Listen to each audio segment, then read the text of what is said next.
Hello and welcome to the beautiful city of Budapest as we celebrate chess. It has been 2 days of festival with the Global Chess Festival. Fantastic 2 days of fun, and it continues as we go on to a big day of the triathlon in this scenic Budapest as we see there the stunning Parliament building. What a city to play and have fun with chess. And in the studio, I'm International Master Tanya Sachdev alongside the legend, the one and only Grandmaster Judit Polgar. Judit, what a fantastic day one we had, and what a big day we have ahead of us. How are you feeling? Well, I feel very excited and hyped up still from the yesterday's event, and I'm very much looking forward to this special evening. And this is day 2 of the Global Chess Festival. Now, traditionally, we've had just 1 day of celebrating chess, the spirit of the game, but this time it extends over to today. And today we've got a very special event lined up, the Chess Triathlon. Tell us about that, Judith. Well, it was my idea to come up with something that it might be very entertaining for the chess enthusiasts and chess lovers. So the idea was to have mixed pairs and to have 3 kind of chess activity where the players can show their focus, how they make decisions, what is the intuition all about, and how they can play in pairs. Yeah. So to mix things up and have fun. We're going to have so much fun because we have 4 incredible teams fighting it out today. And Judith, it's my first time at the Global Chess Festival. I've heard so much about it, and for me it was always a dream to come here. So this has been fantastic, and I think we have to tell our audience, on day 1 at the National Gallery, we had over 4,000 people visit the festival. Absolutely, we are very overwhelmed on the numbers, even though in previous years we also had quite a few thousand of people. But yesterday I've heard from many different people that we stepped up and next level of the event. We had really thousands of people, a lot of kids, because we have a lot of different activities. Everything on the chessboard, and which is chess related, but hand and craft, and we had an amazing community game together with you, and Alessia and Ivanchuk was there. Yes. So it was really a lot of fun apart from many other programs. It was awesome. We had so many legends over there. We had the chess community. We had people just enjoying of all ages coming together for the game. And Judith, you started the Global Chess Festival in 2007. It's been held every year since then. How does it feel to see it right now being hosted in one of the most beautiful buildings of Budapest, extended over 2 days, having the biggest grandmasters, the biggest names come and fight it out over here, see so many kids? It must be a special feeling for you. It is, because in 2007 my daughter was 1 year old, and now she's 70. And so from year to year. That time we started still only chess afternoon, and only much later we called it the Global Chess Festival, because there's so many countries connecting and visiting us. So this is very special, and sometimes when I look at it with little distance, I see that all those work, also like in chess, it pays off, and we can grow and do some more quality and more interesting things. You're doing just incredible work, and you continue to inspire not just Hungary, not just Budapest, but I think players, the community all over the world, and the Global Chess Festival is so special like that. And I'm going to say my favorite part of day 1 was a chess and jazz party. After an entire day of activity, we had a lot of fun with everyone gathering to just enjoy and celebrate the game. And Judith, it continues. The celebration continues today in the first ever chess triathlon of the Global Chess Festival. We're going to have 3 different events today. The players, the teams will be fighting it out, also for glory and prize money. Oh, absolutely. You know, some of the players, they're not so active anymore. They do other things as well. But I see in their eyes that when they sit down front of the table, front of their screen, and take their mouse in their hands, they are going to be like, oh, I want to win, no matter how professional I am still. So it is quite nice to see my colleagues, former colleagues, to see them like, oh, I don't care, I'm not good in this, but I know how much they are concentrating, walking around in the studio, exactly the same way like when they were playing in the tournament, and you know, you're focusing. And of course here we need even more focus because it's such a short time control. Like you said, once a chess player, always a chess player. And we all know that competitiveness is in the blood. So it doesn't matter you haven't played, how long you haven't played a tournament, they're here to win the first prize. And like you said, team strategies were being discussed. They're taking this event very seriously. We will have 3 battles here, starting with the puzzle battle. The teams will fight it out in a puzzle rush, and then we're going to have a tandem chess where the 2 players in a team will play alternate moves. And finally, this third segment of the day will be the bullet chess, 1 minute with a 1 second increment. And the eventual winner after these 3 segments is fighting for being the first ever Global Chess Festival Triathlon champion. Yes. You know, it's very interesting that for me it's something completely new. I never played a single competitive game on a screen. So for me, it's something very new. But okay, these days it's very normal, right? That COVID brought this us that there are so many great events online. Absolutely. And I think it's really interesting because just next door in the studio, the players are actually there right now, facing each other, but they'll be playing on the computer screen. And right before they enter the playing arena, we could see them huddled up, discussing team strategy, what openings to play in the tandem section, what is the best way to play the puzzle battle, because there are 3 different formats. And we see there on our screen that they are ready to go. This will be our first matchup, Judith. It's funny, I somehow have a feeling that like there's a car race starting in a second. Look at them, both players, they're just giving a smile. Yes. And these are the teams that are fighting it out. It is 4 teams, 2 players make a team. It is mixed, and we see there some big names, some active players, streamers, and it's quite a fun mix. Judith, is there a specific team that stands out to you in strength here? Well, I think the favorite is David and Alessia because they are very much familiar and they're every day they're using the screen. I know David is like a bullet addict, I think. We are not giving away secrets on that. And I think for players who are playing a lot online, they are having a little advantage. At the same time, it's about the mindset also. So they are the favorites. But I think the others are also quite interesting, I must say.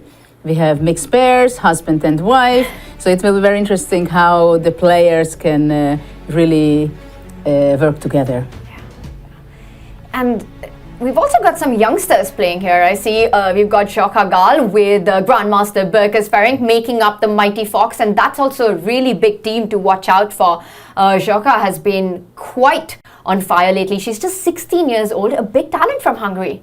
Yes, she was playing her first Olympiad in Chennai last time, and she played some important games. In the last round she won, so this is how the Hungarian team became in top 10, and definitely she is the biggest hope in Hungarian chess from women's part. Yes, and we also saw Dana there. She's a woman grandmaster, and even though she doesn't play as actively as she used to, Judith, I feel her chess reminds me of your chess. She loves to play aggressive, she loves the attacking style, and she's also one player to watch out for today. Exactly, and she has such a passion for chess. Like, she takes every opportunity to play chess. So when I asked her if you're ready, she just said immediately, yes, you can count on me.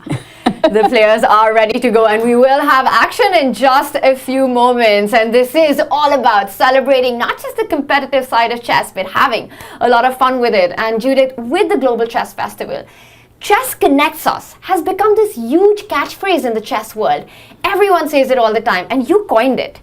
What's the vision behind it, behind the festival, and especially Chess Connects Us? How do you think Chess Connects Us? Well, it came to us and to me personally that how good sentence it is, because I started to play chess when I was 5 years old. So all my life, basically, chess connected me to everybody and everyone. And this is why we have it. And ever since, it works very well, because whenever I meet people, amateurs, professionals, from all over the world, it does connect us in every way. And of course, we have not only the Global Chess Festival locally in Budapest, but also on the same day, we are inviting other initiatives to celebrate chess on the same day. So this is also a way to connect each other. Absolutely, and it's so interesting because it's such a competitive game, and you're playing against an opponent. You want to win. It's all about trying to outsmart your opponent in certain ways, but it really does bring the community together. It breaks so many barriers, and with the festival, you've been able to achieve that because yesterday I saw 8-year-olds, 9-year-olds playing against opponents much older to them.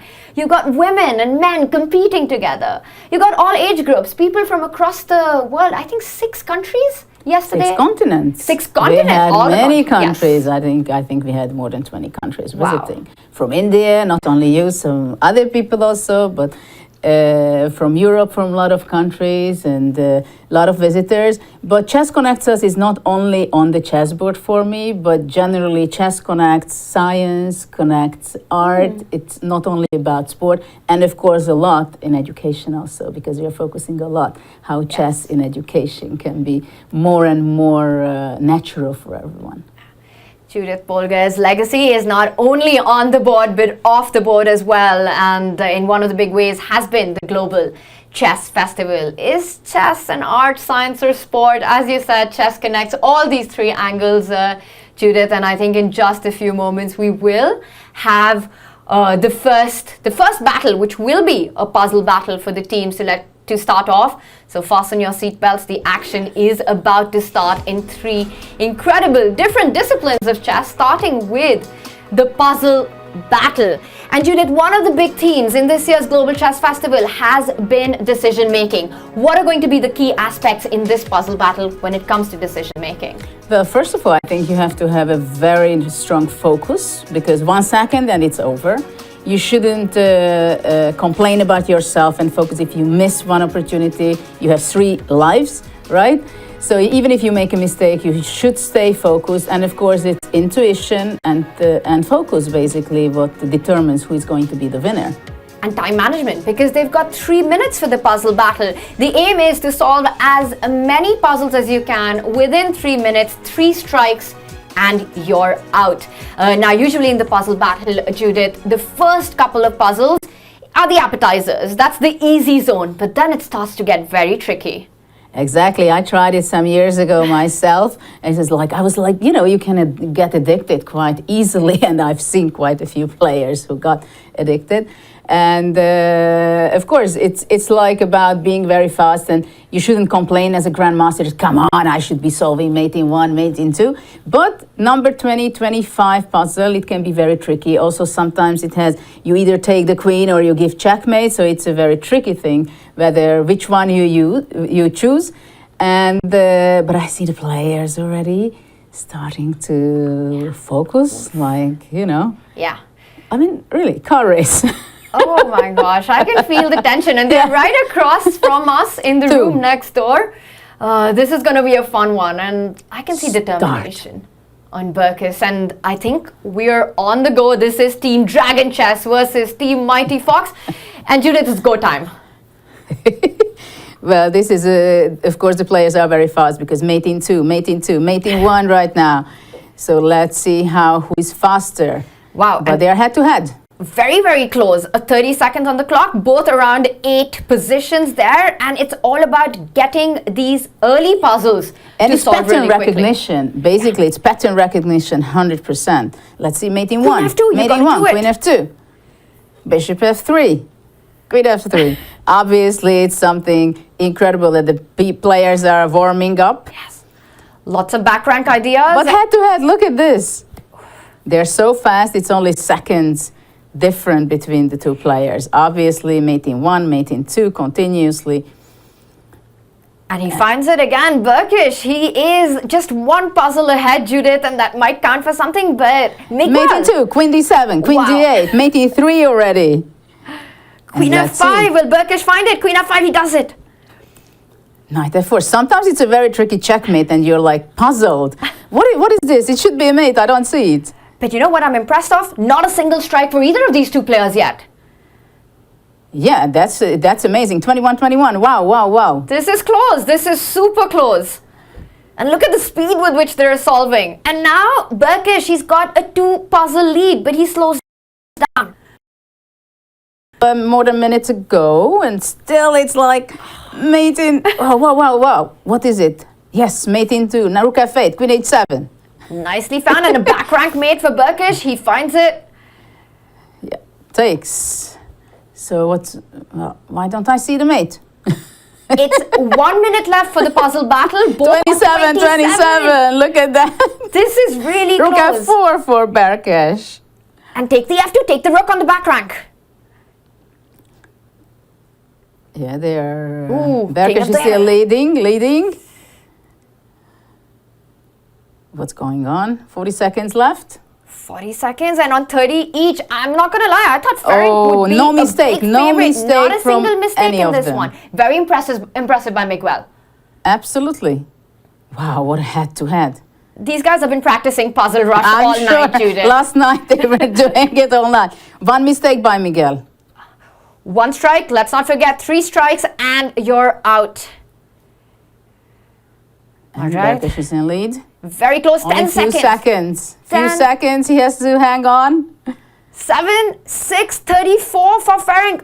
Miguel needs to speed up, Judith. Yeah, Miguel has to, wow. Oh, so close. And Berkish Ferenc, he takes it. Scored the first point. A very important point for his team. And now it will be the ladies who will go. And look at that. They are also having a really good time. What a fight that was. Handshakes. And it is 1 to Berkish. And the ladies step in to have a go in the puzzle battle. And we see there Zsoka Gal with Olga Alexandrova. Yes. This is going to be a tough fight. Judith, is there a favorite in this puzzle battle? I don't know. I think they are both very good in tactics. And of course, we have to say that these are very simple puzzles. So the challenge is not to give mate in 2 or mate in 1, but more of concentrating for 3 minutes, not making a mistake. Even if you do make a mistake, don't spend time to curse yourself. So it's very important. And of course, both of them, they want to win. Like the Mighty Fox. They Yes. want to take a lead. We take 2 points away.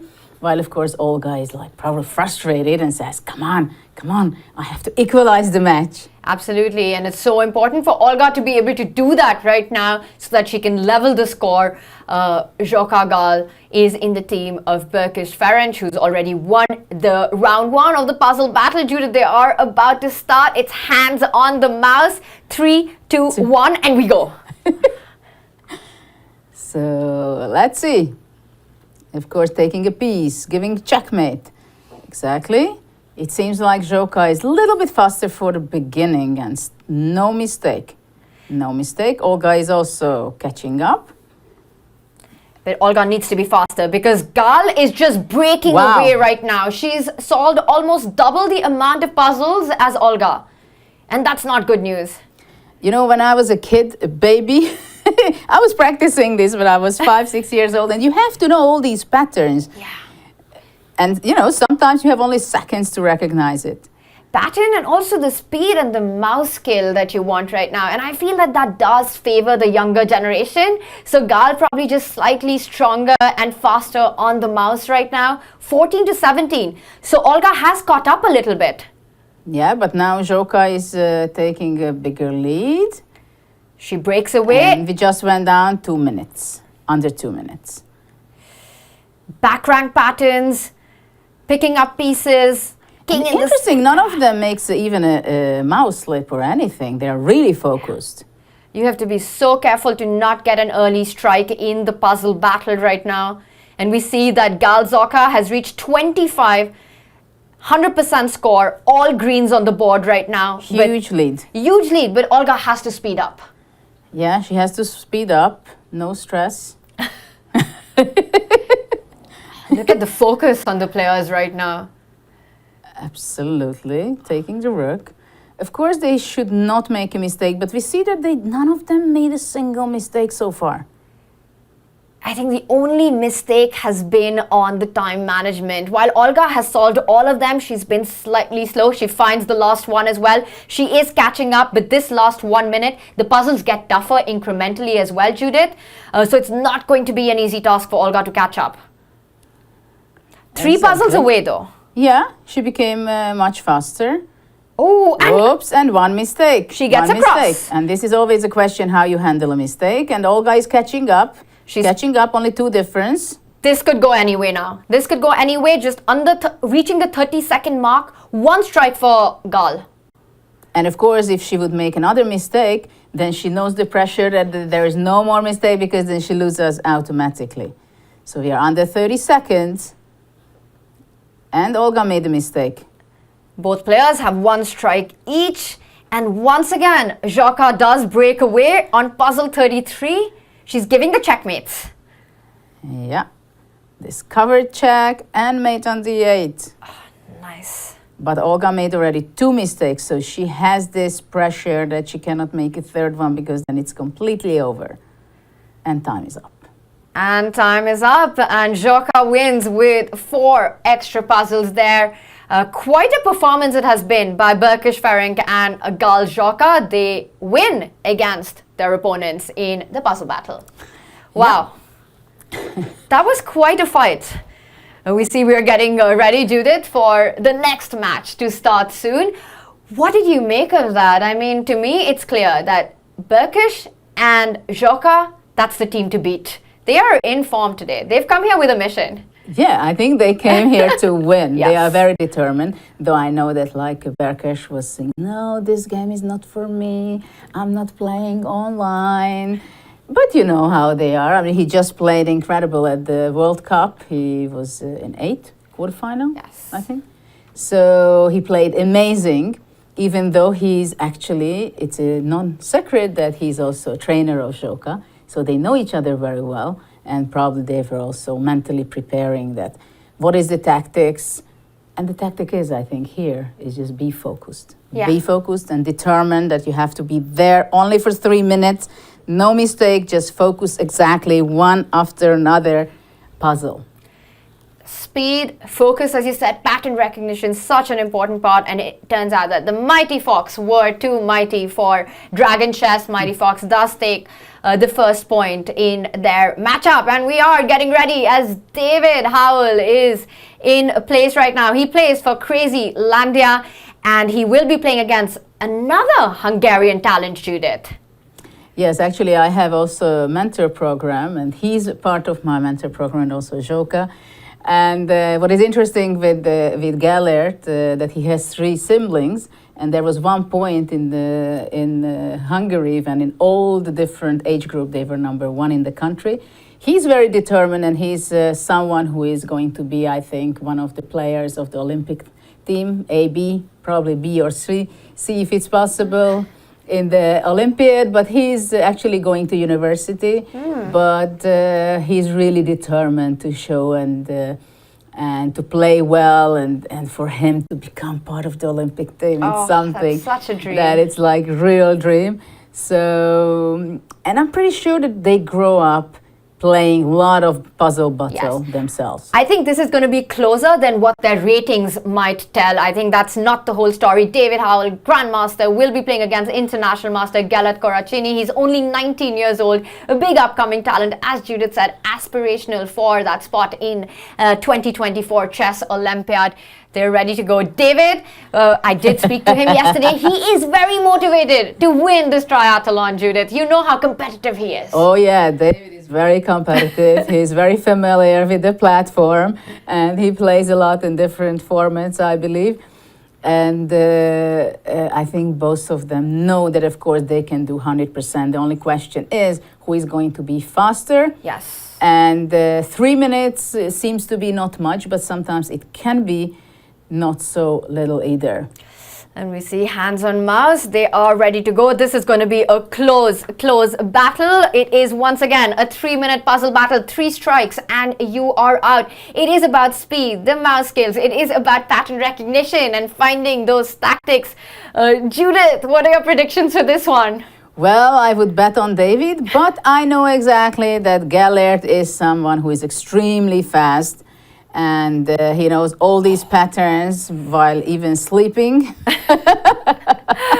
And he is. He's keeping a close watch over there. We see Gellert with 8 and David on 10. And David has already got... Yes, he made a mistake. One And strike look for at that. David. Look at that. Only very little. And he ahead. slows down. He slows down because the pressure adds up, Judith. Yes, this is what's the case. Like, how can I make a mistake? How can I make a mistake in meeting 2? And these are the easy puzzles. This is the starter. This is the bread right now. You haven't even gotten to the meat portion of the puzzle battle. David Howell with the first big red strike. But now he becomes faster and faster. It seems that, come on, David, he tells to himself. He has to forget about it. You can see the focus on David's face there. Only one across. But he's got 2 more lives remaining. He's about 2 puzzles ahead. Yeah. But under 2 minutes, anything can happen. Yes. I mean, Gellert did not make any single mistake, but he's not fast enough. Yes.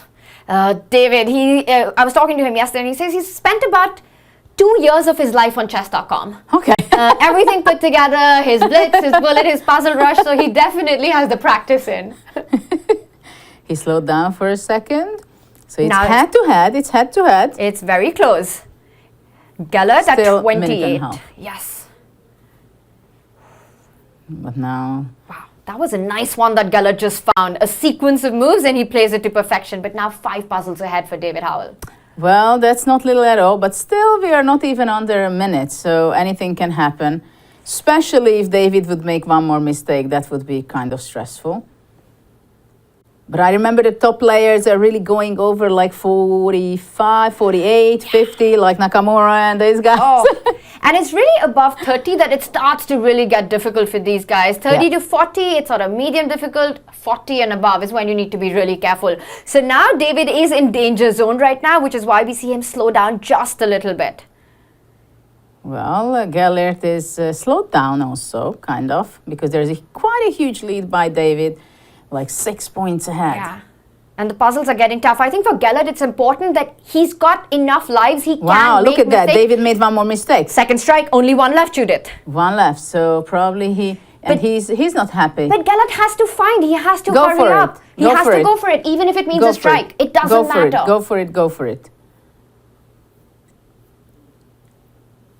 41. Wow, He catching up. 1 mistake by Gellert. But 10 seconds. Oh, second mistake by 9. Gellert.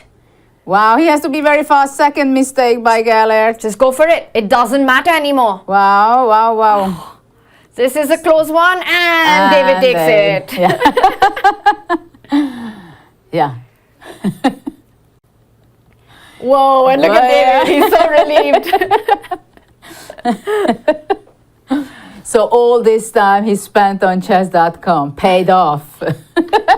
Very important just at the crucial moment when it counts. And the team Crazy Landia takes their first point, and now it's the ladies. Now it's ladies' turn, and I don't know who is more determined, but sometimes I have the feeling that Dana has her fighting spirit, whatever she does, but chess is such a passion for her, even though she's not professional, of course, by now. But she was playing, and she's a woman grandmaster. She Very was strong. competing. I Yeah. remember she was already Minister of Economics, and she was playing in the Olympiad in Baku, I think, and won against not Hui Fan, one of the big shots in the ladies section. So she can focus. Yeah.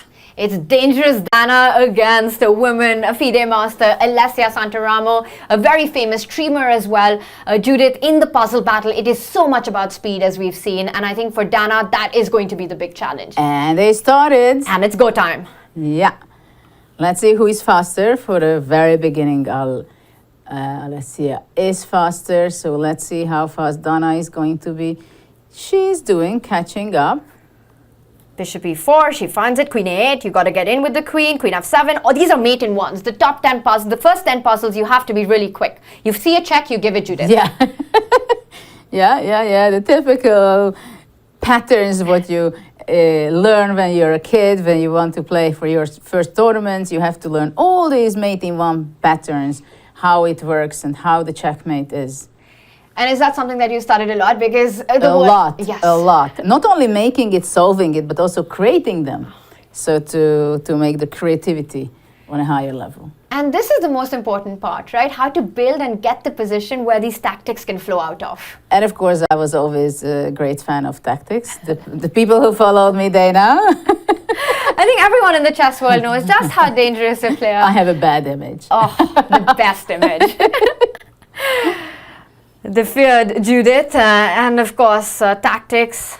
Attacking chess was your forte, and that's exactly what the players right now battling it out in the puzzle rush need. Alessia made a mistake already, but still she's ahead. She's ahead because she's faster.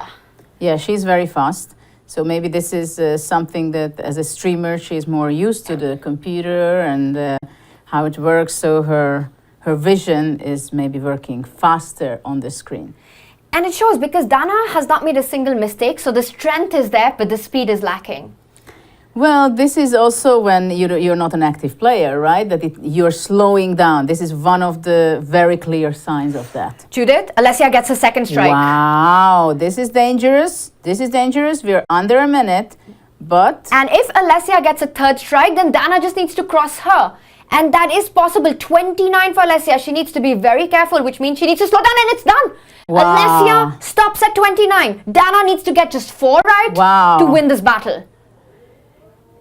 Oh, and we can hear the cheering outside. We can hear the players. So actually, 2 more to go for Dana. And she's got 3 strikes. She's got 30 seconds in hand. She finds this one. And 28. She's going to do it. She's going to equalize.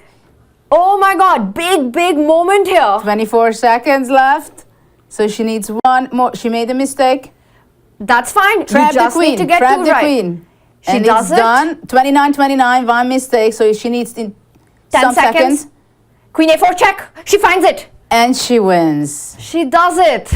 Team Maglat is going to win their second battle and equalize the score against Team Crazylandia. Wow, Judith. What a performance here. And we see that it doesn't matter anymore. Dana has done it. Wow. Determination, focus. Look how happy Dana is. Catching up 1-1. What a performance that was. And it was so close because Alessia seemed to break away at first, but getting those strikes in. So it's... But you know, precision, it is sometimes extremely important in chess. This is one of an example, of course, it's a race practically, right? But also in chess, sometimes when you have a winning position, you have to be there, stay focused to win the winning position. And this was something that she had the lead. And if she's focused, she doesn't make a mistake. And I'm pretty sure that after the second mistake, some people get very nervous. Absolutely, Judith. And look at our standings. We still have more puzzle battle action coming up. But right now, it is Team Mighty Fox with 2 wins. Zoska and Berkus Ferenc, they both won, while Team Crazylandia and Team Maglat at 1 each after their first match. It's really too close to call for anyone. We can see the determination on each of these teams. Yes, it's a lot of fun to see the players being stressful, and I'm sure that after a victory, we can call a victory, right? Yes. When you feel a little smarter, that I was more focused. Yes. I mean, you really feel the competitiveness, the sport element of it. Yes, and each of these teams are actually going to play against each other. It's kind of like a round robin. Exactly, yes. Judith. Which means they're just getting their warm-up in. This is the Puzzle Rush warm-up time, and we can expect them to get faster, to do pattern recognition quicker, as you say, which is so important. And Judith, as the queen of tactics, as the queen of attacking chess, what would you say is the best way to actually improve at tactics? Well, this is something which I would advise everybody to test yourself. And also it's very important that you have success, right? So I think for amateurs, for sure, this is something great even before the game. To have this like an hour before the game, just that you sharpen your brain and you recognize the patterns which you have to recognize. But a little bit more difficult, it could be also something that top players, I think, should have. When I was like a teenager, many times I was solving some tactics. And the point was not to have difficult tactics, but something that I feel comfortable and I see and test my brain how fast it is working. Yeah. Some great advice there, and it really is about getting your brain to work as quick as possible. And right now it will be about who is able to do it between Team Dragon Chess and Team Maglat, as Grandmaster Miguel Ilascas takes on Grandmaster Galet Karakshini, who is 19 years old. He was close to taking the battle against David.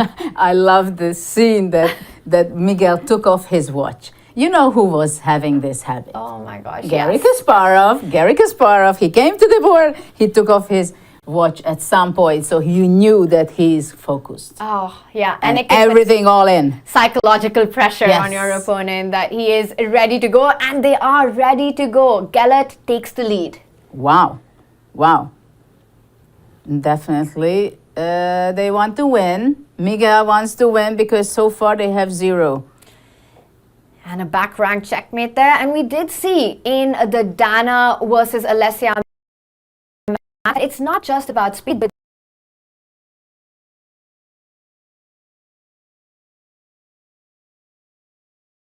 So he is much faster. much faster, finding those tactics on the board. Big pattern recognition there, traps and wins the queen, pins and wins the queen. A back rank checkmate coming in. Another back rank checkmate coming in. Yeah, it's the rook on the 7th is powerful.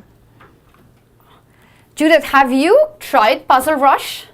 Yes. And you know when it was the first time in London on the World Championship, after it was finished between Fabiano Caruana and Magnus Carlsen, I went into the commentary room, the VIP room. Everybody was on high spirit. And they said, Judith, you have to try this. We are addicted. And everybody was making Puzzle Rush. And do you remember what was, where did you get to? I don't remember. I was not bad, but after that there was the after party of Magnus, and there also everybody like. Sounds like a typical chess party. Yeah, I mean it was incredible. Everybody was on. Yeah, let's do it. And for some time I was also doing it like every day for some time. It's like this addiction. It's so addictive. Yeah, it's Oh my addiction. gosh. Like you challenge yourself. No, I stopped. No, again, I have to make more points. And right now it is Miguel Ilescas who needs to make those points, Judith. He's had one strike already, and we see. He's a lot behind. Yes, that's almost This 10 is a puzzles. huge advantage. Huge advantage, and with just It's a minute piece to go. up. I think that's a great way to put it. It is like having an extra piece on the board. Yeah. 35 puzzles to Gellert here, who gets his first strike in. One mistake each. One mistake each, and 35 puzzles for Gellert. He's still really ahead, and under 30 seconds now. It's going to be tough for Miguel to catch up, especially with that second strike in. Rook H8, checkmate. Yeah, under half a minute, still fighting. It's not a good screen for Miguel to see himself having only like 10 points behind. It's almost impossible to catch up. 2 mistakes for Gellert as well, so... But even if he gets a third mistake in, he doesn't have enough time. Goes countdown, and just few seconds away to finish this, and Gellert is going to score the point. And he does it. Gellert takes the point. It is Team Maglat's victory against Team Dragon Chess, and we see a fist bump there. Yeah, but the guys are smiling, though, of course, they want to win. So, Dana is so happy. Dangerous Dana is back, Judith, and she's playing against Olga Alexandrova, who did lose to Gal Joska. So, Dana feeling in form after that big win against Alessia. I think she's found her rhythm with the Puzzle Rush, and it's not going to be easy for Olga to get this in. No, and you can see that Dana is really taking her chair. Very focused. Only 3 minutes. Only 3 minutes. Only 3 chances. And right now... And Olga wants to score very hard, I think. The determination is there. She's a fighter. And we are just about to start the next puzzle battle. And we're off. And now we see the players, a back rank checkmate on the board. And wow, this is a close one. Absolutely, they are fast. 15 seconds over, and we see that Dana has taken the lead here. And now it's Olga who's taken the lead on the puzzles.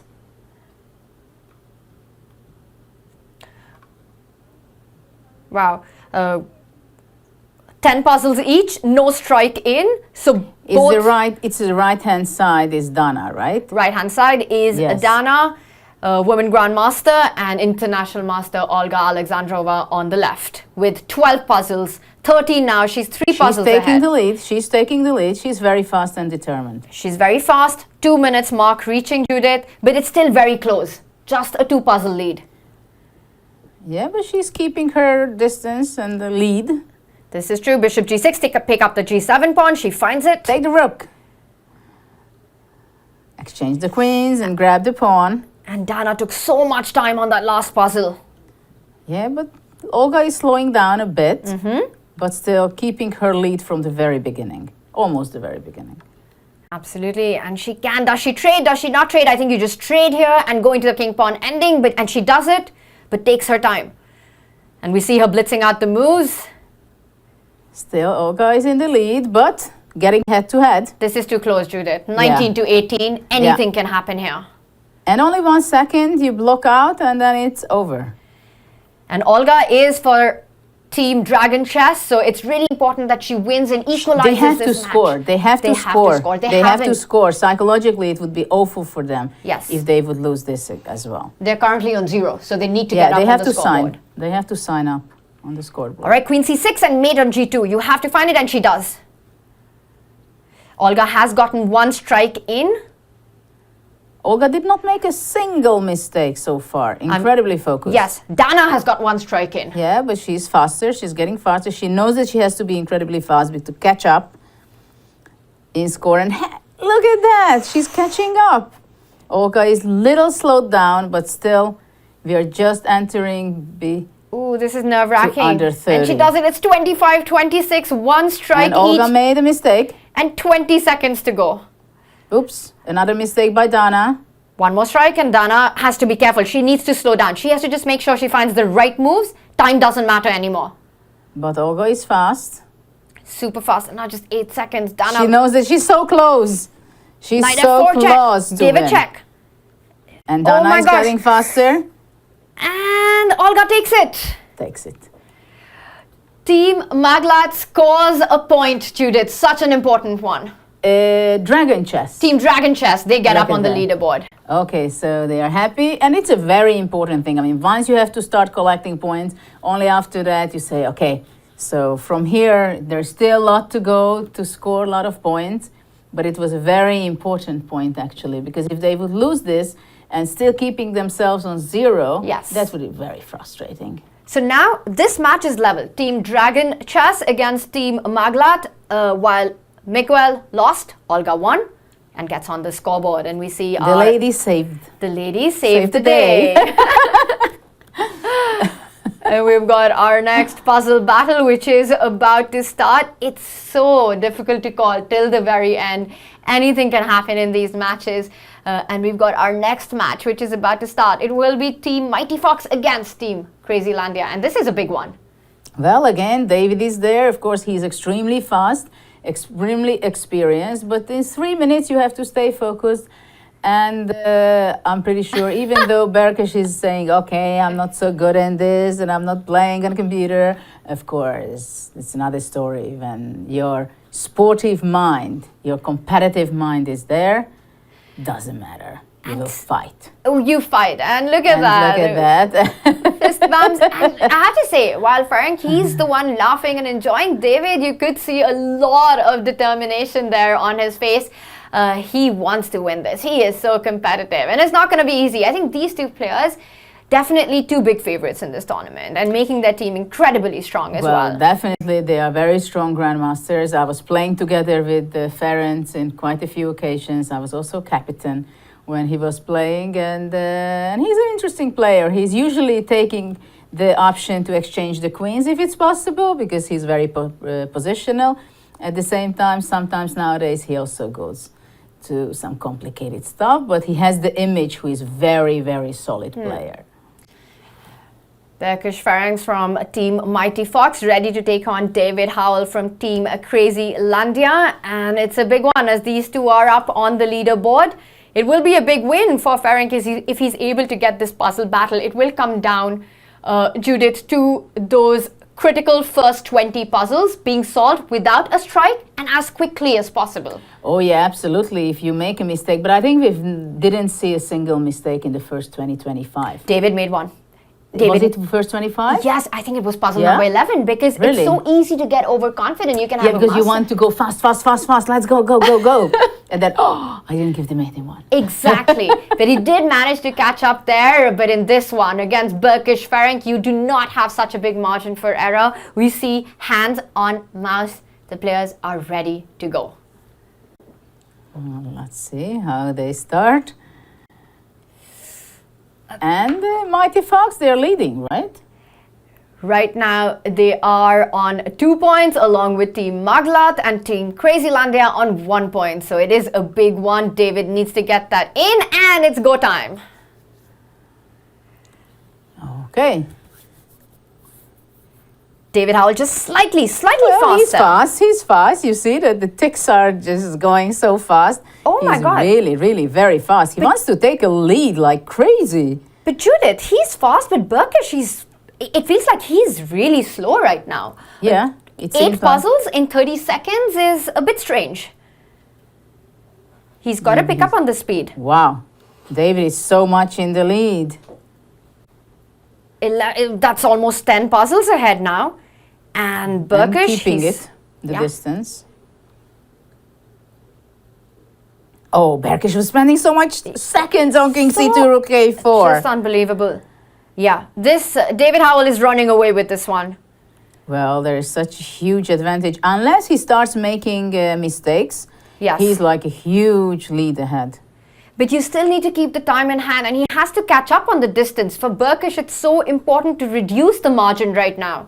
And also it happens that you think, oh, it's easy already from here. It's like you have a winning position and you don't focus anymore. So he can still go wrong, but if he can still keep his focus, then there is not much chance for Berkish to catch up.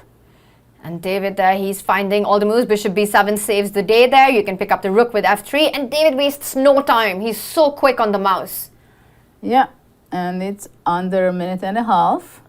And still the difference is huge. It's huge. We've never seen this so far. Yeah, that I more think than 10 difference. It's the first time today Yeah, in yeah. the puzzle battle. And I'm surprised because I thought for Burkish, he's probably going to be really quick on the mouse as well, along with David. So this surprises me. 13 puzzles ahead right now, not a single strike. This is a David Howell show.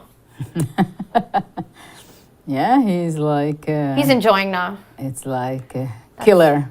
Oh, and now under a minute. No Any mistake. chance? One mistake now One by mistake. David, but it's not much, right? Not much hope for Berkish.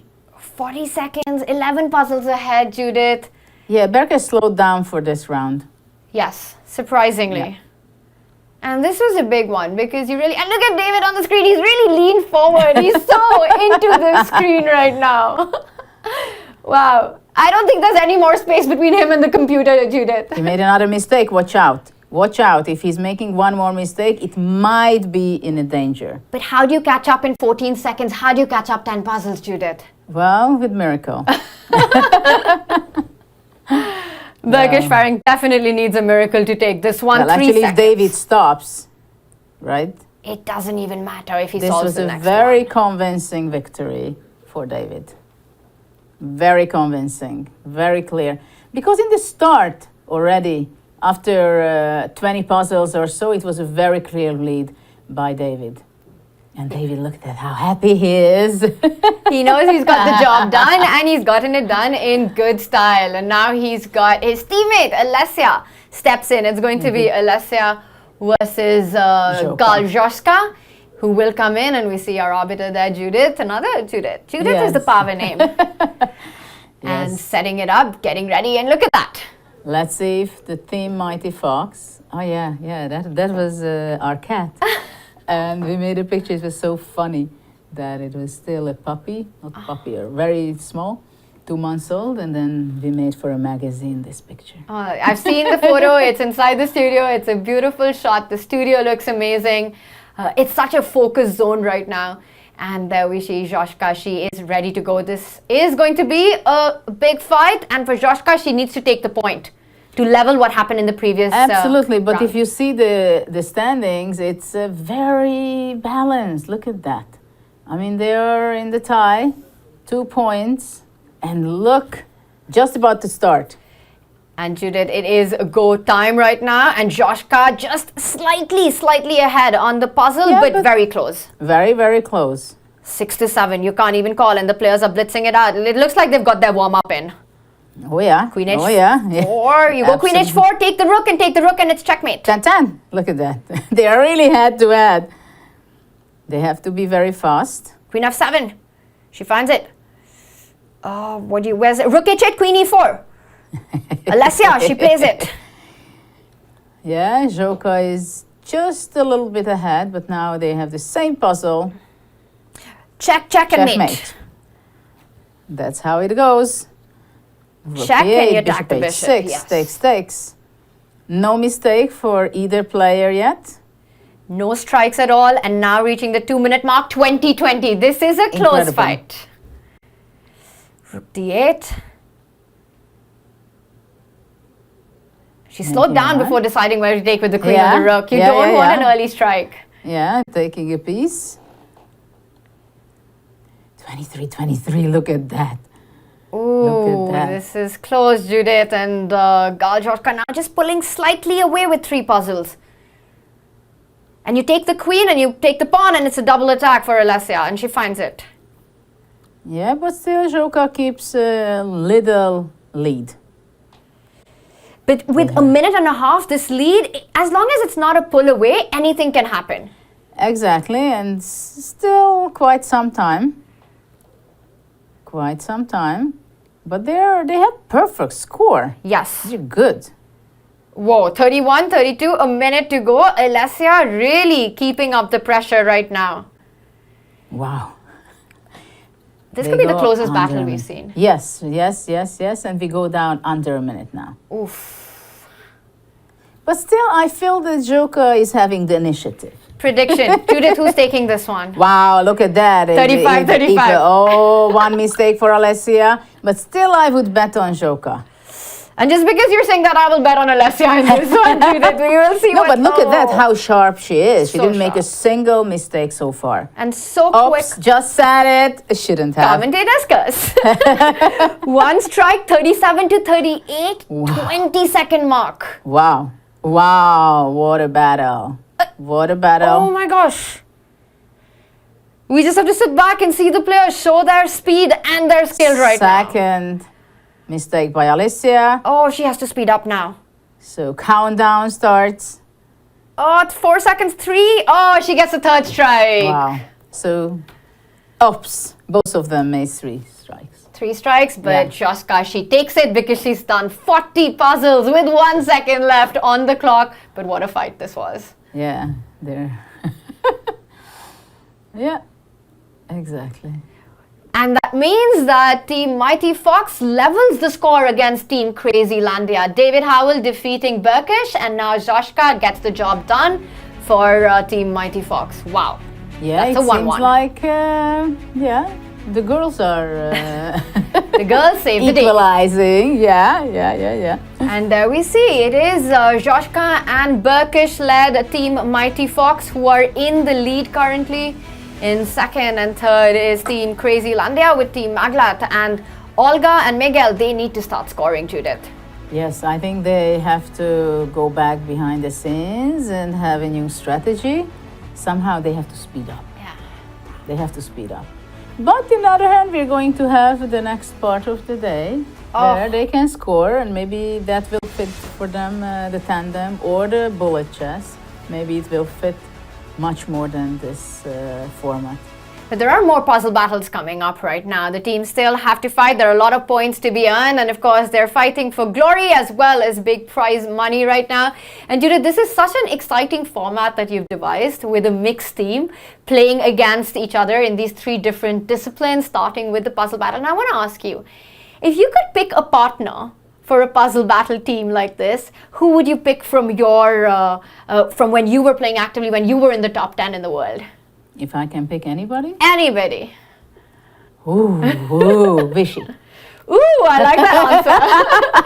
I mean, I met Vichy when he was 18 or something. After the first Olympiad we won in 88. Yeah. He was, 18, 19 years old, Vichy? And I remember he was visiting Budapest, and he was so sharp. He was so sharp. Wow. And so fast as a bullet. The lightning kid. Yeah, I mean, you just no way you could follow him, and I was fast myself too. Oh. Judith and Anand in a team, I would bet Wow. everything on that one. Bullet chess, yeah. Incredible. And right now it is David versus Miguel. They are fighting it out. And of course, David, I think he's won all his battles so far. And Miguel, he needs to start scoring for Team Dragon Chess. It's not going to be an easy one. They're ready to go. And it's going to be about speed, this one, really. Because David tends to pull away really quickly. Yeah. Actually, the first 1 minute is kind of not decisive, but it can be. But Yeah. David is so fast. Look at that again. I think the best chance when fighting against David in a puzzle battle is to keep as close as you can, even if you're down a few puzzles, because David can get those strikes in once he reaches 30 and above and is trying to play really Yeah. quickly. Well, so far none of them made any mistake, but huge lead by David. Huge. That's what I'm saying, right? He just crazy. pulls away so fast. Yeah. And I mean, look it at seems him. like in the first minute he's like sharp like a blade. And David's this fun guy, cracking jokes, but right now on the screen, that's a very different David I'm seeing. Yeah, he's so sharp and focused. Oof. And it's not nice for Miguel to see on the screen that how much he's behind in points, even though obviously he's very fast, but not fast enough. Huge lead by David, And that and just he's keeping it. It just adds to the pressure to see your opponent pull away. Absolutely. Under 2 minutes. Takes rook, and the rook comes back and defends everything. And now knight check. David finds it instantly. 9 puzzle lead. Well, it's very hard to catch up, I believe. I mean, against David, David is so fast and has such an experience. Yeah, this. It's like a huge lead, almost nearly 10 difference. That really does look like the fast and furious David on our screen. I've never seen him so focused. And so determined. And look at him concentrate. And Miguel as well.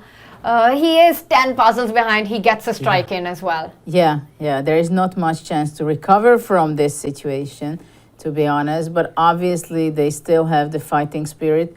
I also believe, I see that Miguel is slowing down. And, well, d6 mate. And David on puzzle 38, he does win the queen, and he can give a check first, distract the rook. He's finding all of it, and he's doing it really quickly. But incredible by David, no single mistake, and he's already 41. Yeah. Look at that. It's all green. Yeah. It's all It's green. quite amazing, but it seems like he's challenging himself. Yes!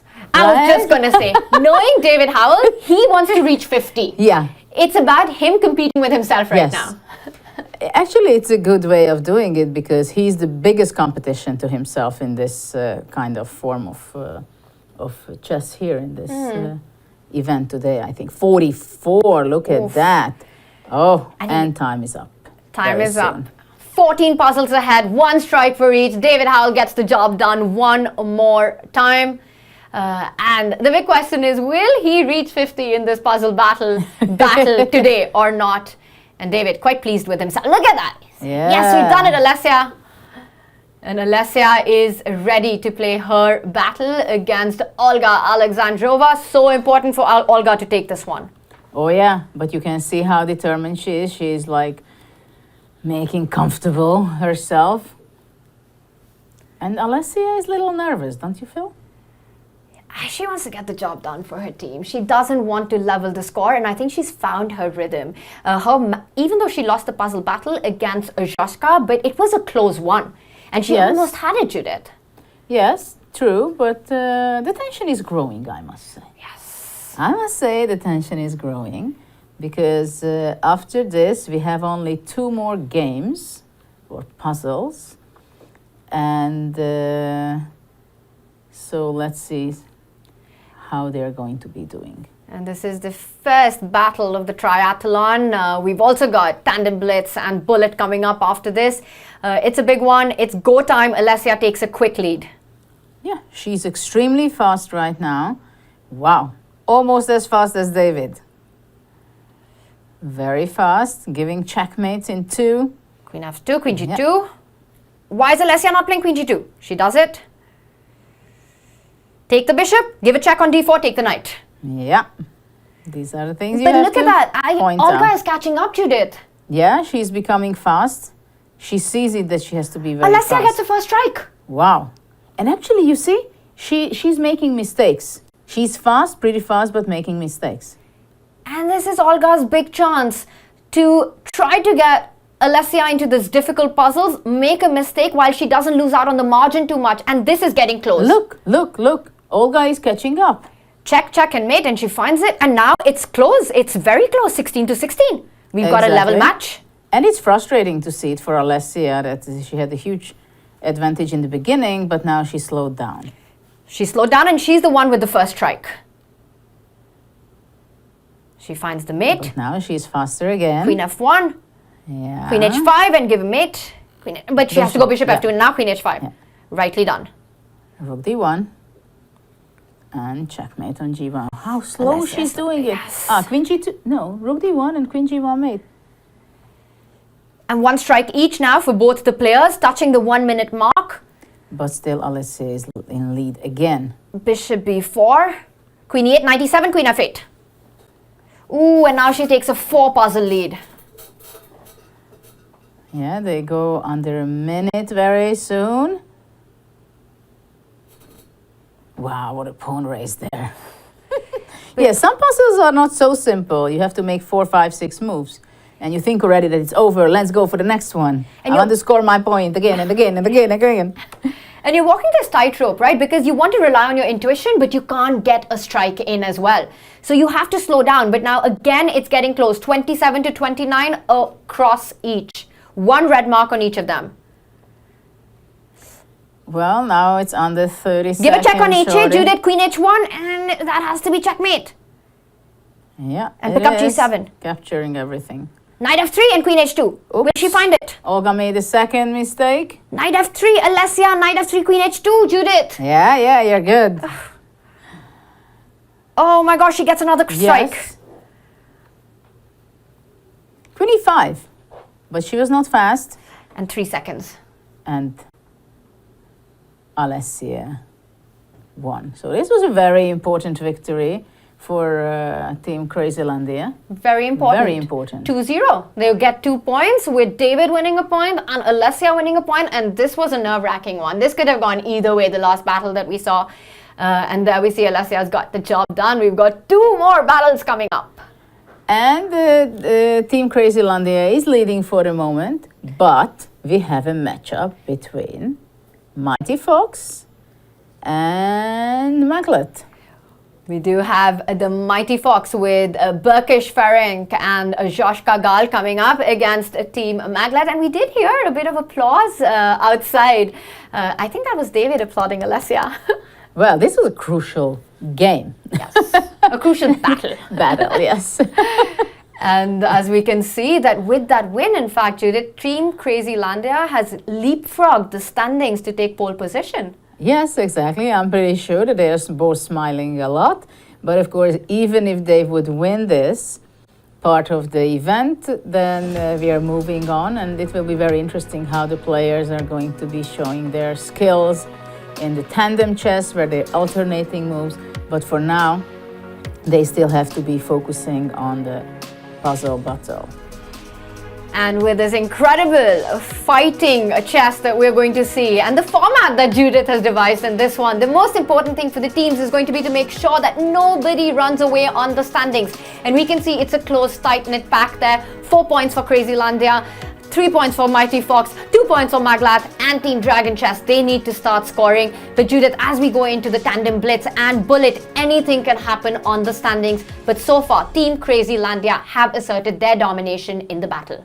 Exactly, but they don't have more games, more Yes. battles to play out, so they can stay there, but it means that Maglet has to win 2-0, but we'll see how it works out. And for Mighty Fox, it's a very important one because if they win their match, they actually catch up with Crazy Landia on the standings. Exactly. They should win at least, making 1-1. Already it's a pretty good one. But of course they want to win. They are desperately want to take the lead in the event. And this battle, I don't think there's a favorite, Judith. We've got Ferenc against Gellert, two Hungarian super strong players. It's Grandmaster Berkish against International Master, the 19-year-old Gellert. And we see Gellert has taken a lead. Exactly. Look at that, how fast he is. He is taking the lead. Very clearly, very fast. From a very, very young age, he plays chess. He was solving these kind of puzzles, probably. I'm not exaggerating if I say 100,000 of them. I would say you haven't just inspired players and generation from Hungary, Judith, but also their playing style. All of them love this attacking, aggressive chess. Yeah, I wonder know. why. Yeah. But you're playing attacking chess. Oh, yeah, I mean, it's, I have to say I'm inspired by you as well, but nowhere close, of course, Judith. The kind of masterpieces, it just feels like the tactics flow out of nowhere when you play, and they're just so Well, you have a crushing. good tactical vision. I know when I'm commentating with you and I see you with Leiko and others. I try. But right now I have no pressure because I've got you alongside me, Judith, and Gellert has taken the lead. Very clear lead. Yes. And the pass pawns. Knight Really e7, fast. queen f5, and he finds it. Knight f3, queen h2. Checkmate. Checkmate. Amazing too. Where's the mate in this one? He wins material and he wins the game. Yeah. But it's still just a 6 puzzle lead with 1 minute and no strikes. Berkish, its speed has been his problem. Its speed is a problem, and they are actually, none of them are as fast as David. They are Yes. far from David's speed. But David is doing this all Yeah. the time. Yeah, You've but so- commentated with David. You know, even right before he gets on a broadcast to do commentary, he's playing Bullet on chess.com or doing Puzzle Rush. Yeah. He wants to sharper his mind before a commentary. Ooh, setting up a mating trap, and he finds it, That and there's was a a nice backpack. one. Nice, and not an easy one. Well, and Gellert is having a huge lead, and it will be very difficult to catch up for Ferenc. Very difficult because no strikes by. Oops! Again. No, I should don't say it. Or if I want someone to make a mistake, just do it, right? Judith, I think they have to come to you to ask for the strikes. They Now, don't know that their They don't know. success is in my hand. Judith, International Master Gellert is taking this one against Grandmaster Berkish Ferenc. He's on 41, 5 seconds to go. Team Maglat is going to take this, Wow. which means that they will go on 3 points, and for Team Mighty Fox, that will be a loss that will hurt. What? And that's it. It's done. Gellert gets the job done. Wow. Wow. Wow. And it's time for the ladies now. We see Berkish. He knows that speed has been the issue in this one. And our last puzzle battle will be Josh Kagal for Team Mighty Fox taking on Dana, the dangerous Dana. And if Dana gets the job done, then we're going to see Team Maglat reach up to Team Crazy Landia. So this is a big, big one for Dana. Yeah, she's happy. Oh, she's that happy. Teammate scored a point. Scored a point. Oh, and she wins. She's ready. Dana's ready. And look at that. She has the hairstyle that she's ready for. Shoshka looks angry right now. Joka is very concentrated. Very concentrated. And she knows that she has to score. She knows it that she has to score. She has to level this match. She has to do damage control right now. She needs to keep up on the scoreboard. Two very different pre-game game face we saw over there. But now Dana also extremely focused. And Judith, it's go time. Let's go. Let's see. Joka is starting fast, not so fast. Okay, back rank checkmate. Back rank checkmate again. Yeah, Joka is taking a lead. She's Queen fast. G2. She's fast until a certain point. She was fast previously as well. So she's taking a lead, clear lead. Queen G2.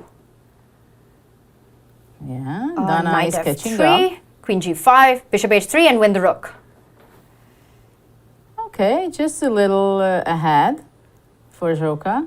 Early back rank Well, checkmates. when it's only 2-3 ahead, it's no big deal, right? No big deal. But when it's over, the difference is 8 or 10, that's already another story. And already 5 ahead. Oof. Can you? Oh, and she finds it. She's and now very you go Queen fast. D8. Oops. Knight E7, Queen H6. Queen H6. 19 to 12 and one strike. Not a good sign. Not a good sign for Dana. Joka is focused and concentrated and determined, I believe, that she definitely wants to equalize the match and score the point. And she has already pretty big advantage. 6 is already kind of not so easy to catch up. Let's see, under 2 minutes already. Almost halfway. Halfway through, and a big lead for Joka there. One strike for Dana. She needs to catch up. She's at puzzle 8. Dana has to be faster. She has to be faster, and she has to not get a strike in. Because then when you've got only one life left, Judith, the pressure is on. And then you start thinking, taking too much time. Yes, absolutely. It slows you down completely. Yes. Oops, already the second. You see, we were talking about it. Commentators' curse is a real thing. Well, and now it's almost impossible to take back the lead for Dana. Queen F6. Because it's 10 difference, 10 points. Rook. Oh, yeah, you want to go Rook D7 and I think just win the bishop. Oh, Queen D7 was checkmate and she finds it. Well, the 10 difference lead is huge. But Take Joka on was so H6. determined. Dana, take on H6. Take. Take. But she has to be much faster for the last half a minute. She has to be much faster, just go for it. But she has a big risk because she has only one life left. And she uses it, Judith, just as you said So Joka does not have to do anything. It's one of those moments where you compete against yourself now. But she goes on, I mean, it's nice. I like it that she moves on and she makes it and she gets as far as possible without mistake, I hope. Is she going to touch 40? 6 seconds? Oh, it's not going to be easy. Go. Oh, she gets a first strike in, but she's already got the job done. Queen G5, Queen F5. Queen F5. Oh, time's up. Yeah, but she got the point.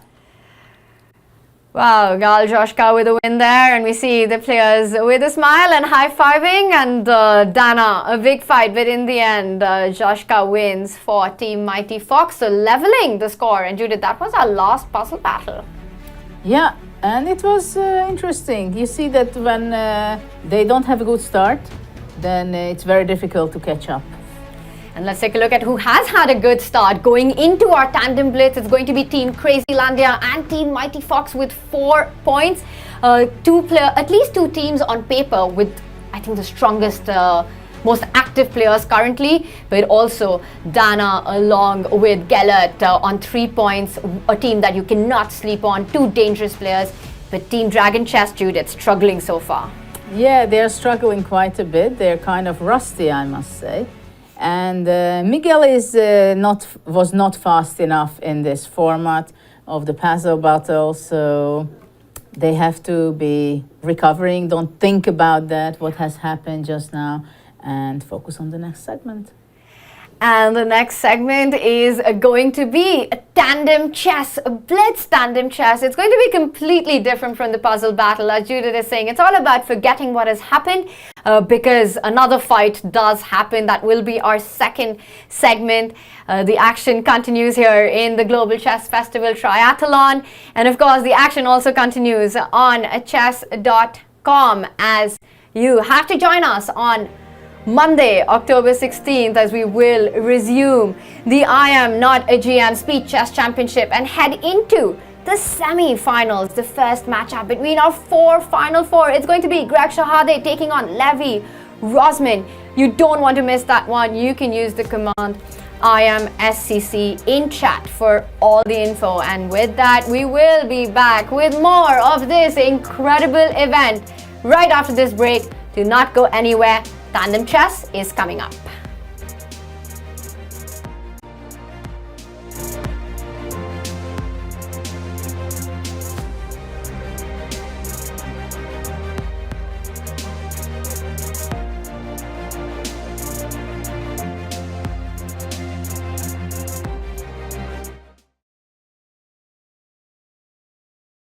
Welcome, everyone. We are here with Judit Polgar, the legendary chess player, one of the greatest chess players of all time.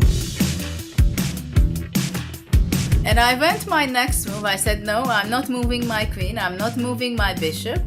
But actually, I'm going to give checkmate or winning great material. And I went knight e3. It works only that way. If you're an attacker, you sacrifice something, go all the way until the end. Don't chicken out in the meantime at some point, because many times there is a point there is no way back. It's only forward. How is it to play with Kasparov? When you saw him personally, he really had this incredible energy. Judit, thank you so much for being with us, and I hope you're ready to dive into the past with us. Oh, absolutely. I'm very happy to share with you some of my most memorable games.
Welcome back everyone to the Global Chess Festival Triathlon. We are live from the beautiful city of Budapest, which is hosting Judit Polgar's Global Chess Festival, and the action continues in the studio as the teams are battling it out in 3 different divisions. And what a start we've had, Judith. We had a lot of fun ourselves. I hope our audience could also follow, not only follow, but learning from that, and they test themselves also. I'm faster than David. Though I don't think too many people were faster than David. A whole of 0 people were faster than David in that one, but it is score, because let's take a look at it is close. Let's take a look at our standings, Judith. And even though David did win all his battles, the teams are closely contested. Going into the Tandem Blitz, this is the standings of the triathlon. Team Crazylandia joint lead with Team Mighty Fox, and right behind them, hot on heels, is Team Maglat with 3 points. Team Dragon Chess needs to get going on the scoreboard.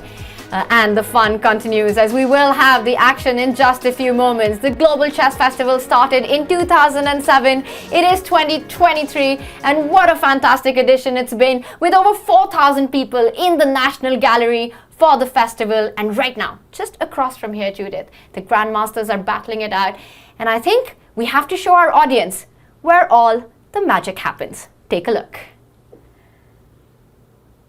Hi, this is the 9th Global Chess Festival, and we have plenty of things at the Hungarian National Gallery. And I want to show you what is all about the festival. Let's go. So as you see, we have all around kids and parents. It's a family day. I want to show you what we have over there on the big chess rug. It's right here. Look at the kids are not using the chessboard with the pieces, but you can see that they are going to be making chess PE. So there are physical things going on the chessboard. This is what we have all day around. So this area is the hand and craft. They are doing all kind of coloring from my new book, which is this one. Let's go on. So we have endless number of little visitors here. So let them enjoy. See you later. So this is one of the fun activities that they can play and program robots. So the robot also wants to play chess, changed his mind. This is also one of the activities where we have a program where chess is shown how it can be integrated into different subjects and curriculums. Let's see what's going on from here. So you see the beautiful Simo and a lot of activities around. We have a fun activity game. It's based on QR codes, so they have to go around the building in the National Gallery, and they can only submit their answers if they reach the QR code just behind there. So activities, you have to finish all this quiz by going on all the different floors of the gallery. This is where we are. This is the Chess Challenge tournament. 100 people are playing, from the very young ones, the very old ones. And we even have a special prize for girls, ladies, the youngest and the oldest participant, and the first 6.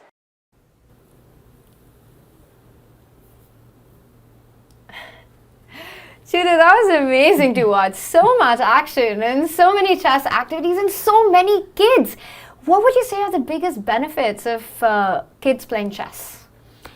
Well, I think simply they gain skills. They learn those things which they have to have in these days. Because let's face it, the kids, like 4, 5, 6-year-old kids, you have to have skills that they can use later. But later they will have jobs which it doesn't exist yet. So this is why I think chess is great, because you learn so much of logical thinking, decision making, and being resilient is so important. So I do believe that chess is going to be striking in chess in education everywhere in the next few years, growing.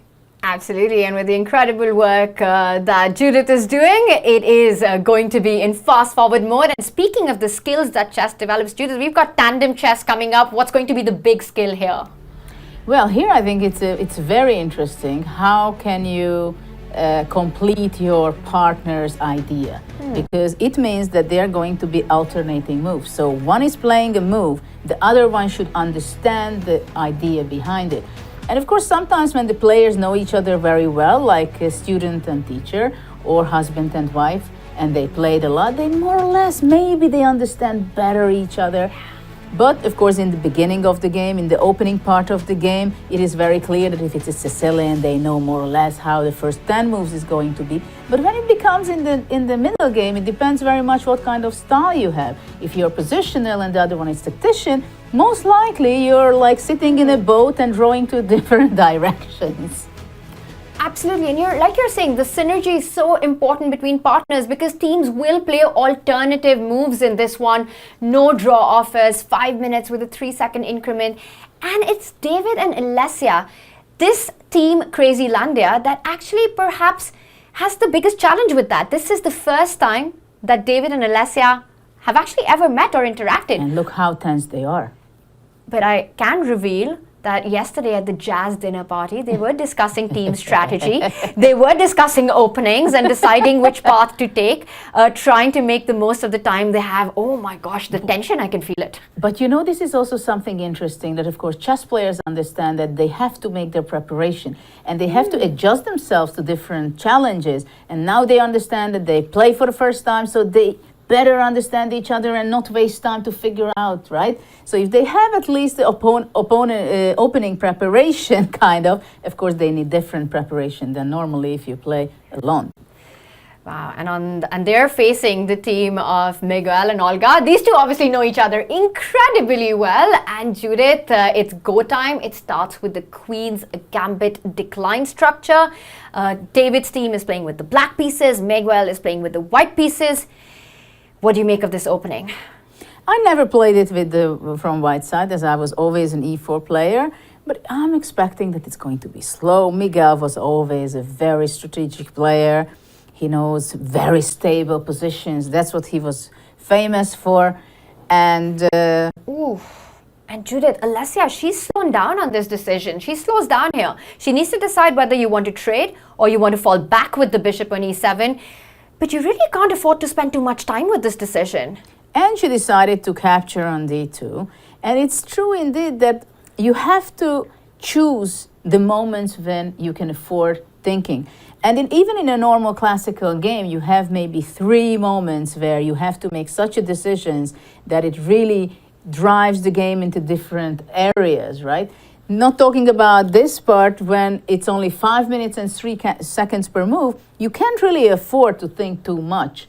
And we should not forget that it can go down in time as well. Because the critical decisions will arise and they'll arise later, and you want to have those extra minutes on the clock. Right now, Miguel's team already has an over a minute advantage.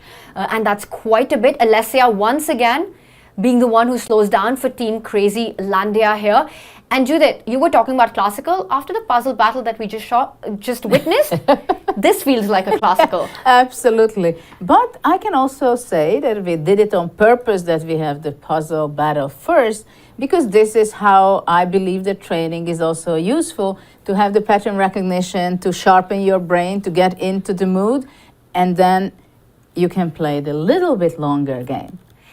And I'm getting a little worried for Team Crazy Landia here, because while Miguel and Olga have kept the time advantage, it also feels like they have a better position here, Judith. I like it from white side because it seems like white has a great development. Black is still with the bishop and c8 is very much behind in development. Great center for white, so only one piece has to come to d1, the rook. And obviously, I would take white, but this is not big news. I think all of us would right now. And I also course. like how quickly they decided where to retreat the bishops, saving up on a critical time over here. And right now, it is Team Crazy Landia who is under pressure. Do they start expanding on the queen side, trying to look for counterplay? First, a development move here.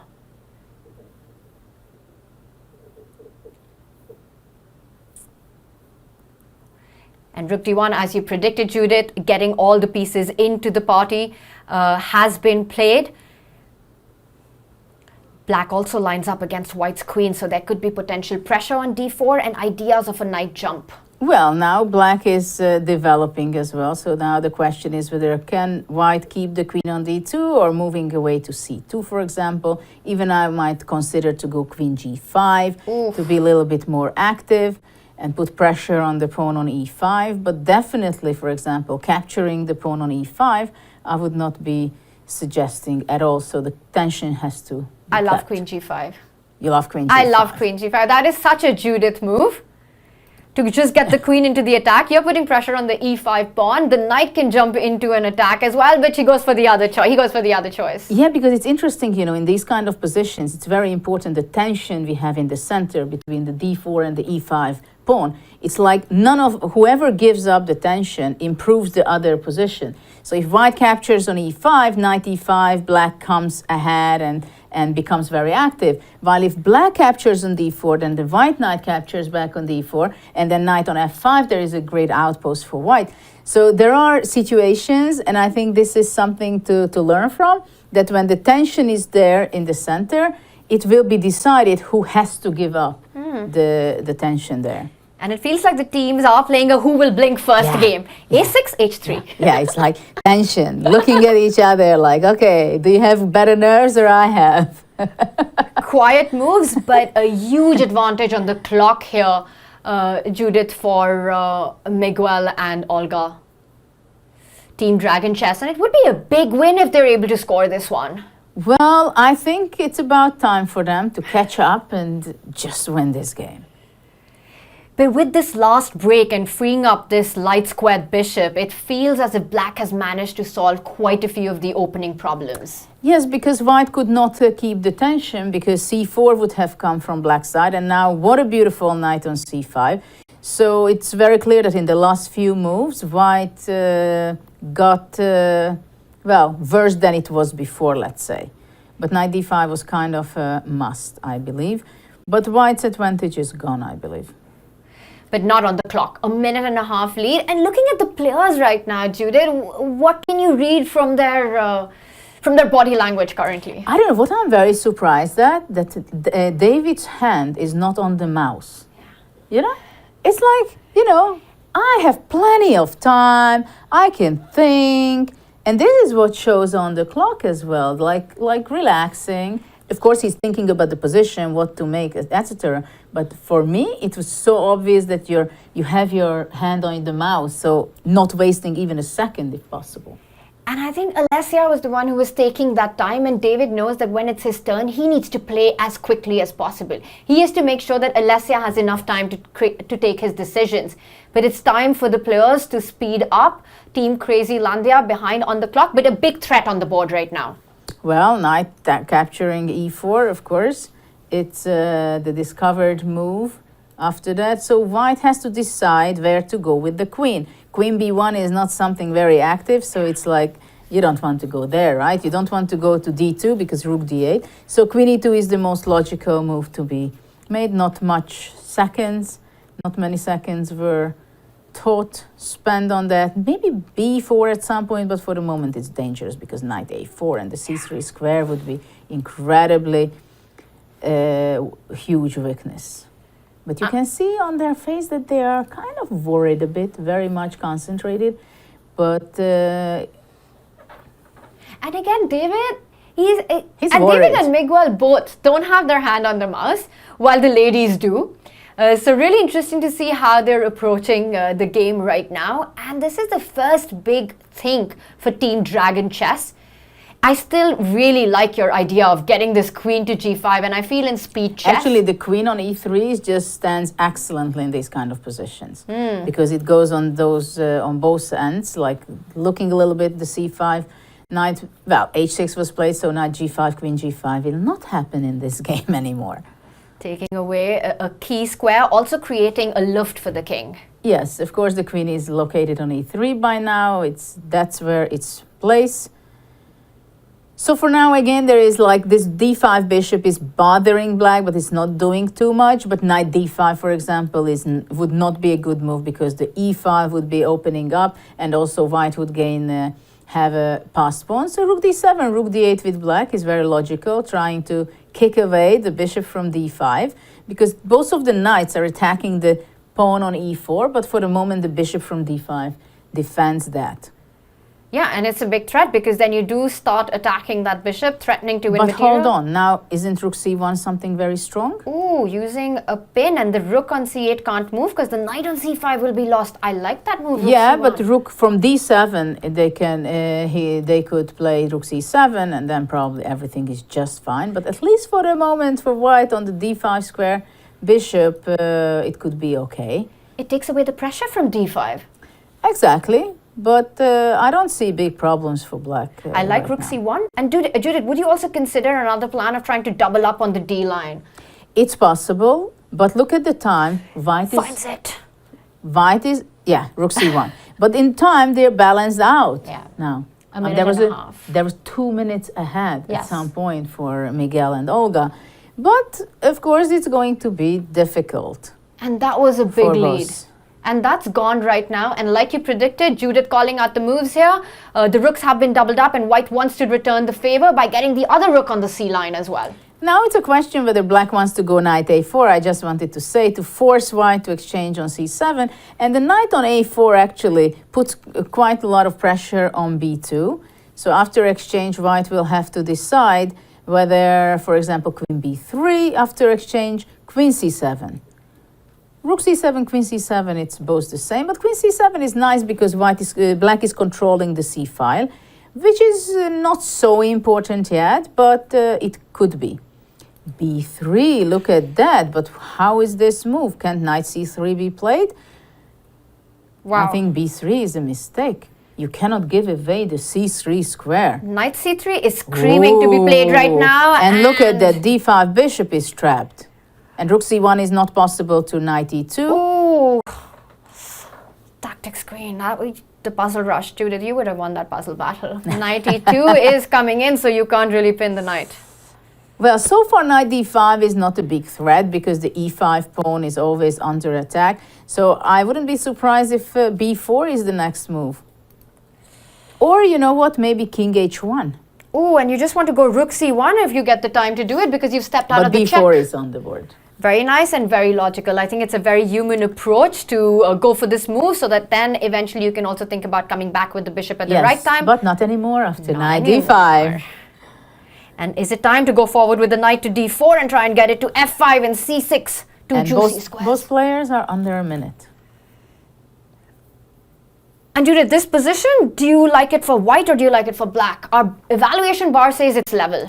Well, it should be draw, but I'm not sure it will be a draw because if you exchange the pawns in the center, the big question is which knight will be on the outpost. If white knight reaches the c5 square first and not the black the c4, then in the endgame, for example, it could favor white.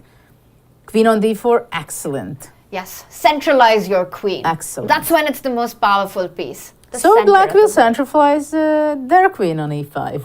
What a beautiful artistic setup after queen e5. And then there'll be a big question for Team Dragon Chess to trade or not to trade. I think probably they will just exchange and try to push their pawn to d6 because otherwise the d5 pawn is captured. So capture, capture, d6, it's going to be exchanged. And It's on the board, Judith. That was a move played by David Howell. So you're on point there, queen e5. And now will Olga trade or move? She goes for the trade. well, she had to. The only problem is that she had to do it much faster than this because it was so obvious that there was no other move, no time to waste. So knight b3, knight c5, she has to go and try to attack from c5 both the e4 and the a6 pawn. So knight b3 is on the board. Very nicely called out there. And now the players are on a 20-second mark, and it has a 3-second increment, but those seconds just vanish. And we see the knight has arrived.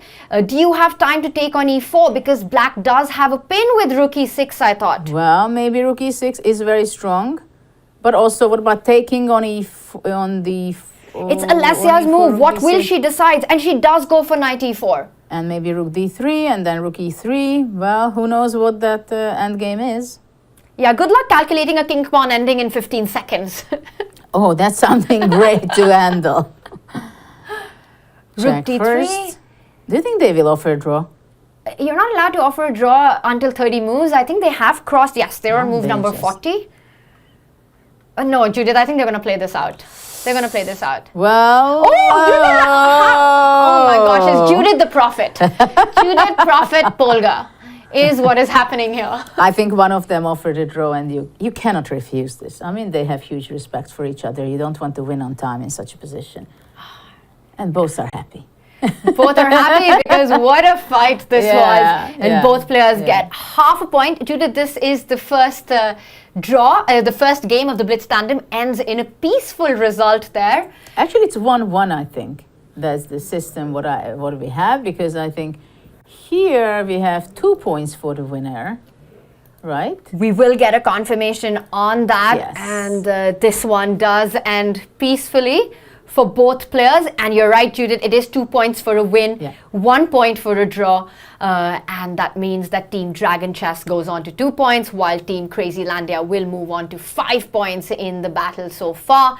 And of course, we will have the next tandem. How was that game, Judith? What did you think about it? Because it ended peacefully, but there were a lot of fighting chess there. Well, it was very clear that Miguel, I think he was happy to finally, okay, we have time, so we can go slow, very stable, and everything is okay. They took a great lead in time. That was huge. But in the position, it was not such a big thing. I think maybe at some point it could be better or worse, but after Black played c5 and they had the knight on c5, David and Alicia, they were just okay, so it was a very balanced game.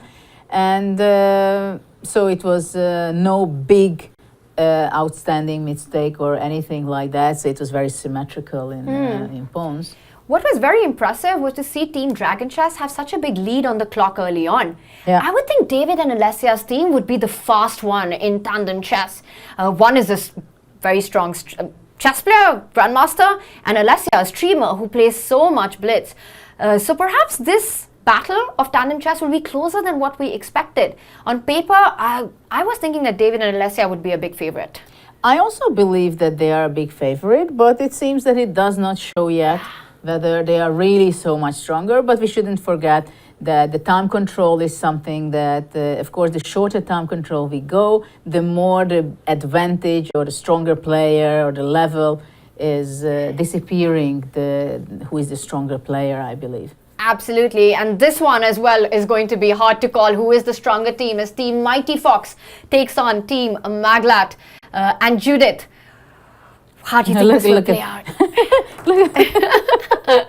And of course, this is a very different mindset, requires different mindset, this kind of tandem game, because really you have to follow so much what my partner has in mind, how to follow the plan, unless there is a very big mistake done. Yeah, to have that synergy, that understanding to continue with the flow of play. But Burkish and Jaka, they've worked together. They've trained together, Judith.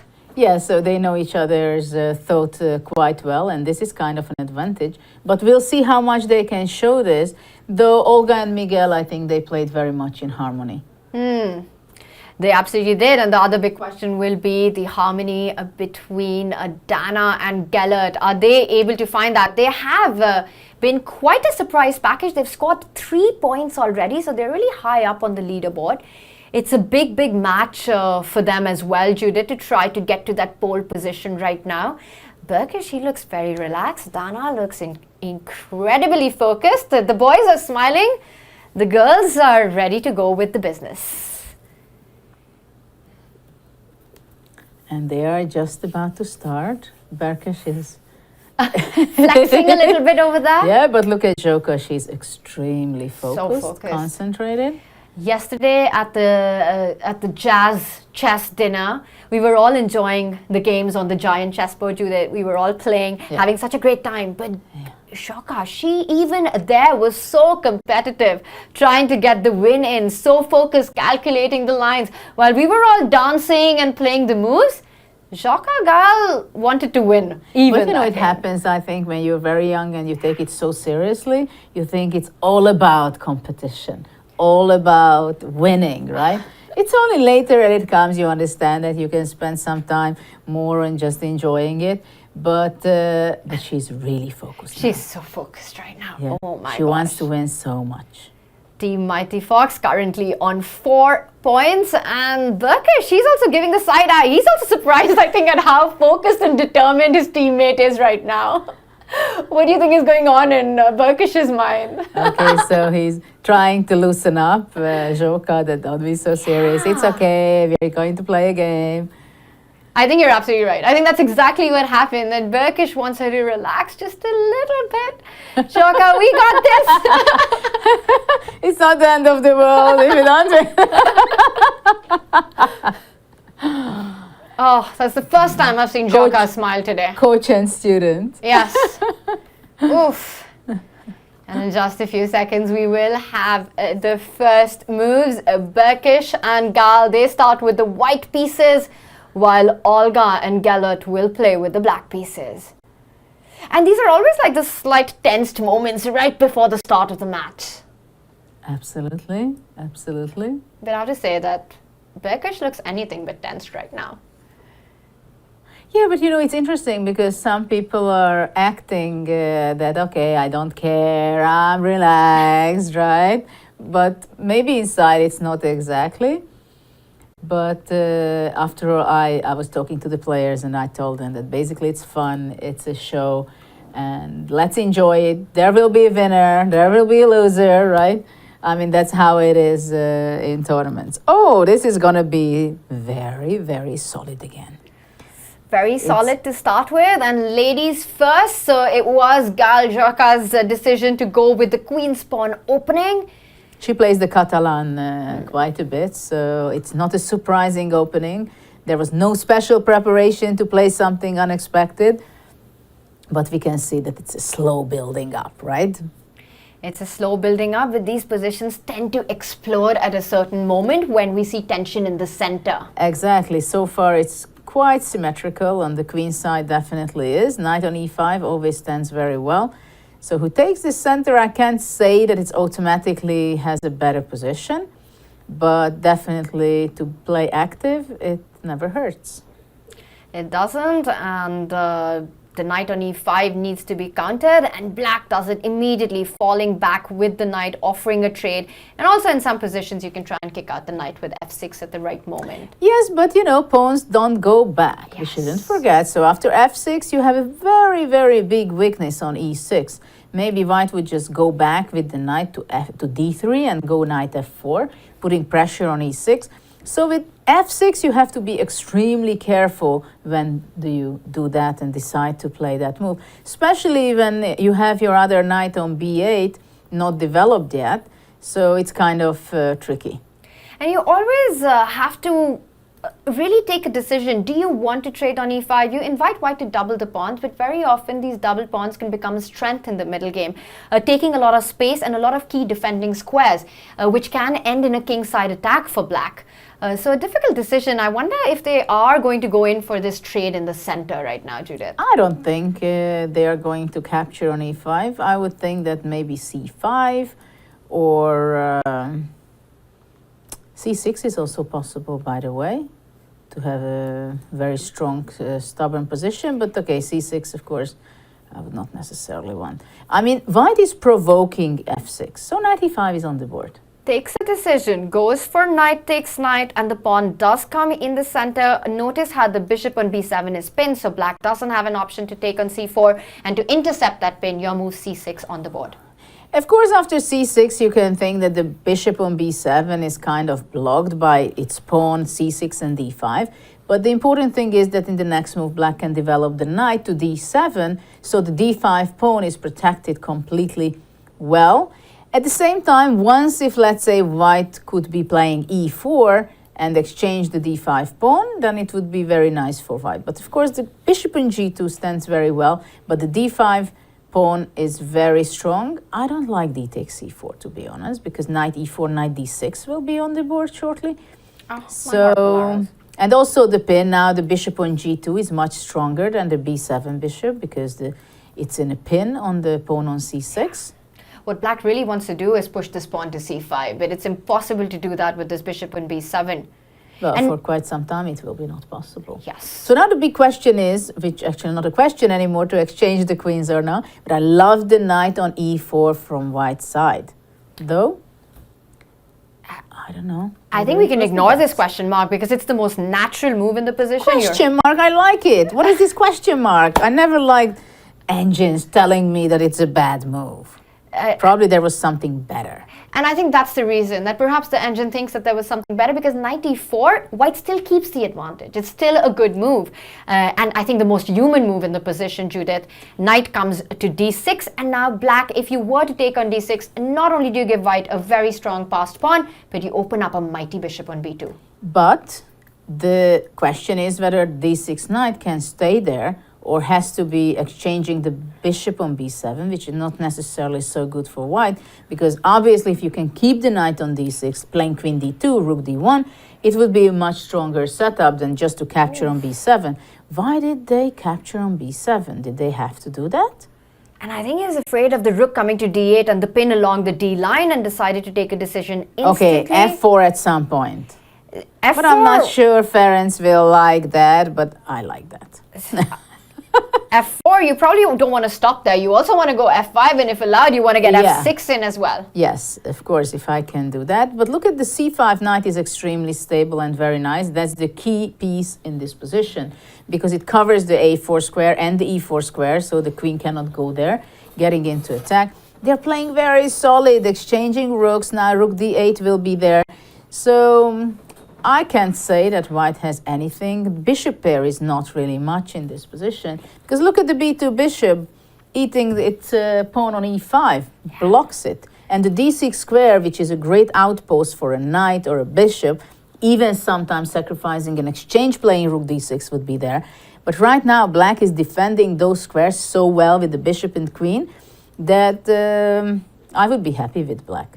Yeah, what you really want to do is pick up this pawn and just throw it out of the board, even if it means you're down a pawn, but that's not legal. I wouldn't throw it. When I was young, I would throw that, you know? You just want it maybe on this square, then you're happy. Yeah, but that's another game, That's right? another game. It's not happening this one. And instead of f4, another idea of trying to create weaknesses, which I like black's response to stopping the h-pawn from any further movement or getting to h6.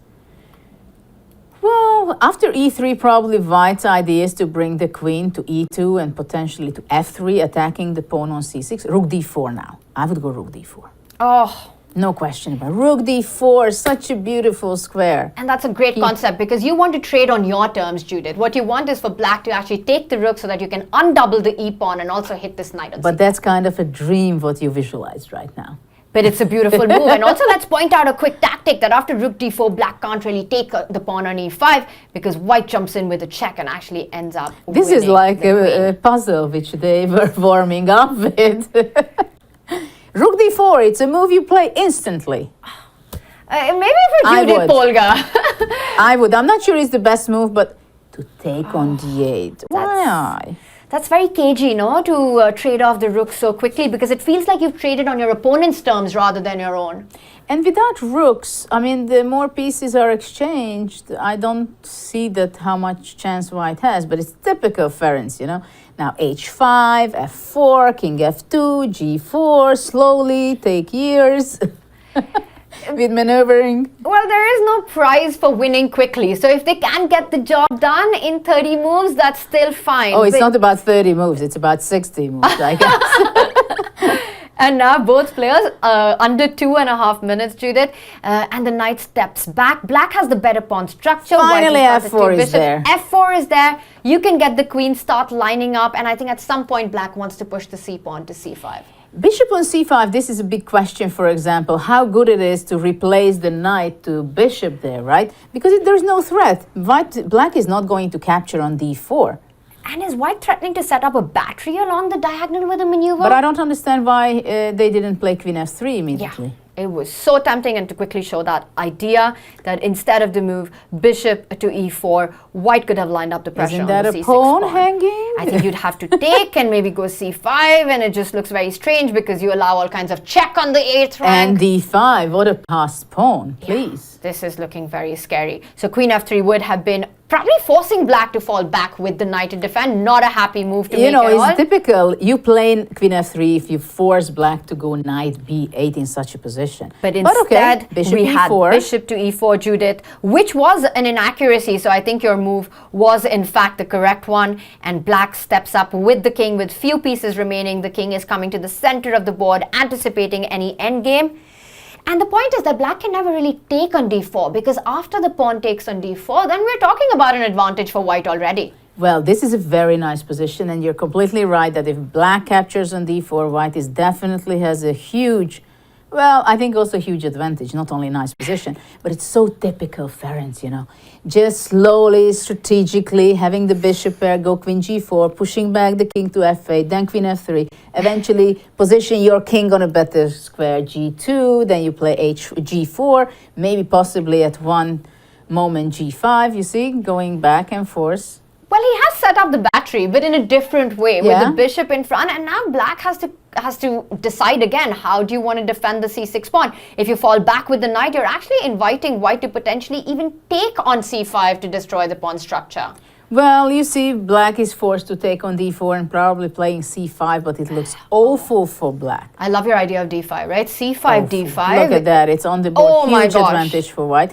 Very difficult moment, and white has double the time compared to Dana and Gellert. And that pass pawn, oh my God, this pawn structure, if you see only that very much focused, it's like a Banco gambit, but it's something very different. Very different, but it's desperation right now for black. You have to look It's for counterplay. desperation.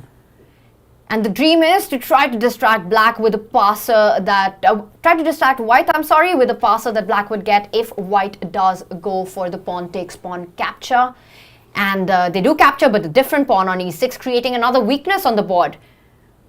Well, it's a pawn up, let's face it. c4 is not going to be as strong because bishop c6 is there, blocking the support for the pawn on c4 by the queen. And there is no way black can save this position, I must say. It down on time, down on the material. And this did not work out for them, though they had a pretty balanced game at some point. They did, but the idea that Jaka and Burkes had with the slow play, it worked really, really well, keeping Exactly. the tension on the board. And now we see your move bishop c6 has been played, disconnecting the queen to the c4 pawn, which can now come under fire. And black always has to watch out for an f5, a rightly timed f5 with attack on black's king. Basically, there is only one chance for black, the team Maglat. And it is that white is getting confused, cannot make a decision how to win this game. You think, okay, everything is winning. We played it so many times as professionals, right? That, everything is winning, this is winning, that is winning. And I don't spend time, and then you make a mistake, you feel frustrated, and you're not so winning anymore. But I have the feeling there is not much chance for black to save the game, because Ferenc is very stable, and also Joka, these kind of positions, they are winning. The problem of a choice, the problem of pleasant choices, but right now they're keeping up on the speed. Team Mighty Fox on their way to get the victory, but they still need to get the job done. One thing I wouldn't want to do is trade on d5, even though the knight looks really nice, but you don't want to connect the black passers, Judith. That's true, but black's knight d5, I think, was a really great chance, creating a chance for black, because queen b6 wants to look for counter chance, queen d4, and then suddenly the c4 pawn finally can be very strong. So actually, I didn't like king f2 so much, I must say. It's queen coming. b6, look at that, suddenly activity by black. Queen d4, queen g1, and a lot of checks are threatened, and we know that the queen and knight, the combination of queen and knight can be very tricky on the king. But the question is, maybe f5 is winning on the spot. Tactics. Tactics, tactics, tactics, and it all relies on if you take the pawn, then bishop takes knight, and it's on the board. Judith, I mean, I love having you here, but I feel like you should be in there playing. Because now it takes on e6 and queen d6 is the killer, so... Takes, and White you give a is- check, and you win the knight. So the king has to But fall they're back. fighters. Maglet team is a fighter, no question about it. And still they want to give checks. But let's see what white should be doing here. What about queen f3, for example? Do you want to allow Or- knight c3 checks? I would be so scared of allowing black King even a f1, single you can check. go You back don't and care. sneak out on the king's side. Oof. No, bishop d5, I think that's a human approach. You want to get rid of the queen knight. e3 and e7. And somehow you're going to be hiding with the king. Your king will march over to the queen side, and all you need to do is find a good square, which shouldn't be too hard in this position because white's queen is not only defending the e-pawn but also the king really nicely. I am expecting a lot of checks, and king d2. You start coming towards the queen's side. Well, queen e8 because there was huge dangers, but now the question is queen e6 and then queen d6 or king c3 simply and playing for a zugzwang position. Oh, this is so Burkish. typical. This is like Riding, yes, yeah. just enjoying the position now. You defend the b5 pawn, not giving black any counterplay at all, and queen d6, queen d8 is a killer idea. It's a very important way, actually, what kind of technique you have in a winning position. And this I give extra point for those who just play not necessarily the very best move, but the move which gives the less possibility for counter chances for the opponent. Now they're just going to try and queen the b pawn, trying to deflect the queen. This is such a great plan. And you can see the synergy between the two. They totally understand this plan that they want to go for. And we see some pawn trades, but black is just too slow, Judith, in this one. Black is very slow, though black can still give a lot of checks eventually. So queen f5, Viking. Queen f8? Go queen f8 and finish the game. That's the idea. Exactly. And white is queening, and it's going to be over just within seconds because black will not play further, I believe. And the game won by Joka and Ferenc. And they are happy, relieved, and they did the job. They did do the job. Team Mighty Fox takes down Team Maglat, and in a convincing fight, Judith. Out of the opening, it felt like Team Maglat would be fine. And look at that, they are analyzing right now. Yeah, they see, well, where did we go wrong? What was the moment? But the arbiter and the helper, Judith, she goes there that we'll start the next round. This was the second match, and now we have the new matchup. And the reason they're not moving is because they are playing the next matchup as well. It will be Team Maglat with Dana and Gellert taking on David Howell and Alessia. Currently, this is our standings. Team Mighty Fox with that mighty win in convincing style. Going up the leaderboard, Judith, that's the team to beat right now. And in second place, Team Crazy Landia. And we see quite a bit of a margin there. Oh, absolutely. But I'm sure that when David and Alicia, the Crazy Landia, comes on stage, they want to win. They will be hungry and they want to punch them on the board, of course. It is going to be some crazy chess that we can expect from these two players. But Judith, so far, out of the matches that we've seen, it felt like Joka and Ferenc Burkish have the best understanding between these two, because this game just felt like it was a flow for them. But also, I think in style they are similar. Like Joka is also a player who likes solid things because her repertoire was, I think, more of the solid c4, d4, knight f3, the very solid, slow kind of game. And I hope she's going to become more tactical to progress in her development. But I know Ferenc is so much in this very slow way, very like small advantage. That's the best. Yeah. That's the best to have. No rush, no tactics, no nothing. Just a little that you're just torturing your opponent. That's the cool thing. And such a stark difference from your style, because we were playing in the community game yesterday on day one of the Global Chess Festival, and Burkish, myself and Judith were on one team, and Alessia, Vasil Ivanchuk, David Howell and many other grandmasters were on the other team. And Judith, you would always want to play the most aggressive attacking move, while Burkish wanted to trade queens and go into some strategic safe position in the endgame and slowly win. Just complete contrast of styles. Well, probably if I would play with Ferenc, we would have some conflict. Because this is the thing, that if I go something, I mean, if you say A, you should say B, right? If you're attacking, you can't waste time, losing time. Yes, absolutely. And right now, I wonder if this is a clash of styles, because we saw David and Alessia, they drew their first match against Team Dragon Chess. They're back to fight against Team Maglat, who has just lost a game. And it's going to be so important for Dana and Gellert to just get over what has happened, because that felt like a very one-sided show. Well, at some point when knight was on c5, I felt that it was a pretty balanced game, but they made a bad decision switching the knight from c5 to bishop, and that was decisive because after that they practically had no chance. No chance. And just setting up when Team Mighty Fox, set up the bishop and the queen battery together, made it work so well, the pawns moving forward. It was quite a fantastic display of strategy, and right now we see some strategy being discussed here. Yeah. But you know, it's interesting. The focus in the festival, the theme was decision making. Yeah. And I'm always saying that when you see make a decision made like a blunder, usually it has those decisions towards to a blunder. It was done much in advance. So for example, here, switching the pieces on c5 was not a blunder or anything like that, but it was a bad decision that it started to go downhill for black. Yes. It felt like all the pieces were in the right place, but you make this slight strategic problem and then everything falls apart, and right now the players are having so much fun. You were talking about decision making, but of course Global Chess Festival is also about enjoying chess. It's about fun and showing how chess can be fun in many different ways. Competitive and fun at the same time. The Yeah, players, you shouldn't be too competitive. the players here, Judith, definitely wanting to win, getting that fist bump in. And in just a few moments, we will have the first moves. And this time, David and Alessia start with the white pieces. And it's ladies first, so Alessia gets to decide king's pawn opening or queen's pawn opening. Yeah, this is why it doesn't really matter whether who plays the first move, because they discuss who is going to play and which move and which opening they would like to have. And do you think they were also following the action of the previous game? I'm sure. Yes. We heard some noise out there also that the other teams who are not playing, they are having fun and enjoying that the blunders are not made by them. Yes.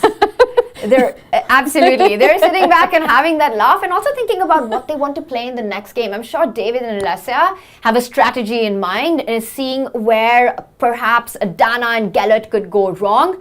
And it's going to be quite a fantastic fight, and it starts with the king's pawn opening, 1e4 on the board.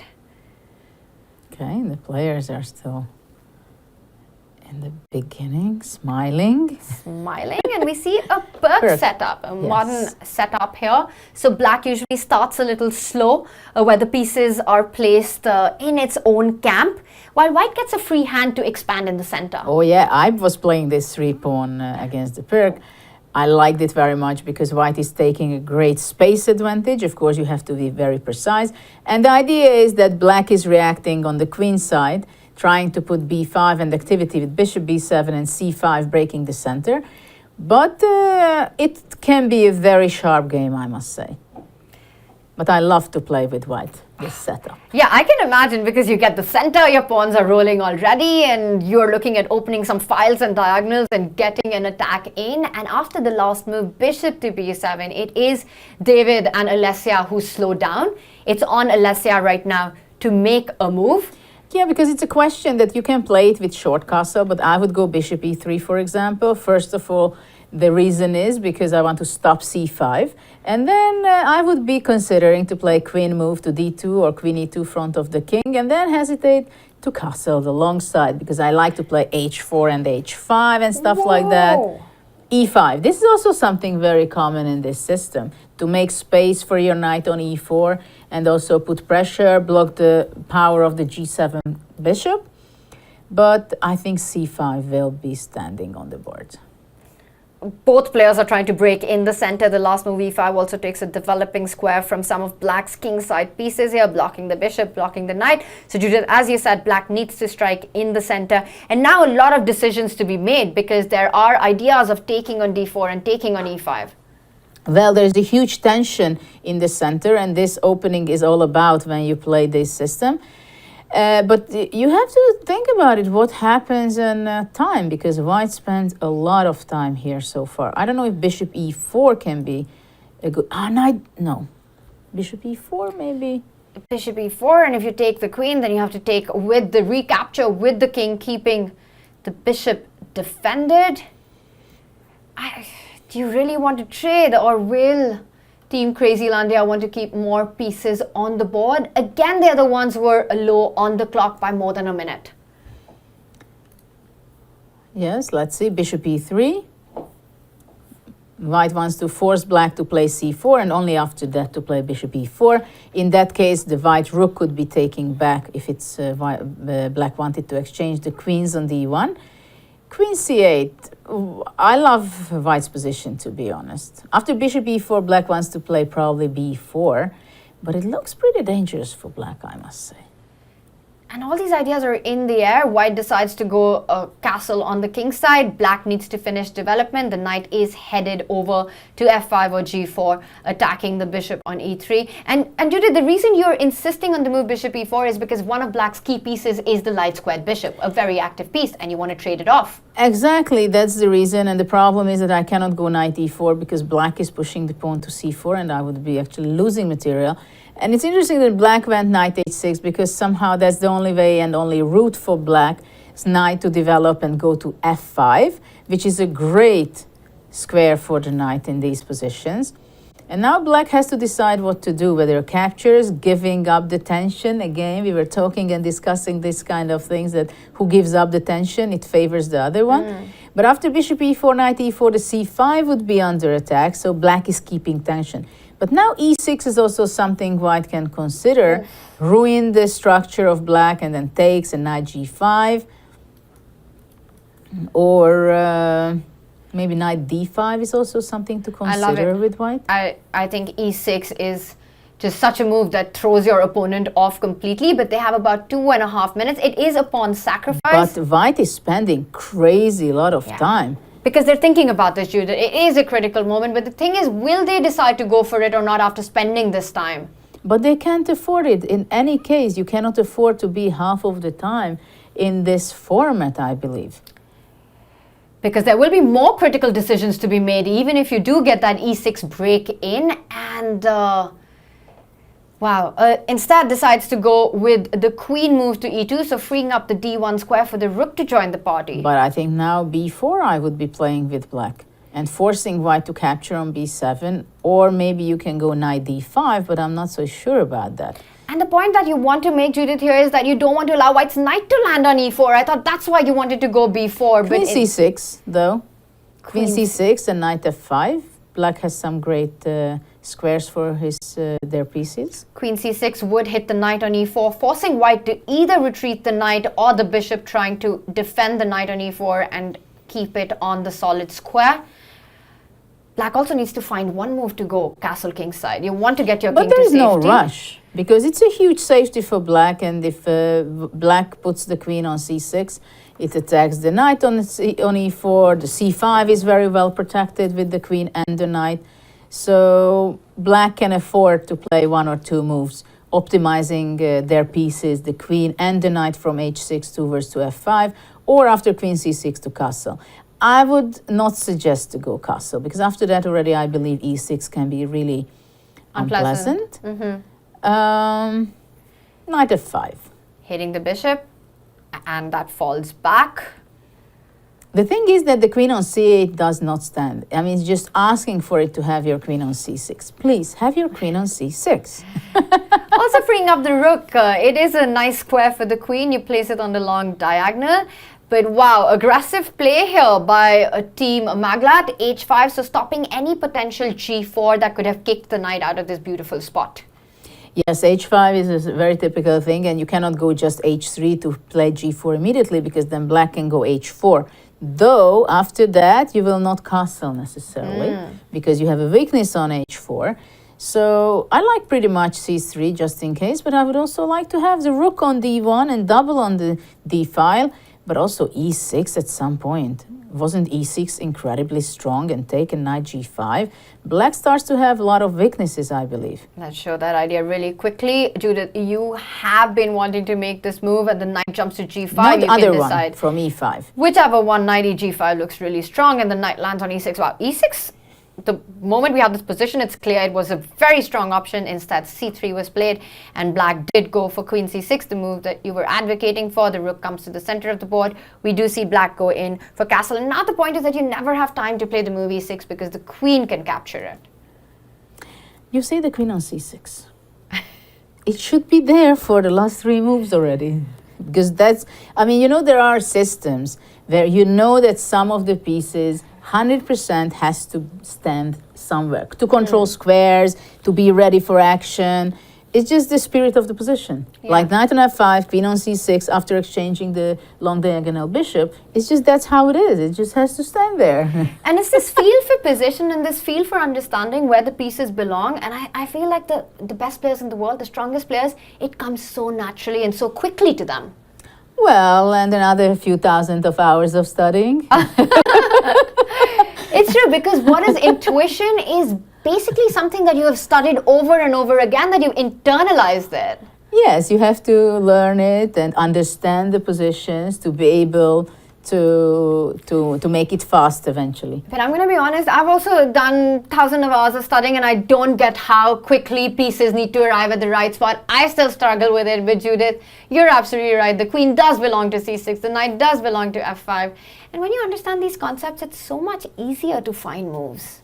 And also you save time, because when you know where automatically it should be standing, and when I'm saying that it should be standing on some critical squares, it means that it's nothing concrete about it.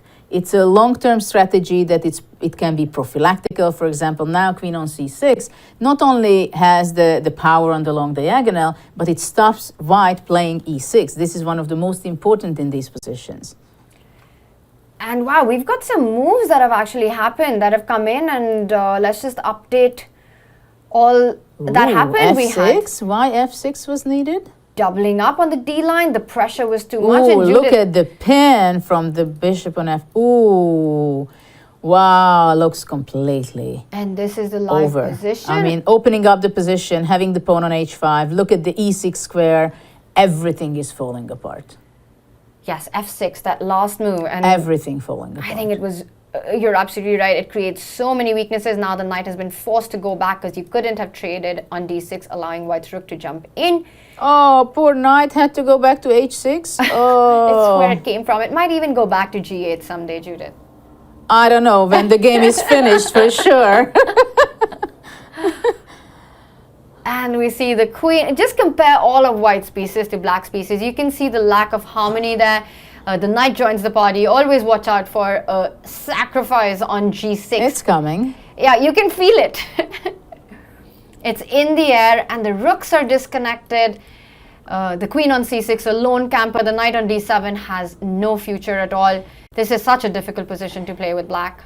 And also you see that knight on d6 is not threatening with anything at the moment, but it's just so powerful that at some point it will be like a killer. Also b4 is something to think about in this position if you don't want to smash black and it doesn't work.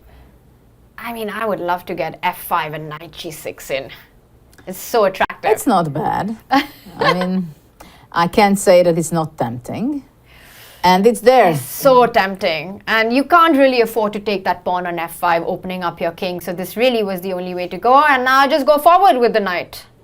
I see, if I feel it well, you would like to take over with white. I think you speak for everyone right now. I mean, this is the most beautiful position I've seen for white. And after that, knight e7, I think. Oh.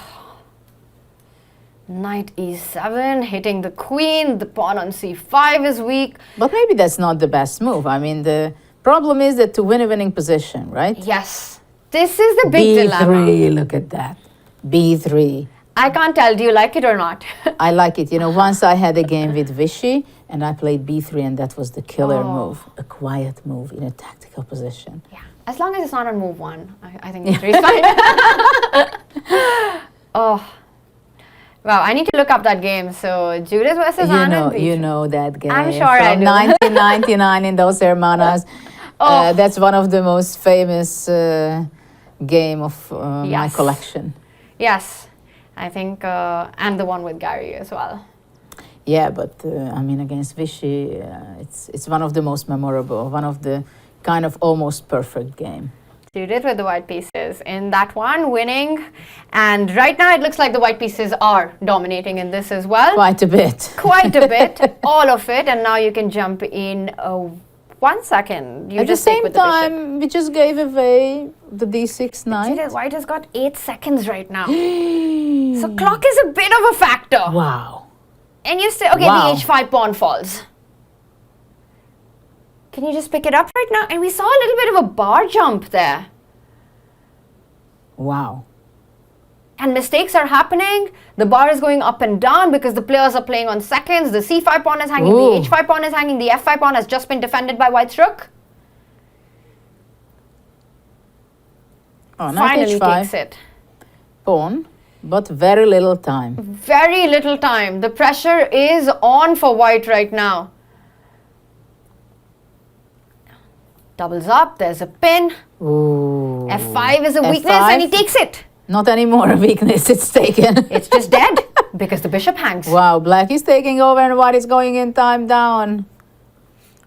And now it's level material. Black has got the Check and extra rook few d2. seconds. Bishop h6 also Activates powerful. the bishop. I like it. And once the rook, if it lands on d3, I we'll be wanted big to bring trouble. the rook first to the second rank and only after that to bring the bishop. Very nice technique there, but instead King bishop g3. h6 was played. But Judith, black is completely out of trouble. Now you compare the pieces. The rook and the bishop are active. White's rook active but stuck on f5. The knight on d5, no target. Can he trade and can he go rook d3? Well, you just go rook d2 and capture the pawn, or rook c2. Does it? Takes on f4. You're going to win g4. White is in trouble because black's the one who's quicker to the queen side pawns. You go rook c2, win the c3 pawn next. This will be a painful experience What for a white. turnaround. And look at Gellert. He knows that the position is turned around. They were completely lost, Judith. Exactly. See, they had the problem how to win the completely winning position, and now what has happened? What Never has think the happened? game Black is has over. an extra pawn. Never give up. It's not only extra pawn. The problem is that white is very passive. White was in Zugzwang practically. Pick up to the give g2 pawn. Exactly. White is going to be looking for. But why not take? And Okay. look at take- Alessia and David. They know they're so disappointed with what has just happened. We saw both of them just lean back right now. It's a crucial game. Very crucial. It's a very crucial game. What has just happened? Oh, what a disaster! Another pawn falls. And now that's 3 pawns too many. Huge disappointment. Look at David's face. But what a What a performance by Dana and Gellert. Taking down big favorites in this match. So, what's the moral of the story? Fight until the very end. Never give up, and that no Never. result is written in sport. You can be Yes. a favorite on paper, but you still have to fight it out. Yeah. And now the king steps in. The c pawn is unstoppable. The rook will come to c3 to block the file. The king goes on to b2 to assist the pawn to queening. And that's it. Wow, what a comeback. What a result by Team Magla. They take How down happy Team they are. Crazy Landia. And they deserve to be happy right now. Yeah, but this, I have to tell you that it was how they ruined it, poor David and Alicia. It was a teamwork of ruining it. Because they had such an advantage, such a winning position. Absolute domination Wow. by Team Crazy Landia out of the opening. And I think they're looking at where it all went wrong. But there are so many moments where it went wrong. You can't even pick one, I think. I mean, there was a final mistake or something. But what a turnaround. That was a roller coaster game. 5 minutes with a 3-second increment. This is Tandem Chess. This is the Global Chess Festival Triathlon. And these are the standings. Team Mighty Fox at the top. Team Crazy Landia suffered a shocking defeat to Team Maglat with International Master Gellert and Women Grandmaster Dana. And then on 2 points, we've got Team Dragon Chess. A lot more chess to be played. And Judith, even now, anything can happen. It's everything to play for. And this was very important for Team Mighty Fox because obviously at the moment, David and Alicia, Crazy Landia is the biggest rival for them. But now it's very open who is going to be taking the lead. Right now, Mighty Fox is leading for the moment. And this was really, really very important moment for the event. Very important moment for the standings, as you're seeing. And I think the result that few would have predicted at the start. David and Alessia were so much in form and rhythm and had dominating position that they had. But this is the form. This game will hunt them. Yes, it's not going to be easy, but it's No. so fast moving, Judith, that you need to leave that behind as quickly as possible. But you know how easy it is, It hurts. right? It pains. It's I mean, easier said than done. Basically, if they just collect the point which was given to them, that opportunity, and it was not an only move that you had to No. win. Probably it was not so easy, but only few moves were had to be done, and that would be it. And then they would be in the lead. And it was a very important, critical moment of the tournament for so far. A huge moment. And like you said, it's not the result, but the way it happened that hurts a lot. When you're in a crushing position, you know, you've got about 10 moves that you don't even have to make the best moves in the position, and you still keep all the advantage. And then suddenly it slips out of the hand, and it all comes down to that time management, Judith, to have those extra seconds in those critical decisions. And right now, there will be more critical decisions to be made by Team Mighty Fox, who are in the lead.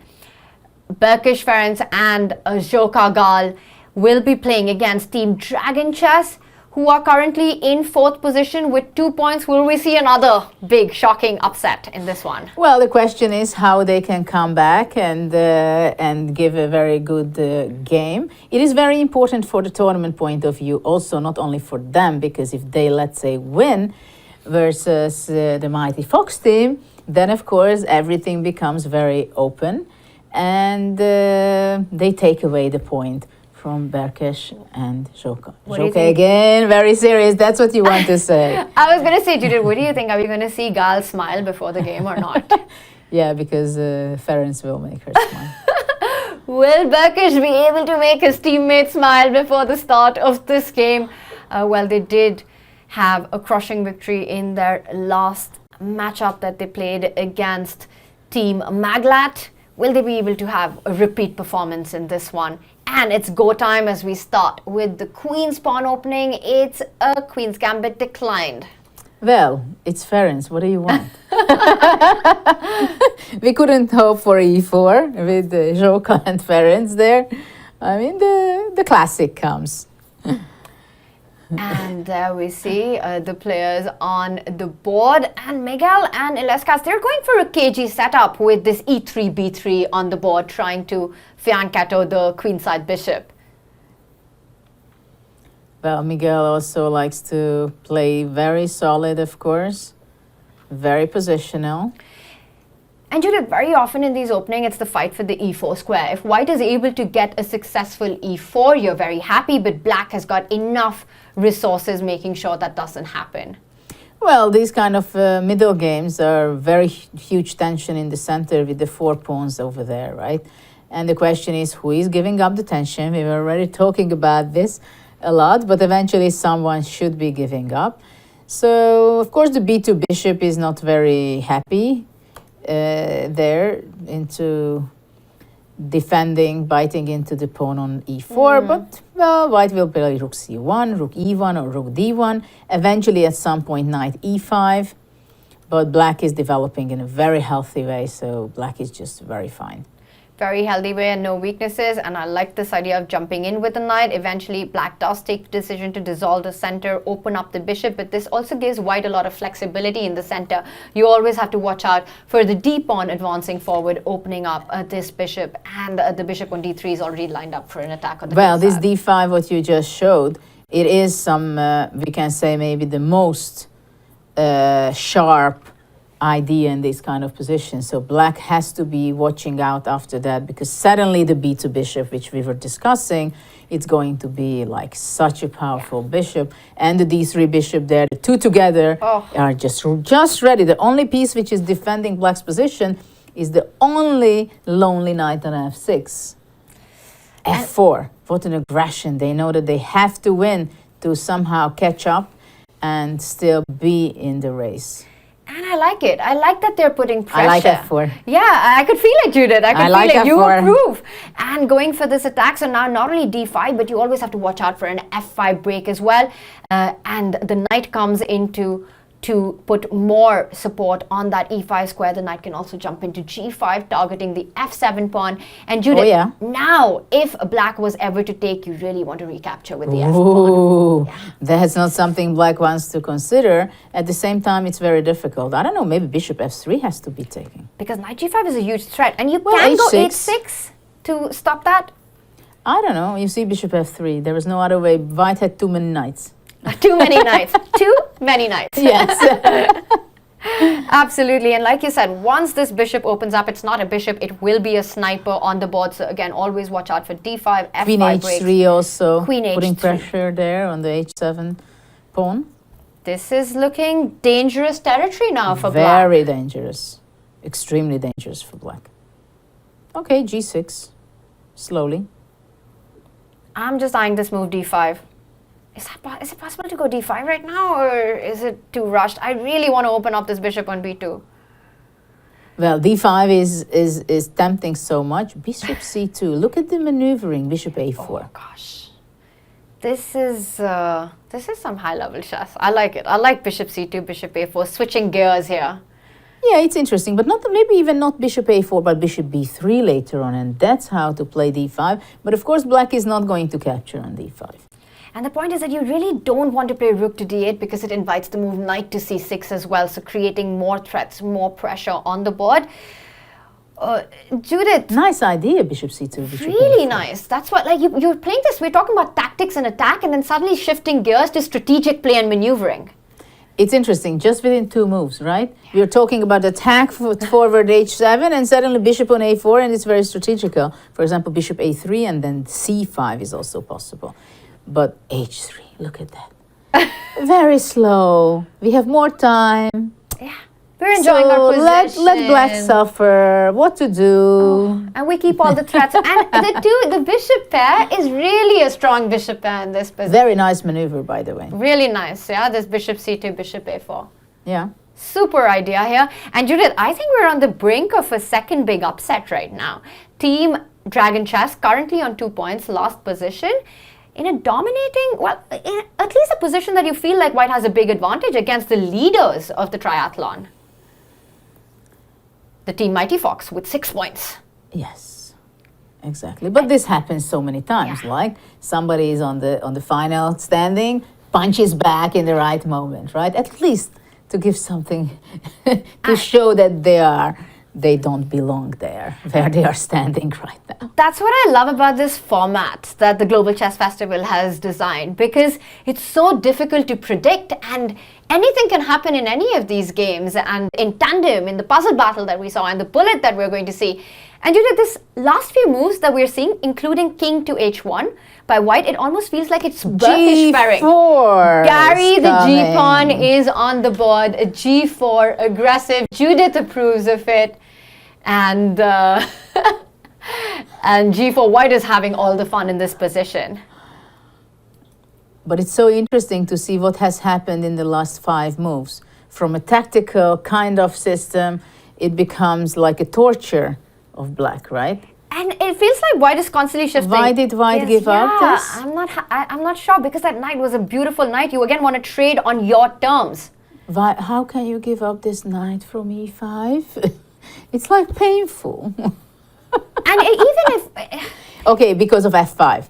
But it's interesting that at some point you think it's going to be tactical, then they go on positional, and then they come tactical. I mean, the e5 knight, having it there, it was Yes. much more important than And to it was go. this moment, right, Judith? Even if you trade, you want black to trade on e5. Again, so that you're the one who trade on your terms, taking on the f pawn and opening up the f line.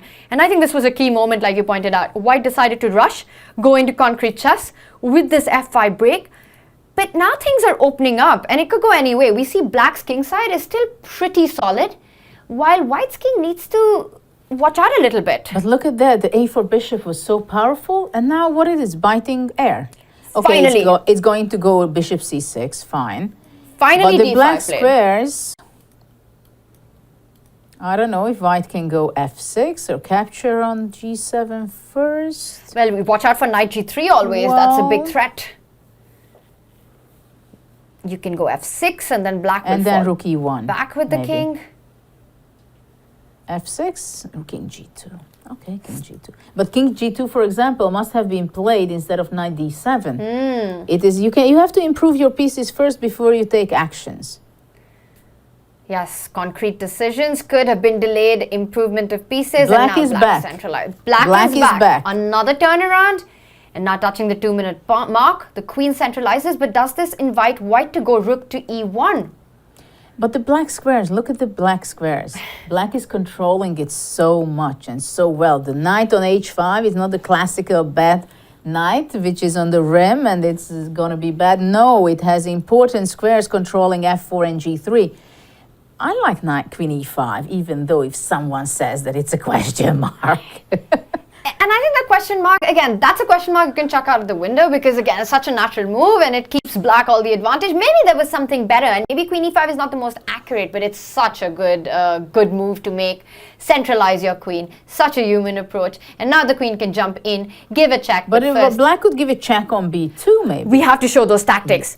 Judith, I know what you've spotted. So tell it. Continue. So I say a move, and then after rook e2, you have I to. feel it. I feel you right now, Judith. And if it goes rook e2, the most natural response, that knight on h5 that you were We're pointing. sharp too. Yes, you got that puzzle battle in. Knight f4 would actually win the game, but instead black fell back with the queen to f6 awarded. Well, not awarded. Well, of but course, white did not have to blunder there, but that was a tactic which could work out. And there was, another tactic. Can we go back just very Absolutely. quickly? So So after queen b2, if white goes rook f2, then it's other tactic with double attack queen b4. So that's why it was kind of tricky. So maybe it was a material win after queen b2. This is super pretty and a harder one to spot than the one on rook e2. Well, we had the puzzle battle, so we are also in training. We're all warmed up. Inside, the queen fell backwards. There was a trade on g6 and the queens got traded as well. The bishop lands back on c6. So a nice square, and I think white, I would prefer white here. I like that bishop on c6, Judith, and I can target the b6 pawn. I should, but I can't argue with that. Yay, Judith agrees. All right, so bishop to c6 played, and I think white is back in the mix and also ahead on the clock. Yes, absolutely. So the weather is changing fast. Weather's always changing on the chessboard.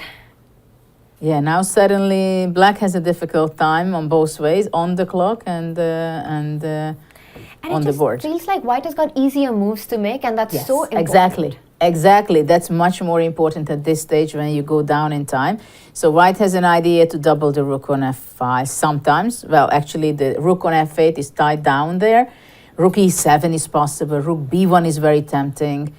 But definitely the power of the bishop on c6 is Yes. that black cannot go rook e8. Oh, this is so nicely pointed out. It's not only a really good-looking piece on c6, it's actually doing multiple jobs here. It's taking away a key square from which black can actually neutralize the open line, try and trade pieces, try and get activity. And notice how black actually has no open file to take control of right now. Yeah, this is a problem. If the knight would be from f6 to go to d6, that would be quite nice. But it's not And an maybe- easy journey. You might be right. That might be the way to go, Judith. You fall back with the knight to But only go it's- forward. But black will not have enough time. I think I would be going rook b1 now. And after rook b8 to go the other rook to e1.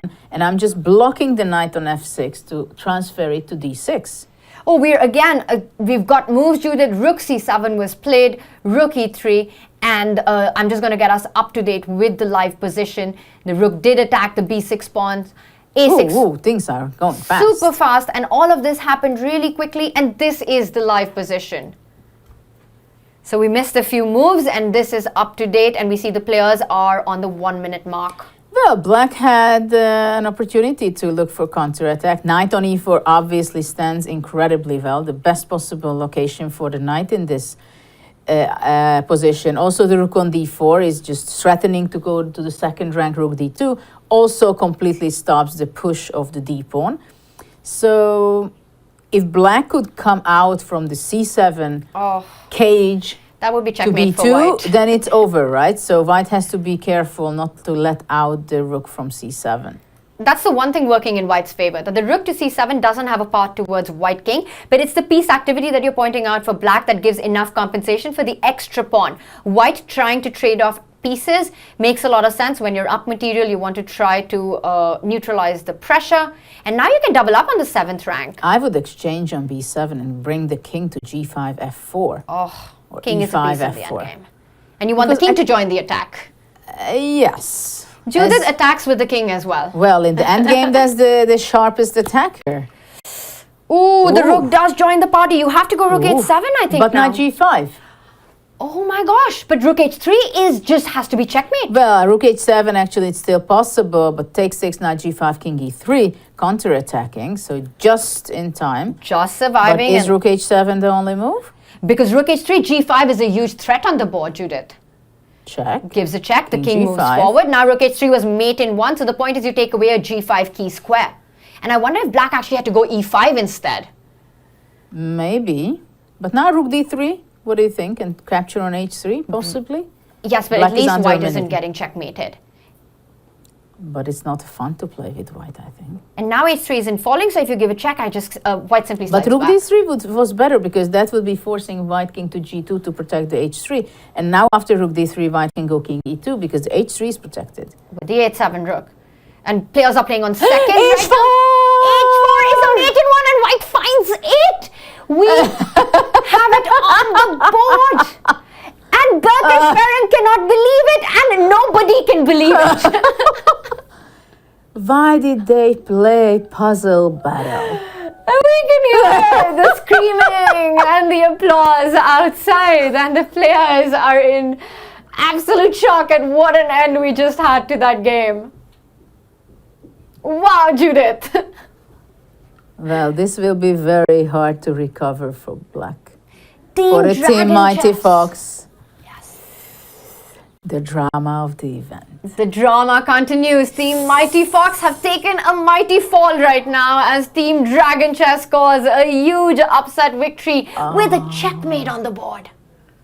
I gave a checkmate h4 once. Oh, It was a beautiful. was it just once? I'm surprised it was just once. one I remember for sure because it was a nice tactics. Who was on the receiving end? Do you remember? Spanish international master. And It this, was a nice queen sacrifice. oh wow, what game? What game was it? I guess Fernandez. Oh wow, and this It was time it was a nice. Spanish. And it was also grandmaster. the king was on g5. I had my 2 rooks on the f and the h, and that's how I played h4 mate. Wow, was it an end game as well? I'm guessing. No, middle game. You got Black's king on g5 in a middle game. Well, black had the queen because I sacrificed mine. Of course you did. Nothing new there. Judith with her No, queen. it was rapid, I think, or something. But I was so happy to give it h4, and it was so nice. And one of our global chess festival. Yeah. At the time, it was not named like that. There was a choreography made, music with that game. So they were dancing it down, and you could see the pieces. And this was the final. Oh, h4 as a checkmate Yes, must have been yes. a beautiful dance move. Yeah. Wow, I think Judith, your games and your attacking masterpieces and the finishes that you've given, really many t-shirts could be made out of that, out of those positions. Maybe one day, good idea. Yes. I know I'd get myself one for sure. I'm already calling dibs on that. But Judith, what a performance we've had in the last 2 matches. We've seen Team Dragon Chess take down Team Mighty Fox. We saw Team Magla take down Team Crazy Landia. The Tandem Blitz has been shocking results so far. Yeah, and it's so balanced. I mean, look at that. It's so tight.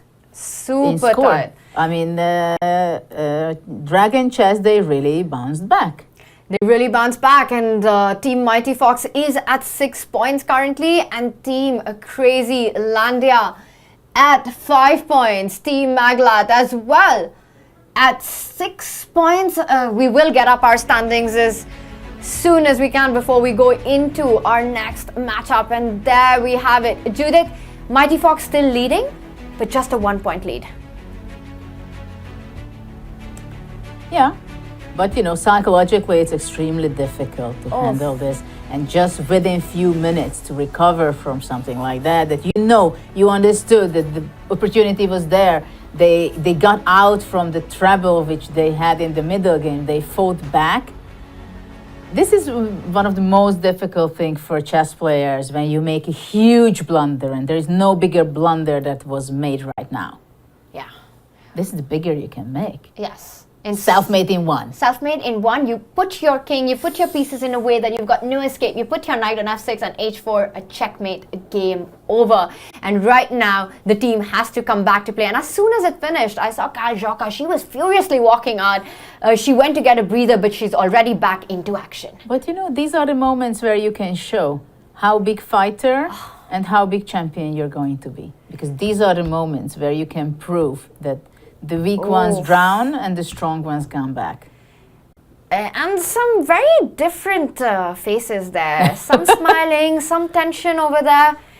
And it's go time, Judith. Wow, it is Team Crazylandia taking on Team Mighty Fox. They've had a difficult start, and we see that Jaka again goes for the kind of structure that she likes. A Reti opening with a Fianchetto on the king side. Let's see how it will be unfolding this game. Actually, it's a big match what they have right now. Because, of course, Crazylandia wants to win desperately to take the lead. And the reason you say that is because currently Team Mighty Fox is on position 1, while Team Crazylandia is second, tied for second. And if they win this, they actually change places. They change places. They leapfrog the standings with 2 points. Exactly. So it's a very crucial game, and how we are moving forward in the event, more and more game will be crucial. And it's quite a crucial opening, quite a non-standard opening, where instead of developing the bishop with the more solid b6, bishop b7, black went all out. And this wasn't a mouse slip. Well, it's a typical modern fashion with having these AIs around. AI influence. I'm looking at our camera screen right now of the players, Judith, and it just feels like Team Mighty Fox looks very stressed to me. At the same time, they know and understand that they should leave behind the things what happened in the previous game. And I hope that they are able to concentrate, because actually nothing happened. Yeah. I mean, they're still up there. This is why it's so difficult. That, I mean, before the event, they would be happy, right? Yeah. Of this situation. Absolutely. So this is what you have to switch your mindset, and this is a decision. I think it's about forgetting that checkmate. It's about letting go of the fact that, you walked into something. If something will be hunting in this tournament, no, it's this one. Maybe it will be in our dreams too. Both these teams actually, Judith, have got something to recover from winning positions that slipped out of their hands. Exactly. So they need to show that strength of character right now. They are fighting against each other, a very crucial match for the standings. And we see some critical decisions have been taken. An A file is open. To me, it looks like white has a clear target for the rest of the game. A7, this pawn, I'm expecting it needs to move forward to A5 at some point. Well, probably it will move A5, but maybe black started with knight D7. I would have played bishop B7 maybe first. And I think the reason for that is because you're always kind of looking out for anything along the diagonal, the long diagonal. But I like this for white. Queen B3, isn't it forcing black to capture on C3? Because D5 is under attack. Queen B3 looks extremely strong with the a double other attack. idea is to go knight D4, I like trying that. to reach out to C6, and after bishop B7, knight F5 is a nice outpost there. But Queen B3 first, I would like to challenge you on that. It is really interesting. Queen B3, such a direct move. To me, knight D4 was the first one that I considered, but I think Queen B3 is on the board. It has been played. A double attack, Judith, forcing black to relinquish the bishop pair. Exactly. Now it's a big question for black, because if black has to capture on C3, then definitely white has a fantastic position with the bishop pair, because it will be a position either queen C3 or b takes C3 more, and then you can go with the bishop to A3 or develop it to G5. But the bishop on G2, the fianchetto bishop, is just so powerful, and also the black squares can be very sensitive in black's position. And let's not forget the long-term weakness on A7, which is going to force one of black's pieces to defend it. And I like that Team Mighty Fox did not take too long to decide. Two pleasant choices, take with the queen or the pawn, and they go quickly with pawn takes bishop. The bishop can now think about landing on either A3 or G5, as you pointed out. A bishop pair for white, an open position due to the pleasant outcome from the opening. And also black doesn't have bishop B7 anymore because of the queen on B3. Well, maybe C4. And actually, while I'm saying it, it's there on the board. Amazing call there, Judith. You want this bishop to not be a bishop but become a sniper. Well. Why not? If you can. And if black was to take on C4, then you end up with more weaknesses in the position. You could take with the queen attacking the C5 pawn. So first black jumps in with the knight, but this does allow white's knight to come into E5. Knight E5 is a great square for the knight, definitely, but also the C5 pawn can be vulnerable. What do you think if bishop A3 or queen B5? Oof. Very D5 I pleasant like. choices. Bishop A3, But maybe queen c B5. takes d5 is also powerful. I'm not sure. Goes with the bishop developing move, attacking c5. Again, too many temptation. And for so white. important to not burn the clock. But just to make one of those moves, because it's not a critical decision. Each of these moves keeps an advantage. Yeah, but you still think that black's position is so bad that only few moves and it will be fantastic, such a huge advantage, almost winning. But definitely the position is extremely difficult for black. Because Very- if, let's say, queen c7, you can go c takes d5 and rook c1. And the c5 pawn is just really such a big target. It's just lost, I think, in that position. You're not even going to be able to defend it. But if black goes d takes c4 first, captures, and then queen c7, no, rook e8. But bishop I think c5, what is this? You're so scared of opening But up the bishop bishop. c5, there is a pin. You take bishop c5, Rook and the E2. point is rook e2. Oh, Judith, tactics. But this is a puzzle. It is Puzzle battle. Puzzle battle at its best. Bishop c5 on the board takes the pawn, and black doesn't have time to capture the e2 pawn because notice that pin on the A line. You will simply win the piece on b6, and David Howell and Alessia Santaramo are in big trouble right now. Also on the clock. Well, the clock is so much secondary at this stage. This is true. It's not their biggest problem. Oh, yeah, for black. Bishop takes pawn. White has a healthy extra pawn, a huge threat on the board. Now unpinning by defending the rook. Well, now the typical big problem, how to win the winning position. First of all, you can go bishop takes b6, simplify the position, and just collect. No, h3, the very solid. I like it, Judith. Solid. You ask No questions. risk. You ask questions because do you want to fall back to h5, allowing g4, forcing the bishop back, and then the knight can find itself jumping, opening up this d4. bishop? Yes. Yeah. Or you really don't want to take on f3 after bishop takes knight, bishop takes bishop. That would be also disastrous. First takes on c4. White can simply capture with the pawn. Rook is coming to d1. Bishop b6 was also an option, you know? I paused. Though maybe it was not so bad for I think black. I like this. You just simply take the pawn. And keep also that everything. they were not thinking. This is the Not most hesitating. important. Look at the advantage in time. It's more than 2 minutes. minutes. That's more than 2 minutes and a dominating position, a very healthy extra pawn. Well, watch out, black has a clear threat to win the c4 pawn. I Well, really probably want, knight d4. I want to jump with the knight, Judith. Knight d4. And I think the knight d4. tactics just work out in your Knight favor. e5. I rather prefer knight d4. I don't know why, because it would be defending the queen on b3. That would be important, you know. And After let's knight just show d4, I that think. after knight d4, Yes, because bishop c4 is not possible to bishop b6. you simply take and Exactly. at the end of it. And knight b3, piece up. And that's why you wanted the knight on d4. Exactly. All right. Okay, knight e5 does not look bad at all. And the rook Rook landed c8. on c8, attacking the bishop, x-raying the pawn on c4. There's Knight still a little c6. tension. Well, knight c6 is an option, for example. Knight c6, queen to... But also rook d1 is not bad. I like knight c6, queen d7, rook d1. Just combine everything. Also knight c6, queen d7, rook a7. Ooh. Crazy Landia made some crazy moves this time. And it looks like it's going to be a mighty win for the mighty fox. Knight c6, Judith, your move on the board. I don't even see a good square for the queen right now. You really don't want to go queen d7, allowing rook to take the But pawn we with the discussed tempo. that the previous match, that they ruined their winning position, it will hunt them. And you see, they just completely confused Crazy Landia. Yes. David and Alyssa. And that was a bigger nightmare than for Team Mighty Fox because they were in a difficult position from the start. Yes, and when you blunder one move, that's a different thing. Yes. Then continuously you drop your position and you ruin it. From a completely winning position. And I think that's been a bit of a confidence shake for Team Crazy Landia right now, who is once again in a difficult position. And David Howell there, you can see it on his face. Bad news. Yeah, he's almost giving up right now. Well, I mean, it's difficult to fight. With 6 seconds on the clock. And with the extra piece down. Yeah. or a rook with knight e7. A lot And of 5 material seconds down. on your clock, 5 which is seconds the on last problem. Which is the least of your Least of problems it. as well.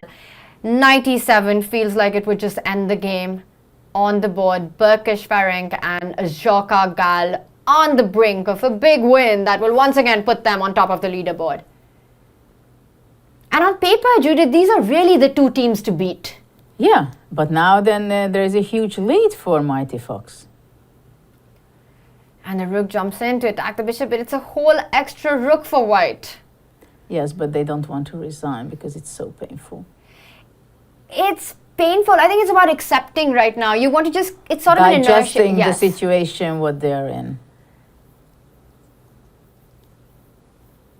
And we see the trades happened on f6, destroying black. It's black's king that's weak. Black is down a rook. No attack on white's Queen king. b3. This is beautiful. Queen b3. And there's going to be a checkmate on the board. And we're going to But see probably, it happen. probably they will be taking on f3, no? No, game over, queen b3. Queen takes pawn and Crazy Landia did resign. We see smiles, but They it's got to be can. hurting right now. Yeah, but okay, it was fantastic to come back from Mighty Fox. Yes. After that game, just a few minutes after that to play. But Judith, I think you made a very key point there, that for Mighty Fox, they fought that game. It was on level ground. And in the end, you make this one move blunder, it's easier to recover. But meanwhile, for Team Crazy Landia, it kind of really shakes up your entire confidence. When Well, you're now the last two games, they were playing, they dropped their level quite a bit. And there is no more game for them to battle out in the tandem. And look at that lead. Look at that 3-point lead, and for Team Crazy Landia, the craziness continues. As you said, no games to be played, which means Team Maglet and Team Dragon Chess can actually leapfrog in the standings, get up to that second position, and we have a big matchup coming up as those two teams are fighting against each other in the next tandem. Team Maglet will be taking on Team Dragon Chess, Judith. Well, well, well. Team Maglet, if they win, let's say, they are trying to catch up, right? Absolutely, and Team Maglet with Gellert and Dana have had quite a performance. They did put up a big fight, taking down David and Alessia earlier on in the tandem. We see the players there. They are getting ready. Some chair shifting going on. What's happening there?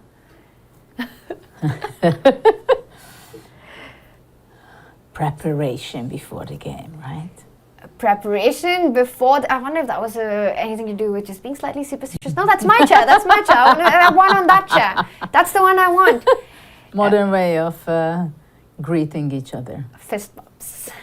I like it, and I think in just a few moments, this is such a big matchup for our standings, and I know that Team Crazy Landia is going to be watching it very intently, as currently in second position, but probably not for long, Judith. Well, let's see, because just in about 10 minutes, we'll see whether there is a big rival coming up on the neck of Mighty Fox, Yes. Team Joka and Ferenc, or they will have a big lead before we go into the bullet part. Oh, that's going to be a fun one. And we know in bullet, anything can happen. So it doesn't even matter who's on the lead, who's on pole position going into bullet, because there is more madness that we will be expecting. But right now, this one, a critical game. And it starts with a kind of a London. Wow. They are so solid. Look at that. Play by the white pieces. And the one thing I've noticed about Miguel and Olga is they like to play aggressive chess. They like open positions. So I'm just wondering if this is also a little bit against their opponent's style. Yes, but at the same time, I can say that it's Dana likes to play aggressive. And this is Absolutely. not exactly that we can call aggressive system with white, right? We've been calling her the dangerous Dana from the start of the day. But Judith, these positions also, they do hold poison. They look slow at first, but the middle game does tend to develop, and already white trying to get that A pawn to move forward, which was stopped.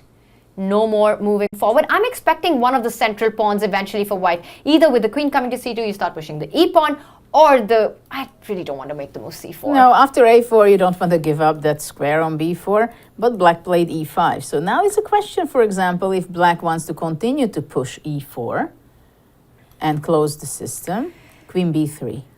Well, bishop c4 maybe is a plan, trying to force d5. Knight e4. I like knight e4.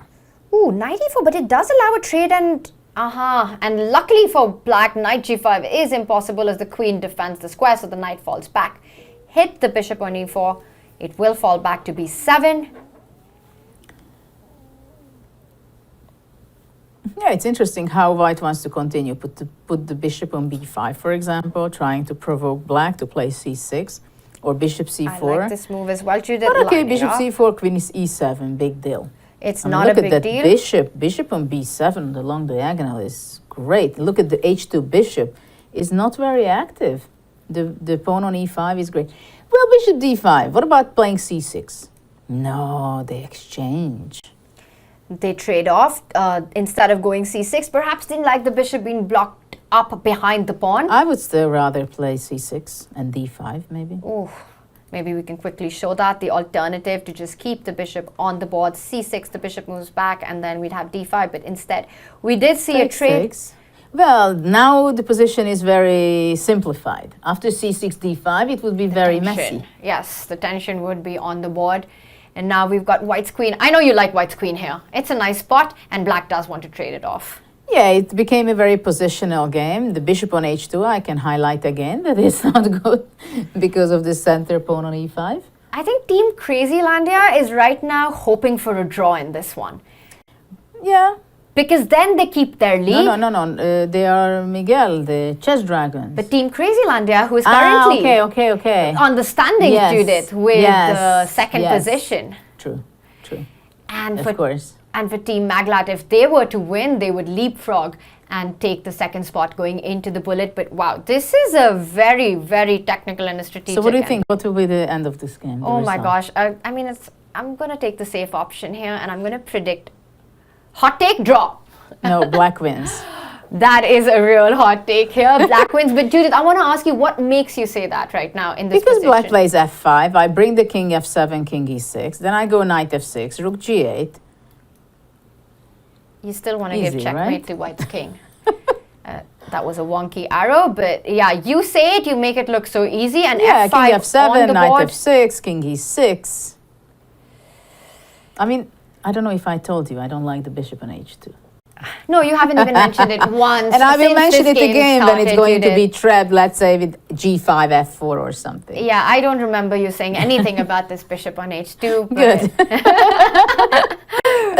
But wow, now that you say it, I'm just wondering if actually there's more than what meets the eye initially. Don't tell me that you would take white.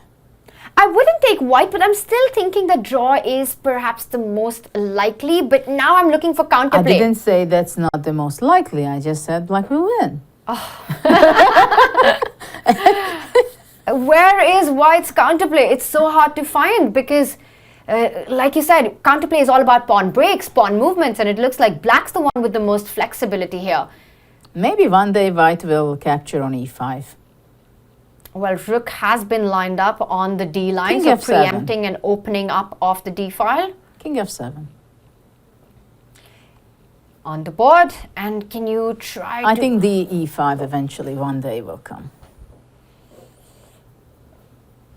I was just going to say, and I wish I had that the Knight knight jumps to C4. c4, because you also have to watch out if you were to ever go e4, which I know you will not, but I just want to point out that there are certain tactics that black has to take care of. Yeah, show it. Maybe I'll show it. You know, you want to place your pawns on the opposite color of your own bishop, but always watch out for these tricks. Yeah, that but you exist showed with the this knight. only because you want to prove it that your h2 bishop is not so bad. What about the h2 bishop? Don't remember you saying anything about it, Judith. This is the bishop that Judith is highlighting, and it is the key advantage here, that it is out of the game. It's kind of staring into a granite wall At here. the same time, of course, knight on c4 stands very well, and h2 bishop this time is not so bad because puts pressure on e5. Oh, I never thought I'd hear you say that in this game. But Judith, your idea of just getting the king into King the game. e6, yeah. Because you really want to provoke white to go d5, Yes, right? and then I go back and I'm happy.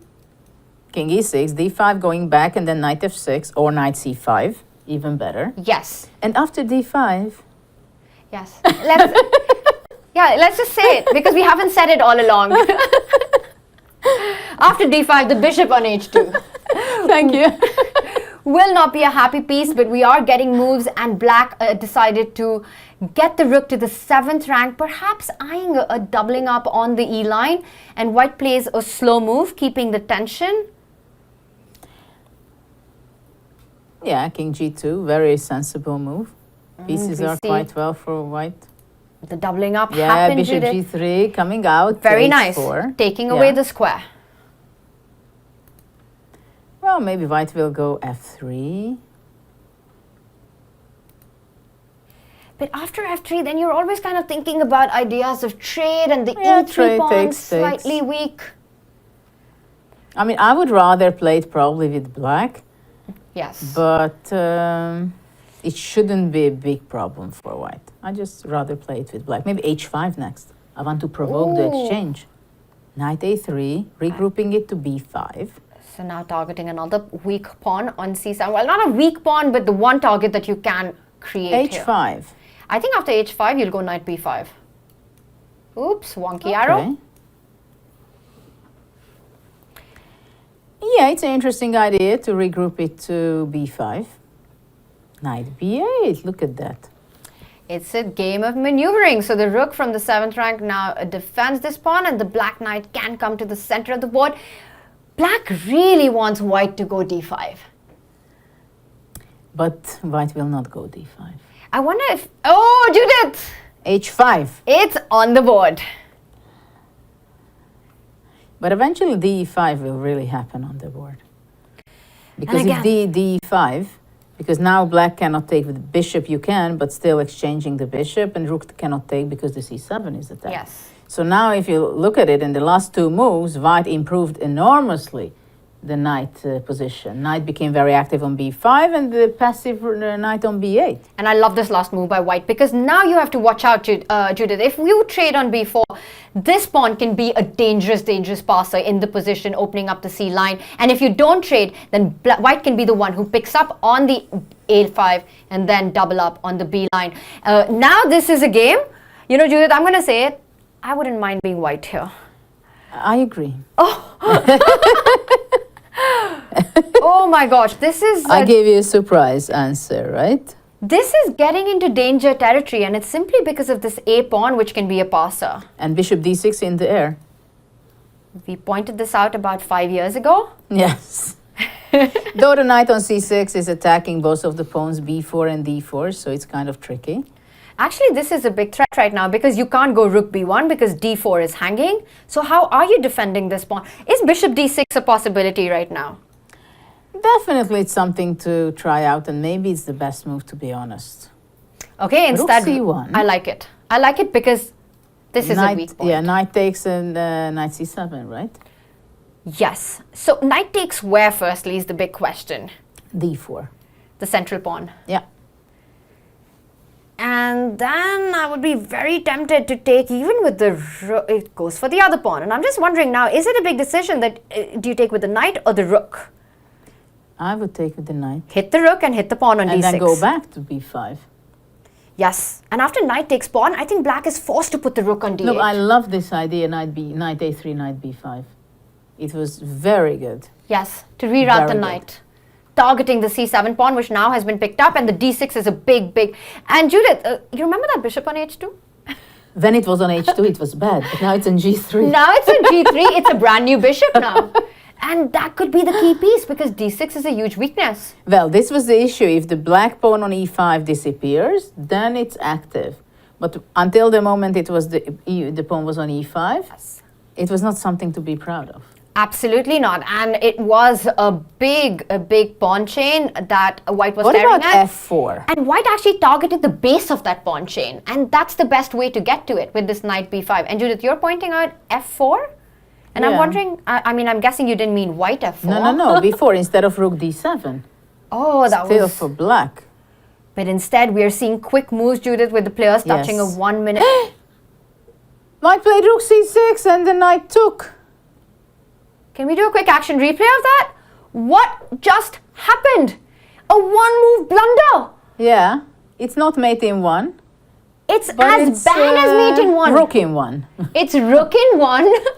I like that terminology. That's very well put. That's rook in one. And let's just show that one more time. In this position, we were discussing about how white is the one in driver's seat.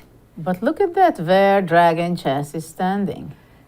Dragon Chess is on second position because black team Maglat blundered a rook in one, as Judith just called it. Judith, do you think this was a mouse slip and they wanted to play rook to c7? No, I think they just... A mind slip.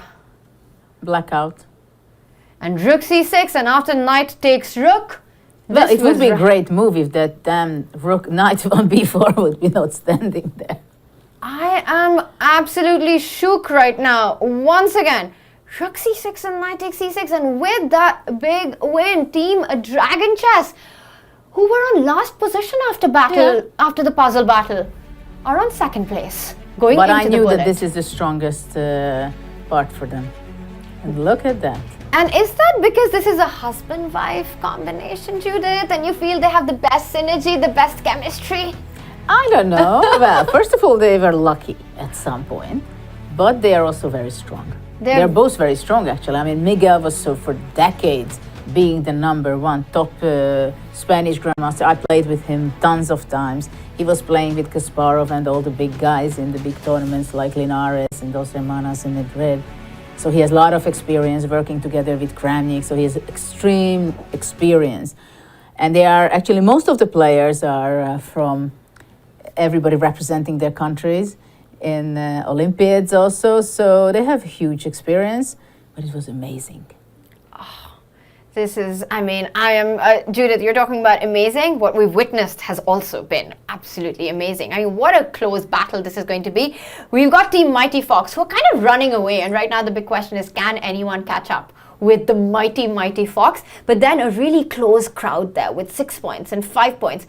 And we're going into madness territory. Absolutely, absolutely. Bullet chess, even though they get 1 second per move, but the starting time is not fun.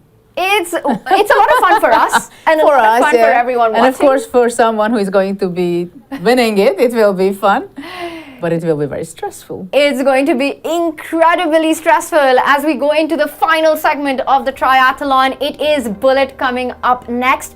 1 minute with a 1 second increment. Right now, the Mighty Fox with a mighty 3-point lead, but anything can happen as they all play against each other. One more time, lot of points up for grabs, and we are here in a beautiful, beautiful Budapest, as we can see, where the Global Chess Festival is happening. And we will be back after this short break for all the Bullet action.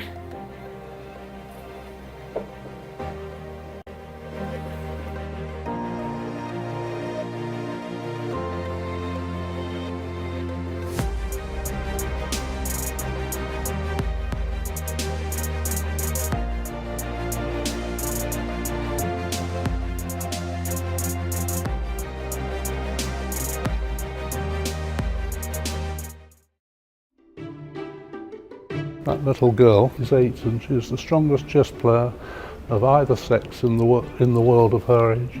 And she's just beaten me, and I'm an ex-British champion.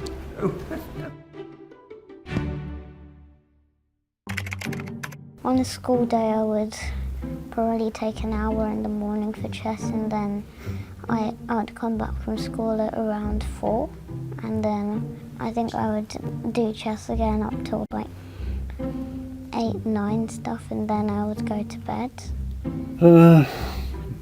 Typical day for me.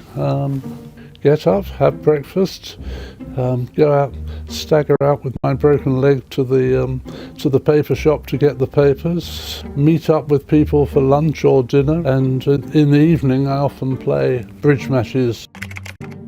Well, my father taught me when I was about 8 or 9, and I read all the chess books in the Chelsea Public Library, and I got very interested. One of my dad's friends was throwing away some stuff during COVID, and then inside there was a chessboard, and I was curious about the pieces, so then I watched videos on YouTube and Chess Kid, and I started learning. I'm not thinking I'm going to suddenly improve and be back in the England team. No, I just do it for enjoyment. I think my main goal is to become a grandmaster and then probably become women's world champion as well.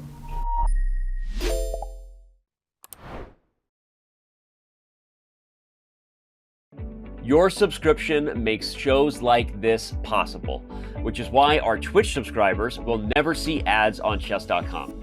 Connect your chess.com account and Twitch account at go.chess.com/connectaccounts, and bang, boom, voila, you're done. 100% ad-free bliss forevermore. Whether you're following our events on site or on stream, type the command connect in the chat, and thank you for helping bring these shows to life.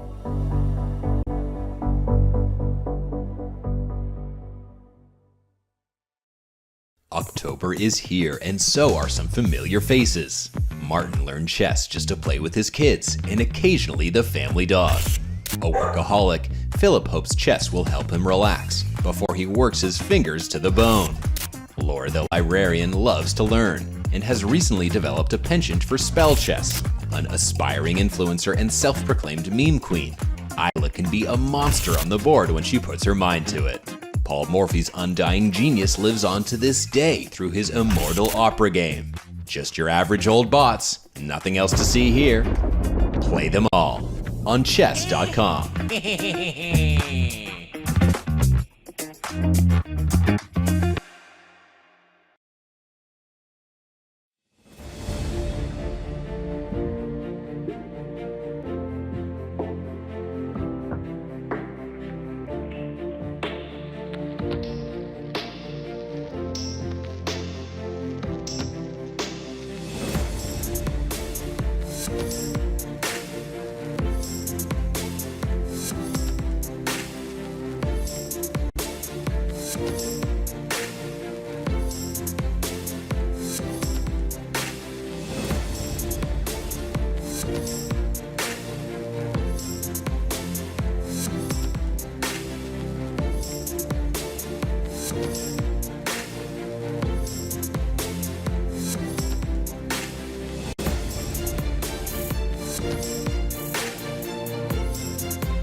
That's the parliament.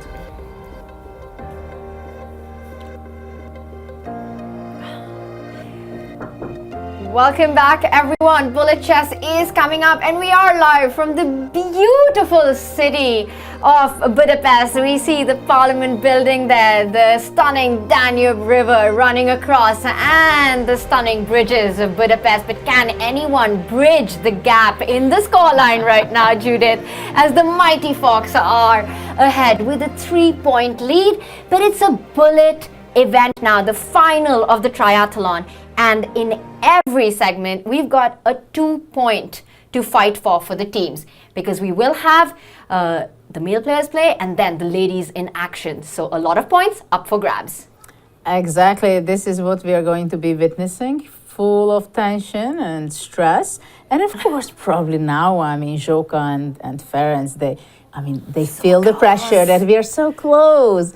After 2 parts, 2 segments of the event, we are there, even though there was a few mistakes and the big drama, blundering May Team won. But they recovered, you see, I told you. They recovered. Champions show their skill. They're showing their skill and their mental strength, and that's what bullet chess will be about, and speed and mouse skills. And keeping that stamina going, $4,000 for the top prize on the line here, Judith. Everything to play for, and this is our current standings. Let's remind everyone, for each of the teams, there are 2 points in every matchup on the line. So again, anything can happen. Team Dragon Chess, that was at the bottom of the leaderboard after the puzzle battle, finds itself in 2nd place after a phenomenal showing in the Blitz Tandem. Well, absolutely. We are going to see. Wow! Look at the board. 2 points ahead. 2 So what do you points think? ahead. Who will win? Will be there some more drama that, let's say, 100%. This is Bullet. The middle name, although Bullet doesn't really have a last name, but I would say that it's like Bullet equals drama. Yeah. I am expecting some big turnarounds in this one, and of course, for Team Mighty Fox, their fate is in their hands. If they can keep the momentum, if they can keep scoring, of course, no one can stop them. But this is Bullet. Anything can happen. And Judith, do you think for Team Crazy Lantia with David and Alessia is a streamer. She's playing so much Bullet online all the time. Do you think that's going to be a bit of an advantage? Oh, definitely it is. And we shouldn't talk about David, right? Oh my I mean, gosh. David, if someone is an expert, he is definitely the world top 5 players in bullet, I believe. He's on chess.com playing bullet all the time. And I think that is a point that they are relying on. It is going to come to their ladies board.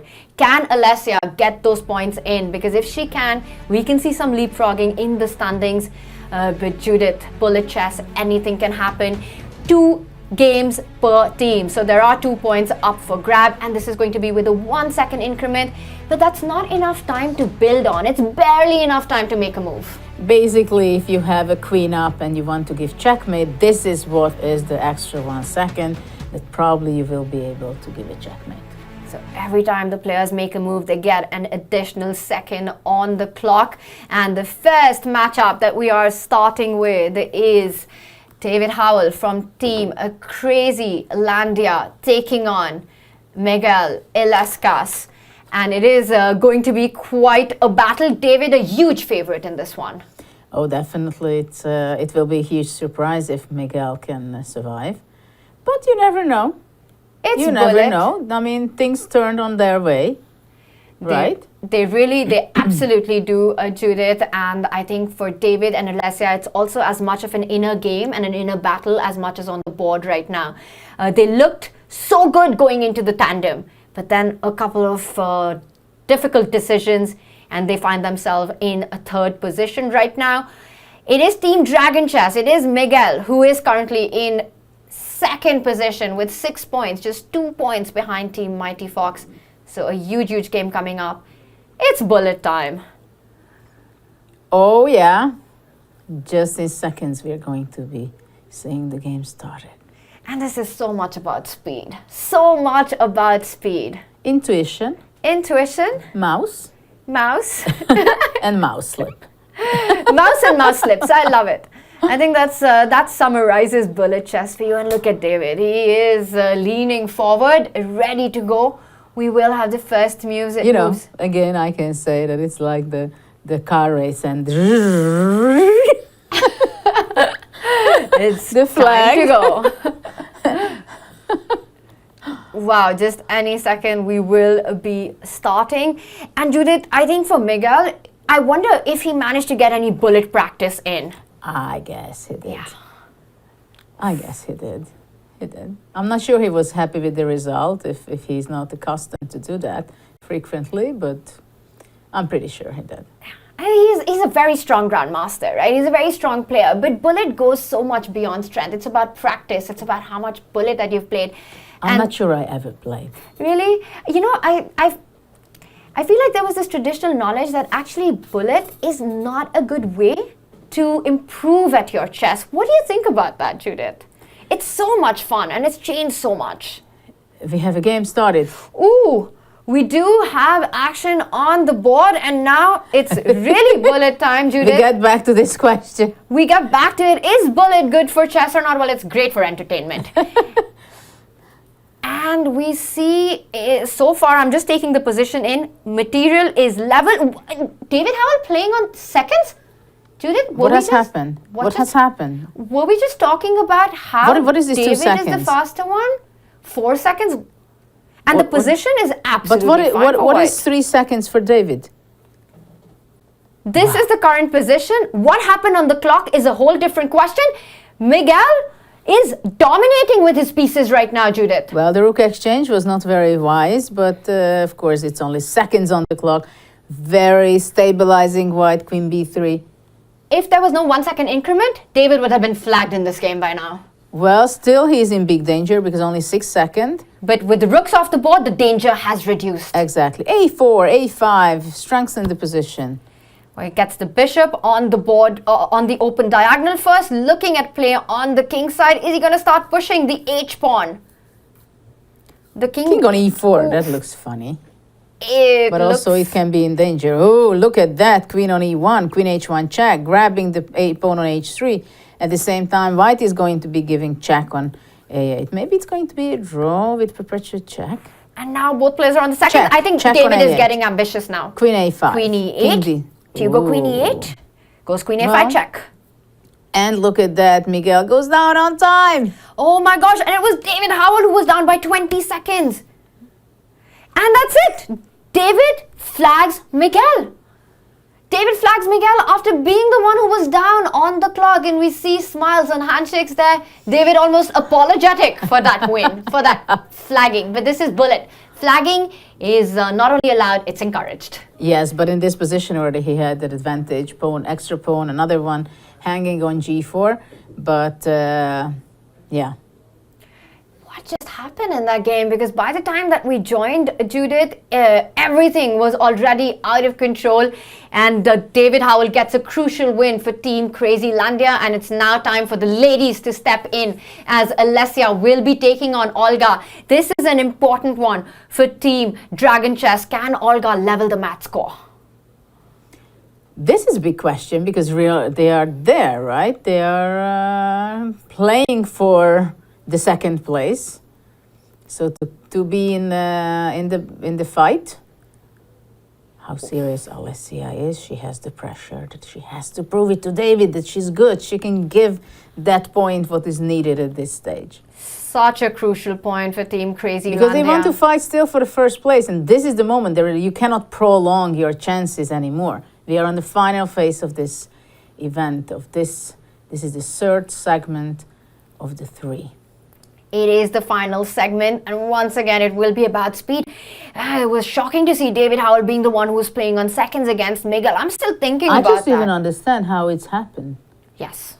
And Judith, we've got action on the board in this one, and we start with the queen's pawn opening by Olga.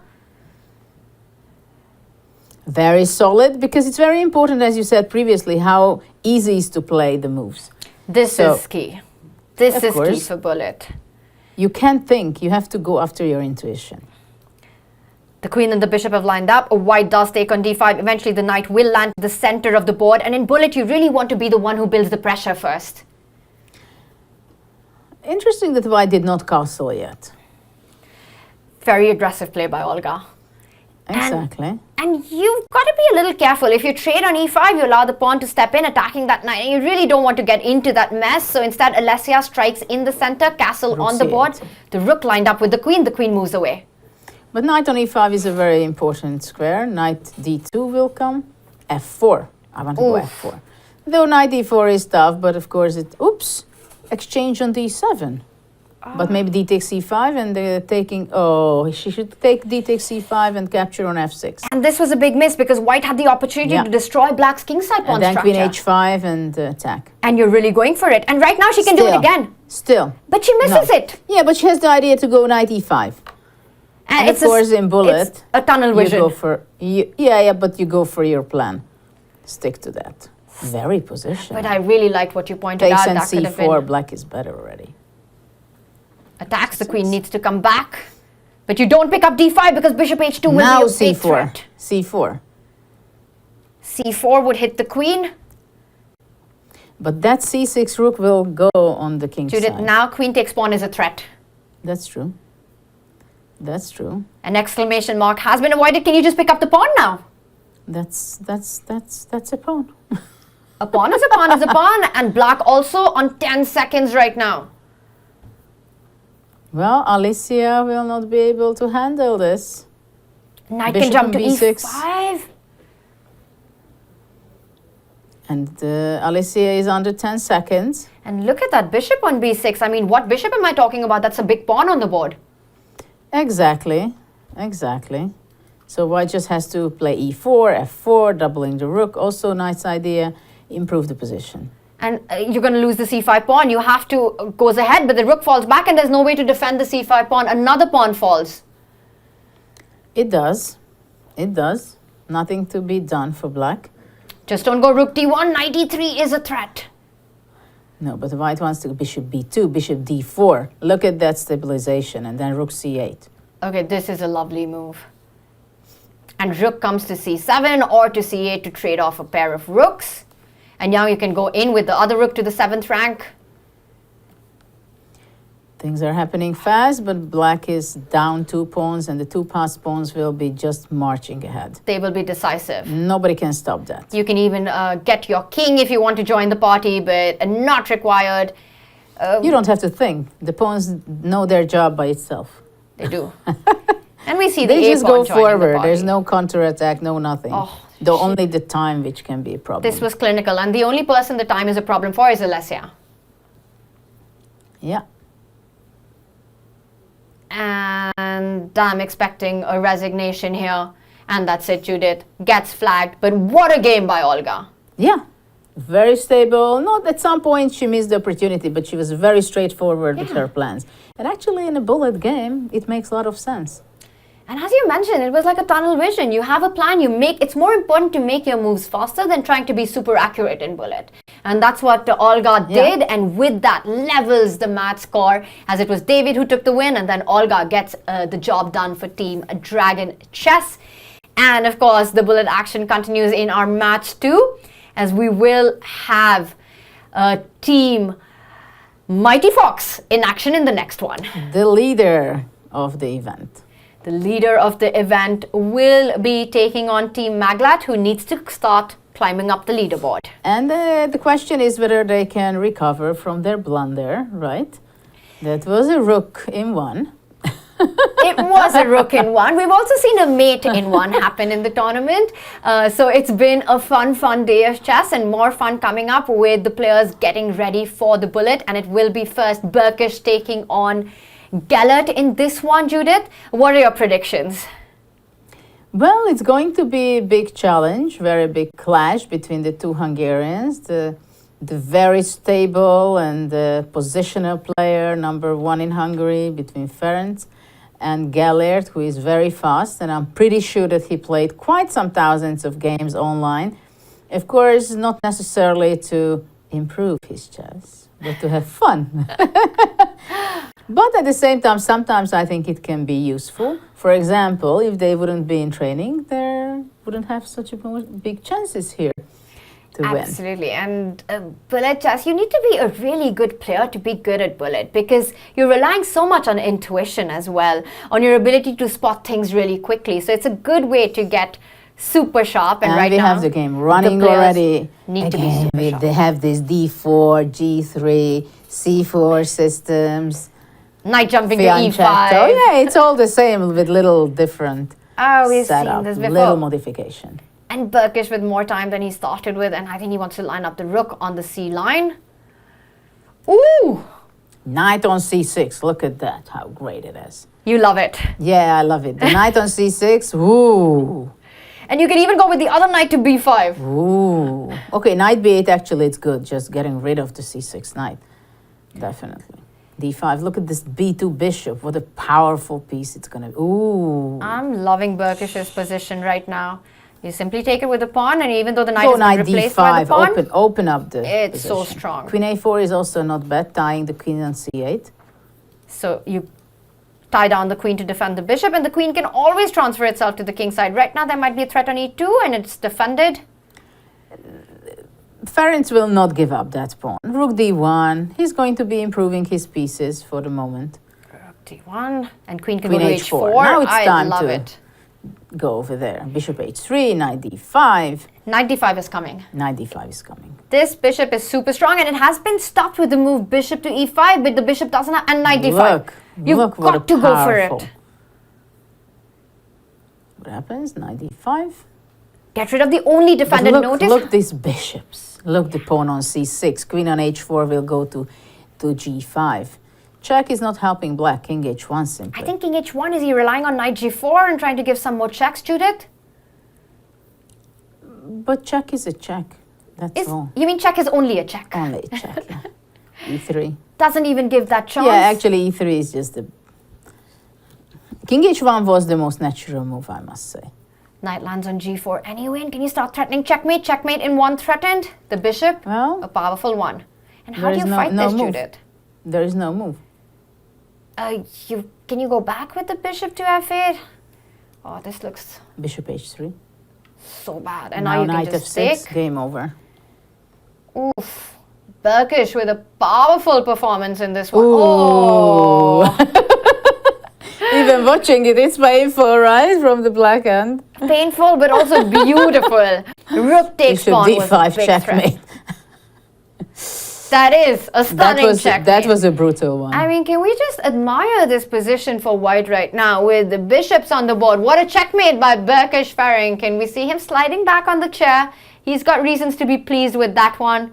And handshakes. And now it's time for the ladies to get into action. Wow, that's a brutal end. Look at the pieces, Judith. All of Black's army is You see tied that down when on you the see queen something side. like this, you know that black did something very wrong. It's just not just a bad position and a horrible end. It means that you did very wrong. And it's 27 moves. In under 30 moves to get this position, deliver a checkmate, you've got to be feeling good after this win. Burkish Faring from Team Mighty Fox gets the job done. They have a huge lead of 2 points on the leaderboard. And can Gal Jaka really intensify their pole position? She takes on Dana. Judith, you know Dana really well. She's a close friend of yours. How are her bullet skills? I don't know, sometimes I see that she's playing every opportunity where she has. She plays bullet, she's playing blitz, she's giving simuls, right? So she likes these things. And Dangerous she's happy Dana. to play chess. And there we see the 16-year-old Gal Jaka, the young talent from Hungary. She is ready to go. She starts with the white pieces for Team Maglat. It is important to get this win in. Oh, absolutely. I mean, and it's also very important for Dragon Chess, for Crazy Land, for the other teams. Very important not to win Yeah. for Burkish. I think right And now Dana. everyone in the players area, the lounge that we have, is kind of rooting for Dana right now. Yeah, because then the tournament is still can be exciting. Because if here Joka wins, it means it's going to be very difficult to catch them. So what do we see? Of course, very solid game again. Very solid. White is playing. Let's see how it's. They're playing fast. How else? They're playing fast, and white, I generally tend to like these positions with white because the white knight can land onto d5 in certain positions and put pressure on black. Bishop h3. I like to exchange the white square bishop. And we will see that trade happen, but Judith, I still like this for white just a little bit, simply because the knight lands on d5, and you have to watch out for forks on e7, which now has been defended. Yes, I mean knight on d5 stands extremely well. Let's see, can white play e3? Black goes to f5 probably, and it will be important for black to go c6. Big decision Actually, here by suddenly white. things are changing. Well, knight takes pawn is a huge threat coming in with a fork, and you've got to go bishop to e5 to defend it. I don't see another way. But then knight f6 can be the move. And if you have to take, then the d4 pawn can be problematic. Though Well- the e2 pawn is hanging, so it can be equalized. Takes the e2 pawn Oh. immediately. Wow. And Gal, she's going for initiative here because And once the that's rooks are nice. traded off, knight e7 is a bigger threat than knight takes pawn. But rook e1, I think it was a mistake for black because rook e7. Oops. Oops, rook e7 and the attack is coming on. Rook c7. What a knight on d5. Well, you take the What pawn, a and rook. I think black has to start pushing the d pawn, just hoping for a miracle, Judith. Well, yeah, exactly. Only miracle can save her. Because after d3, queen e3 possible, just grabbing the pawn. A bishop to e5 was a big threat, but Gal is just going pawn hunting right now. Queen f3, very solid. No, knight f6. And black's queen just not able to find its way into the game. Rook d7, next takes, rook d7, c pawn is going to queen. And you can even just go a3. and defend. a3. Oh. Oh, and 10 seconds for Dana. Jaka is in driver's seat. c5, you could go, picks up the other pawn as well. Well, as we say, these pawns go by themselves to queen. Yes, we did see that happen earlier as well. Two connected passes are really a chess player's best friend. Yeah, we all love them. And you can start pushing the pawns. Go b6, go c5, get your king in. Look, the king is coming. It's just taking the time. 4 seconds for Dana, and the pawns are rolling up the board. Yeah, these are the most painful situations when you have no counter chance at all. Yes. And black trying to do something on the king side, but not even a passer, and that is it. Galjaka takes the point, and with that, How convincingly she did. such a convincing win. Mighty Fox get 2 points in their first bullet brawl. Well, this is, and very convincingly. Very convincing matchup there, and we're getting ready for our I mean, what a 2 game, right? yeah I mean, it was, incredible performance by the Mighty Fox. yeah, no questions. Wow, they are having 10 points, 3-point lead. These are the standings, a 3-point lead with that win, 2 points for Team Mighty Fox as they took down Team Maglat on both the boards. The action does continue, and we will have Team Crazylandia back in action against Team Maglat. Judith, another big one coming up.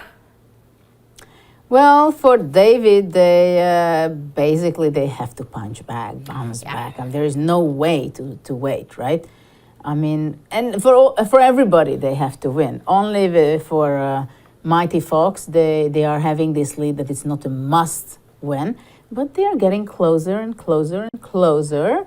Less and less game to be played already. Well, Team Mighty Fox, Judith, have got 2 more matches coming up, so 4 points up for grabs. I think for the other teams, their task is clear. They need to go 2-0 against them. Exactly. But it means that the must-win situation, winning on demand, is never easy, though there is not much pressure because 1 minute. 1 minute, and there's not much time to think about other things. Yes. You just go and you just Go make your for it. moves. You just go for it. And there we see our standings. Team Mighty Fox with a mighty lead at 10 points. We've got Team Dragon Chess with 7 points. A clear 1-point lead ahead of Team Crazylandia, who will be fighting it out against Team Maglat, who's currently at the bottom of the leaderboard. It is must win for all these 3 teams fighting to catch up the Mighty Fox. Getting ready for the next fight. David Howell getting ready for his matchup against Galat. It is so important to win both games for both these teams, and we will have action. We've got moves on the board. Not many games with e4. Which is slightly surprising. Yeah, but I think it's okay. White has d4 is also not a bad move. E4 best by test. What do you think about that? I don't know. I completely understand that the players are playing d4. Besides that, of course, if that's your repertoire, you're Yes. not going to change it necessarily. Though for bullet, of course, you can change it, but it makes more sense that you play the opening which you know the most. Yes, it's you want to be familiar with the position so that the moves and the plans flow faster. Right now, the moves are flowing faster, but black has a glaring weakness in the position, the d6 pawn. Meanwhile, white's pawn structure is extremely healthy. The knight, once again from c3, can jump to d5, trying to get that bishop pair as well. It's a very nice position to play with white. f5 is attacking move, but actually bishop on a7, it's just a pawn, you know. You can't stop it. Bishop on f3 is just controlling everything. Practically, there is no chance for black. Bishop d5 exchanging the white square bishop. Knight e4, knight d5. So black has a bad opening. Bad opening, down a pawn right now. There were no ideas of trapping the bishop because the white knight could have jumped to a4, winning that pawn. So that wasn't a possibility for Bishop black. h3 is something that white has to be looking after. But now it's so difficult for a piece to join the attack with the queen. The only thing is that you have to watch, now no more sacrifices, but I know you wanted the rook f5, rook g5 checkmate. Well, now probably black will try to play g5 and g4, but obviously if white plays not even extremely accurately, the game should be completely lost for black. I would go queen e2. Queen e2, bishop bishop g4 to control that white squares. You wanted to trade the bishop, white trades another pair of bishop, gets that dark square bishop on d4, trying to get rid of the bishop on e5 and wanting to trade on white's terms. You really want black to take on d4. But it's interesting that David is playing slower than the opponent, right? Again, he's behind in time. On the board, the position itself is great. And white is going to be just simply doubling the rooks, rook e2, rook e1. And the e5 pawn would be attacked by both rooks. And desperation here by Geller, trying to create something, but this is the need of the hour. You need to do this in these kind of positions to create a mess on the board, but queen e5 comes with a check. Yes, but after that, rook g7 was the plan, but now with 2 pawns up, it is very clear that David has to be converting his 2 pawns, extra 2 pawns, and with such an experience. And he's going to do it technically. I mean, he just cuts off the king first, and now white's king marches up. The rook on the second rank is defending all the pawns, and white just wants to get on with the king. And then that's the story. That's how it goes. And that's the storyline. Just take the h3 pawn.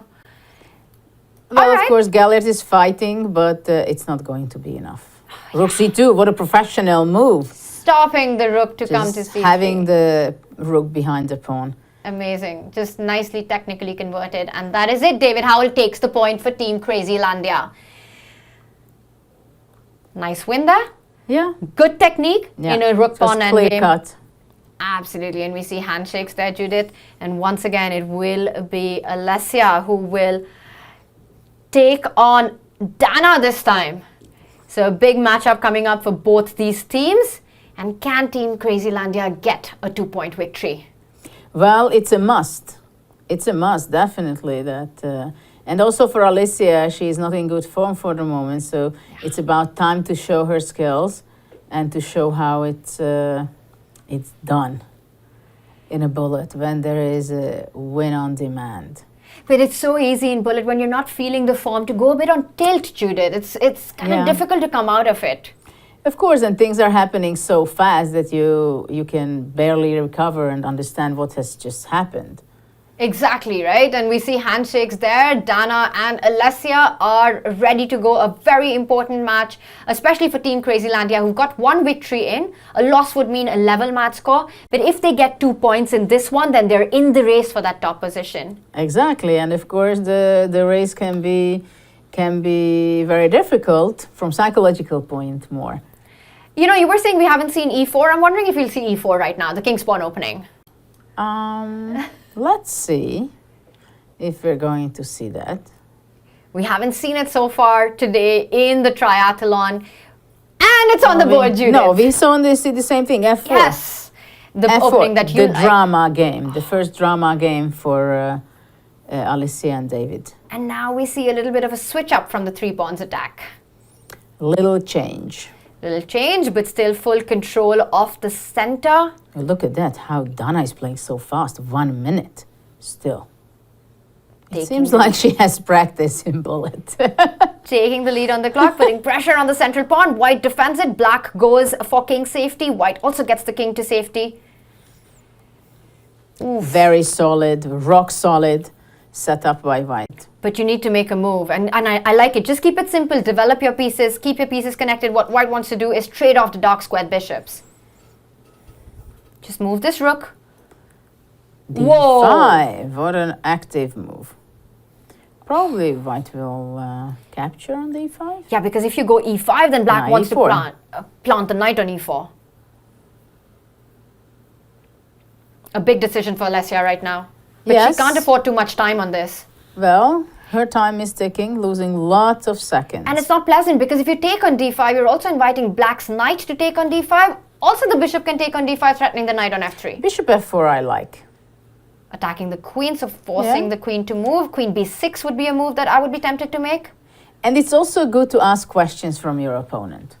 If you do that in many moves continuously, there is a great chance that your opponent fails to react the best way. Absolutely. Keep putting pressure, asking questions, and the clock is leveled right now. Big pawn moves being made, but pawn moves means more weaknesses. Well, e takes f6. Now the structure is completely different. White is threatening to grab a central pawn, Judith. Can g5 be played? Ooh, and the bishop almost trapped here. Well, I think knight takes knight was a threat in the position.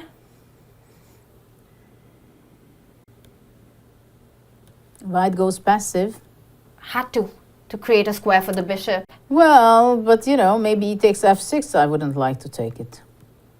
f5. Well, not f5. g5 is hanging. And now you have to kind of trade the knights, no? Because the white knight is looking at jumps here on these light squares.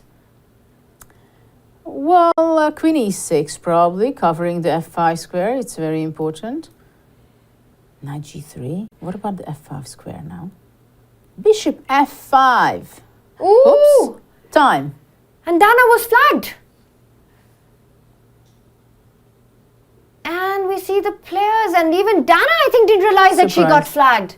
And Alessia had only 4 seconds. And Judith, we see it there. She completely forgot about the clock. Yeah. And this happens. And we see there the players, once the game is over, they're friends off the board.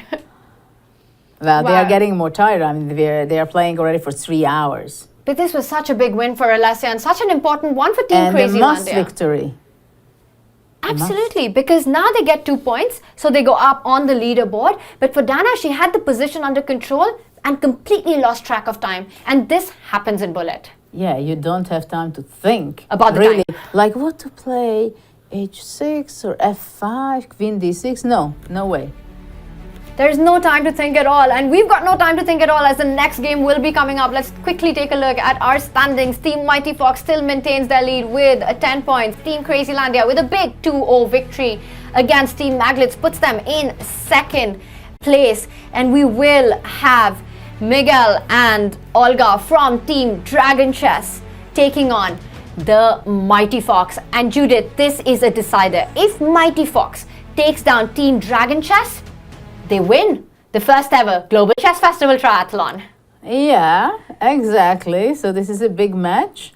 The pressure is on them. So they can practically win already. That's, yeah. So this is a decisive matchup. Their fate is in their hands right now. They can wrap it up. All they need to do is keep up the form that they've been showing. And they would collect the $4,000. They would collect the $4,000, and we see Berkish Ferenc, their Grandmaster Miguel now on our screen. He knows what he needs to do to keep the field open. You've got to take this point. And for Team Mighty Fox, it comes down to this matchup. They have been the best team so far in the puzzle battle, keeping up with the scoreline in the tandem chess, taking that 3-point big margin and going into Bullet. Some big victories we saw by Zsoka and Berkish. What do you think? What do you think, Judith? Can we see a big upside in this one? Can Team Dragon Chess do it? Well, I would put my bet on Ferenc because I've seen that the way they were focused and the nice victory he just had against Gellert, it was so convincing. So somehow the mindset is very right for Ferenc and the Mighty Fox team. But look at the speed with which Miguel is playing. He's about a minute on the clock, keeping the clock as level as he can, while Berkish more time than what he started with. And we see that White already has a bishop pair, but it's a closed position. And right now the dark squared bishop is still finding a way into the game. But these are the kind of positions with Berkish that if he would be sleeping and snoring, also he would be able to put out the pieces. And now you can just trade everything on e4 and bring the other knight on f6 and hit the queen on e4. First gets the queen Okay, out. rook d3. Nah, you see, this is typical. He goes queen e3 exchange, I would go rook g3, rook d3, rook g3. Oh, I would love to see that. You won the rook lift, you won the attack on the king side, and now this is a good knight versus, well, I wouldn't say a bad bishop, but this knight on e4, Judith, But quite look a at that, monster. 56 seconds for Miguel. He's like he decided, you see, he made the decision. I have to play fast. No matter what I do, I just move it. Yes, but the position, Berkish completely in control right now. This knight and monster on the board, and the pawns are moving forward, keeping all the pawn breaks with black. Judith, I'm really liking Berkish's position right now. It's great. I mean, I would take black's position. And he fixes, and look at that bishop. How black has placed every single pawn on the light squares. No targets for a white's bishop on e1. No place. It's just moving around. Bishop a5, bishop e1. But what, do they want to make a draw? What do you mean? Whoa! We see a repetition and draw by repetition. They have 44 seconds each. What are the chances of that? It's level on the clock, it's level on the scoreline, and we see some laughters there. Judith, I think for Burkish, this was a decision based on the tournament situation. He says it's a draw. They get half a point for this, and the next one we will see Joka take on Olga, and that's going to be a big, big battle. I'm trying to think, is there a favorite there? The first draw. And in a bullet, you don't often get to see draws, no? With Berkesh, it does. You do. All right, well, we are getting ready for the second match between Mighty Fox and Dragon Chess. It is going to be Joka against Olga. Both players have played fantastic bullet. Judith, is there a favorite in that one? Well, I'm rooting for Joka. Yes. I must say that I liked very much the way they bounced back after the drama game, self-made team won. So I think they are very much concentrated and they are very much doing very well as a team. Doing really well as a team. And for Mighty Fox, if Joka gets this win, I think, Judith, for all practical reasons, we'll have to check if mathematically it's possible for a team to overtake them, but I think they'll be so close to the title. Yeah, it's getting closer and closer to the end of the event, and Joka knows it, that she has to be very fast. She's very focused. Extremely focused. It's go time, and Olga goes for the queen's pawn opening. But you see, they're getting faster and faster because they're just not thinking. They know that one thing is for sure, that they can't afford thinking. It's bullet. You can barely afford thinking. You need those extra seconds for those critical moments that will arise. So the opening stages has to be bulleted out. And we see a bit of a tension in the center. And black blinks first. Knight e5. We've seen so many knights on e5 today already. And F4. And we've seen so many F4s as well already today. And the knight but the e4 square is a hole in the position for white. And which is why white develops the knight. It can also come on to f3 and ideas of knight g5 that we saw. But instead, white goes queen to f3. Can black take on c4? Well, it was a possibility. But now that white reached the square h3 with the queen, bring the knight, Judith. I think that's, it's going to be a difficult situation for black. I like white's position. And Olga position. maybe going to score. Well, Olga's done everything right so far. That's what it looks like. Can you just take on e4 and go knight g5? And some knight f7 stuff? Ooh, knight f7. Knight f7. But Judith, this threatens a mate in one, and f7 is hanging as well. Yeah. Oof. Olga Alexandrova, can she take down Joka? And with that, take down the team Mighty Fox. This is a winning position for white. Oh, absolutely. But still, of course, black has to fight. Queen g3.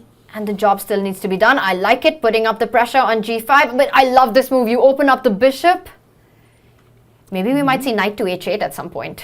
Knight d7. Knight f6. And knight comes back to e5. f5. f5. Give a check on e5. Not bad. Not bad at all. And watch out, the king can't go. You can pick up the g6 pawn. You can pick up the h5 pawn. You can give a mate on h8. All right, there's a check. Okay, d4. What do you think? I'll take on h5, Judith. After d4, you don't. After d4, I don't. And after d takes e4, I don't. But you go f5. And now you take on h5. But the bishop on b2, you first have to probably trade. Trading and queen h5 and then f6. Wow. And let's take a look at the players, Judith. Oh, 8 seconds. 3 seconds now for Joka. But the position is a much bigger problem completely than lost. time. And queen e7 check. Gives the rook comes into the party. Queen h5. I mean, this has to be checkmate. Knight g6. Well, this was it. Nice performance by Olga. What a fantastic win there. Just keeping the tournament alive. And Yes. Olga Alexandrova gets the job done, taking down the mighty But for Joka. Ferenc, he shouldn't make a draw. And you know, He we should know. play it out. And the goddess of chess, Kaisa, she's not happy with these draws, Judith. And we see it is Team Dragon Chess who takes down Team Mighty Fox. And that is our scoreline. 10.5 points for the Mighty Fox, 8.5 points for Dragon Chess. Team Crazy Landia right behind, hot on heels at 8 points. Team Maglat looks like they're out of the competition.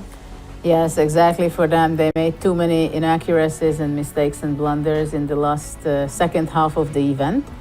So we still a big fight in the front. And we have a big matchup coming up, as it will be the Mighty Fox taking on the Crazy Landia team. Judith, we will see Burkish against David, and Joka will play against Alessia.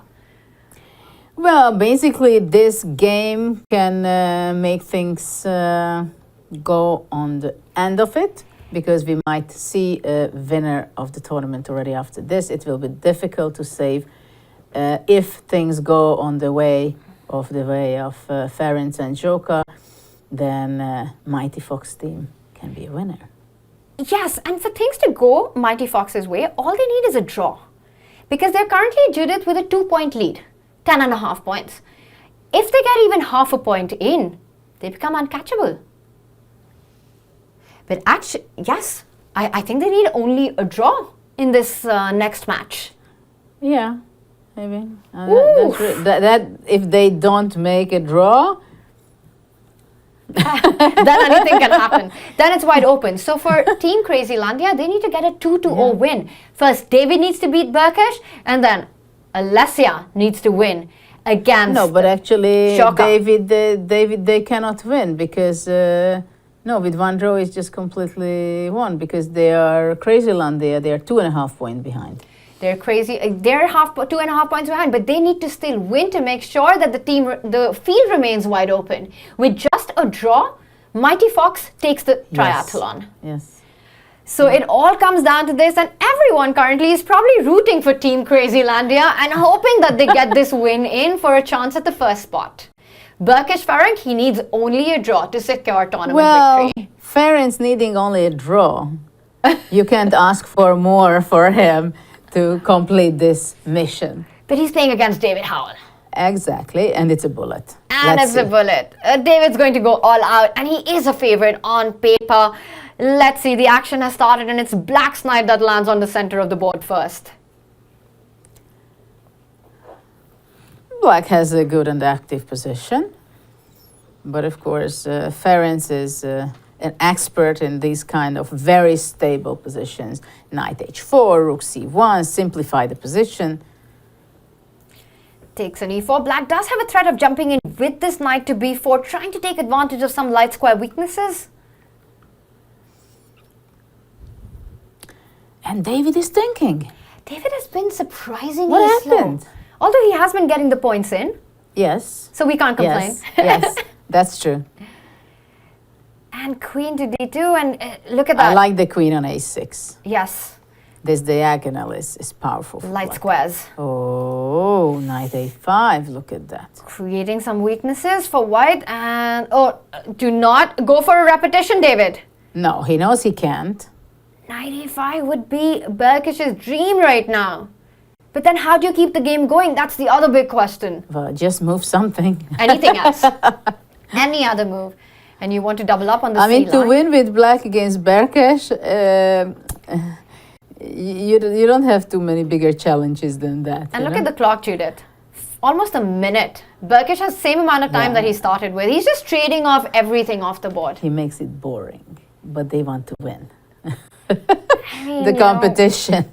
Yeah. Look at David's face. He's Our so upset. boring is Team Mighty Fox's Of practical chances. Yeah, yeah.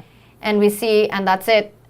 There's no way for Black King to find itself close to Yeah, the you see, A-pawn. for Ferenc, I mean, 52 seconds. If he needs a draw, it's a joke. And for David, how does he find his chances? And now Ferenc just keeps all his pawns on the light squares, taking away any chance. The only thing to watch out for is to not allow Black's king Look, on he's A5. smiling already, Berkesh. Like, probably thinks, okay, how do you want to win this? But Judith, I'm telling you, David's going to play this out till the end. You know, I don't know how he tricks him. I don't know if he can ever trick him. But we're going to see this game being played out. Ooh, I can see the determination on David. Are they repeating? No, come on. No, you never way. repeat. Triangulation. King d7. King c7. But I don't know how you can play f4. 14 So what do you think? What do you think? I mean, why just put all the pawns on the dark But squares? what can you do with like king e2, king d3? Gosh, how do you break? How do you break this position? You just don't is the answer. And David is frustrated. David is so frustrated. He wants to get h6 in. But white can, just don't go h4 because then you've got a target. Just don't go h4. h6. Well, he's created something, Bishop Judith. f6, bishop h4. Oh, h5? What is h5? Another. And we see the players play. And David's got a smile now. David's got a smile. He knows he's done everything. But Burkish is such a wall. And that We is have a it. winner. We have the winner of the first ever Global Chess Festival Triathlon. Impossible to catch up now with Team Mighty Fox. Oh, Wow. what a performance by them. Well- Getting the job done. Understandable that they were very much precise. No, they wanted to win when they knew that it's the final games. Then, okay, let's go for it. Win the tournament, even if it's like such a boring game. It's the most boring game we had. But it's unbelievable. In a bullet, to shut down the action and to get a draw so easily, it just shows Burkish's strength in these kind of tournament situations. Exactly. I mean, for him making a draw, it's no big deal with white. But the action continues because there's a fight for second place, Judith. And while the Exactly. Mighty Fox have taken a mighty lead and cannot be caught up on, it is still a lot to play for as we see Gal Joko against Joka is Alessia. She knows the big job is done. There's no pressure now on her. She can enjoy this bullet game. Finally, we see the smile on the face. And Alessia, I don't know if Alessia's congratulated her yet or not, but I think it's still going to be a big fight. And the players still want to finish on a high, want to win the game, and it's action time. h6, look at that. And you don't need to rush in recapturing this pawn because black really cannot defend it, but now you need to take it because e5 was a threat. Black does get a control over the center. Yes, but white is going to be playing c4, and the fianchetto bishop is always powerful. Had Knight to defend c3. the pawn, the knight lands up, and you push d4, but then you really allow bishop c6 with a check, so there's no chance to go d4. Knight b5, knight d4.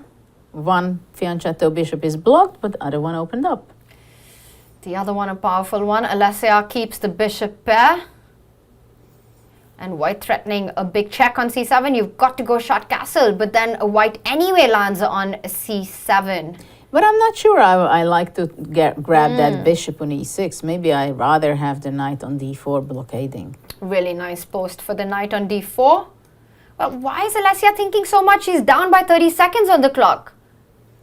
What happened? No other move. Castle. You've got a castle. And knight d4 lands, but she wasted about 30 seconds on that. Yeah. And I the- would just leave it on e6, you know, queen d7. Trying to control the c6 square, but really the clock is a big problem, while white can simply go queen to d2, get the rook to d1, centralize the pieces, easier moves to play. Rook comes to c1 now. Queen a5. Ooh, threatening rook. Landing on the 7th rank. Rook c8, only move, I guess. Oops. Come in with the queen. Yeah. Very pleasant to play with white, and Alessia down to under 10 seconds. Well, Alessia is thinking so long. And now do you trade on b7, or she starts with pushing the bishop out? a3, b4. Keeping the tension. And maybe the knight will fall back, open up the bishop. Alessia puts pressure on the e2 pawn, but not for long. Can you go knight to b3?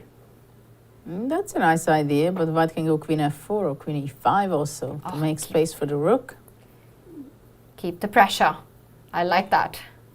Oh, 2 seconds for Alessia. Not much hope. The a7 pawn was under attack, defends it. Bishop e5. No, bishop f6. Simplify. Very clear cut. Knight d4. Knight f5. e3. Look at that. It's stabilizing. And the bishop will land on f1. The a6 pawn is weak. The rook has the open line. You can trade if you want. The knight is attacked, so you need to make a move. And now 7 seconds for Joka goes Joka. down on time also. Nice e6. Trying to create a passer on the queen side. Ooh, and now this pawn just marches through, Judith. Well, not easy. But the king is coming, trying to save black. And now this king will go all the way to the dark squares and start winning the pawns. Not much fun for black. Bishop d7, bishop c8, bishop b7.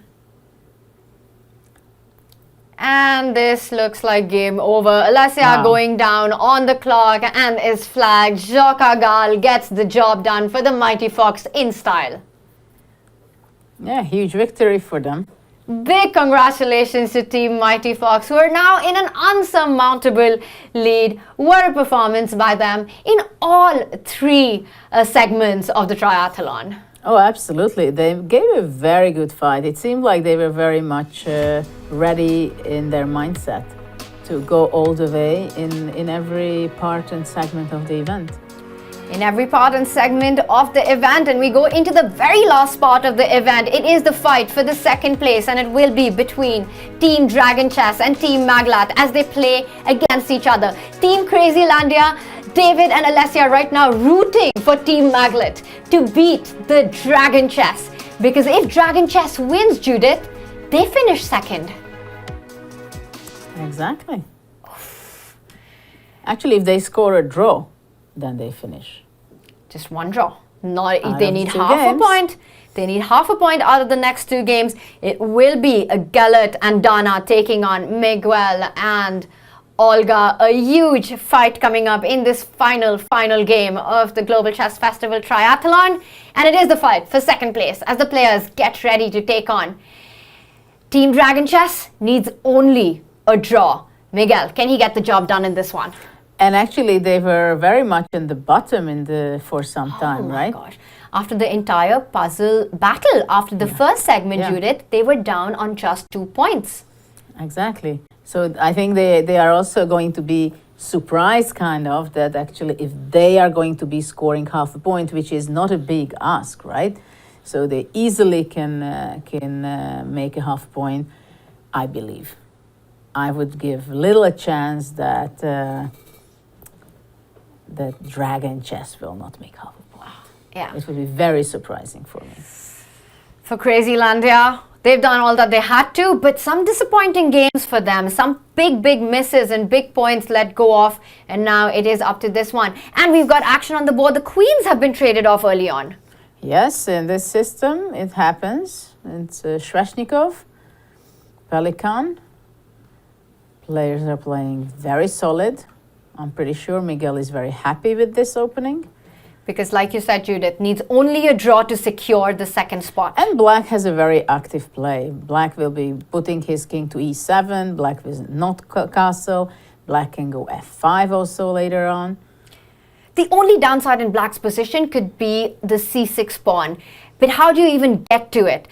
Bishop a4 would be an idea, Judith. Can a white try to target the c6 weakness? Not really. In such a positions, it's an isolated pawn, but there is nothing to be afraid of, really, because there is no way to attack it.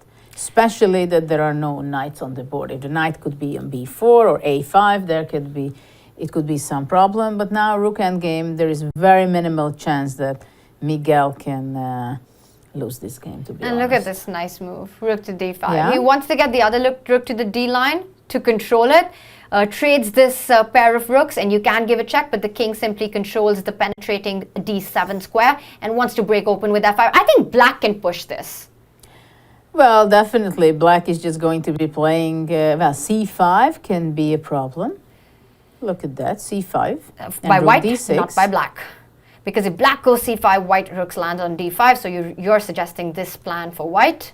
Oh. Ooh, the rook comes in. This is getting tricky. Is Miguel in trouble now, Judith?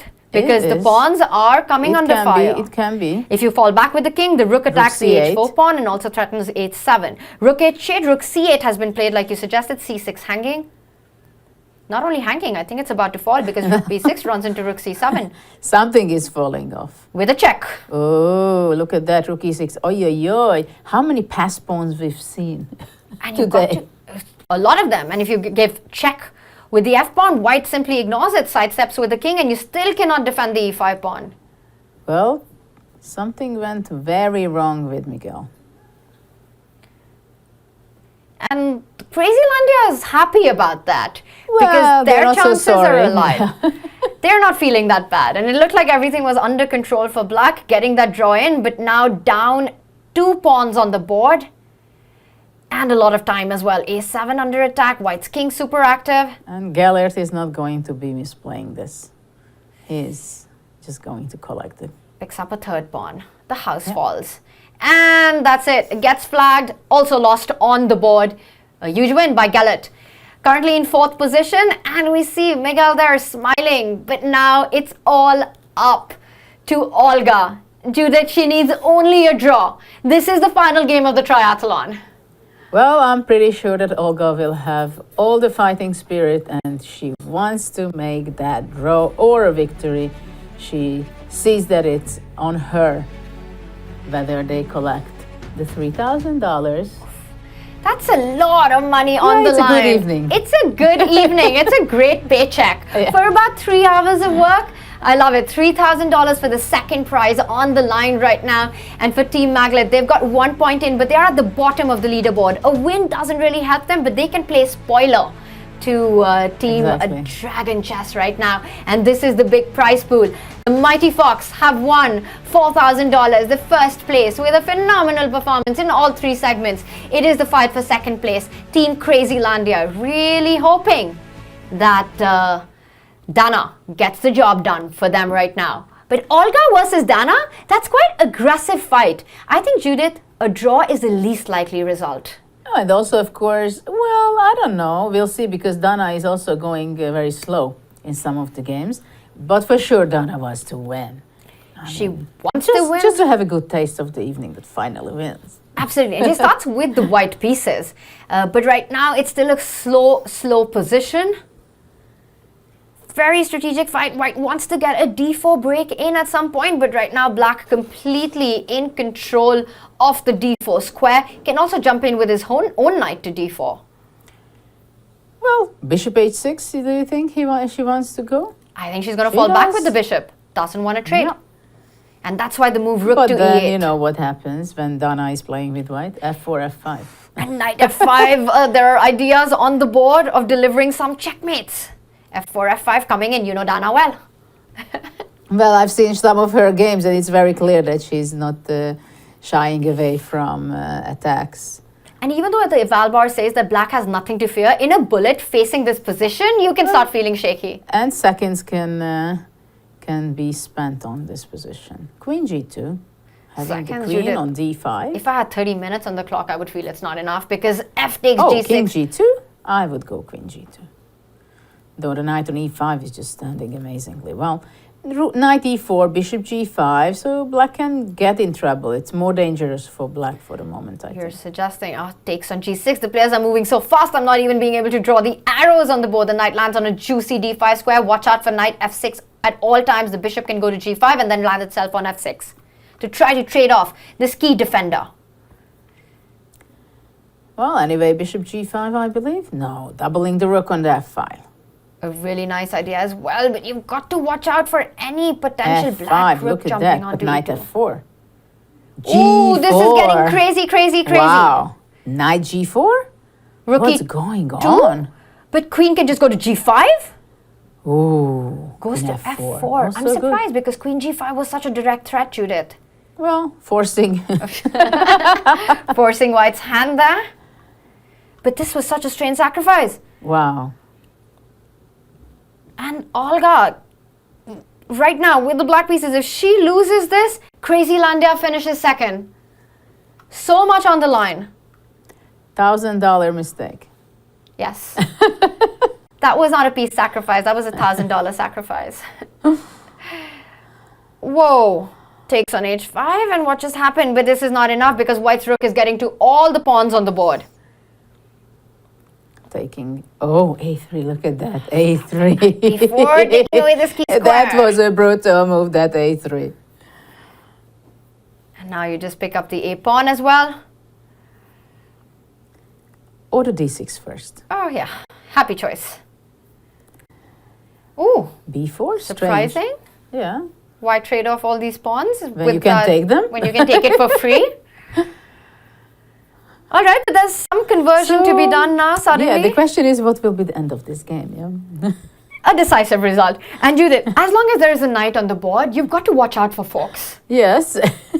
You know, like don't place the rook on f6, you could just walk But into the a knight will d4. be trapped, look at that. Oh my gosh. Going out of Knight the... d1 check will be given. Well, the knight is trying to come out of the other way. Knight a4 and get that knight back. King b5. You need to start King pushing the c5. pawns. Yeah. And Olga needs only a draw, Judith. If she picks up the c5 pawn somehow, it is a draw. Gives check here and there.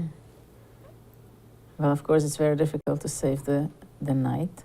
You give check a check. on c3. It's not easy to convert this with seconds on the clock. Okay, you've got to push the c pawn at Check, some check, point. check. Check, check. Check. And if you go c6, black wants to put the king on b6. She had to go c6 already before, but okay, 10 seconds on the clock. Now you go c6. Still Yeah. not. King b6. Oh, King she's getting c6. closer to the And checkmate. then, well, it's only 9 seconds. Ooh, and the king is escaping from a7. Well, she could just take the knight on a8 and then queen. Yes. And that will she's be the threatening story. that. Ooh, but you can take it because it's not a stalemate. Oh my god, this is heartbreak for Team Dragon Chess, Judith. And now you just queen and you checkmate on the a file. And Dana wins the game. Yeah. And with that wins Team Crazy Landia a cool dude $3,000. Oh, this is heartbreaking for Team Dragon Chess. Needing only a draw out of the 2 games. Yeah, this is painful. Oh, Very that's going to painful. hurt. Yeah. Yeah, there were quite a lot of dramas in the last segment, the third segment of the event. They started to get really tired, I believe. And of course, in bullet chess, what can you expect, right? Only craziness, only unpredictable chess, and that's exactly what we had. What a triathlon this has been. Just some incredible turnaround, some big blunders, a mate in one, a rook in one. We've seen it all. And of course, the big winners at the end has been the mighty Fox, Judith, and very deserving winners. Absolutely. I think they played well. They had some moments, very difficult moments, right? What we are going to be asking from them, how could they stand up and bounce back after giving a self-mate in one. So, but I think they are deserved winners. Deserved winners. And Judith, I'm just wondering, we've got at second place Team Crazy Landia and at third place Team Dragon Chess. So will that be a share of prize money then there? We'll see. We will see. And it seems like we've got a tie on second position, but a clear winner. A huge congratulations to Team Mighty Fox with a mighty 12 points at the top of the leaderboard. And we will be joined by the winners. We are going to go into a short break. And after that, we'll hear it from Berkish and Jacques Agal about their terrific performance.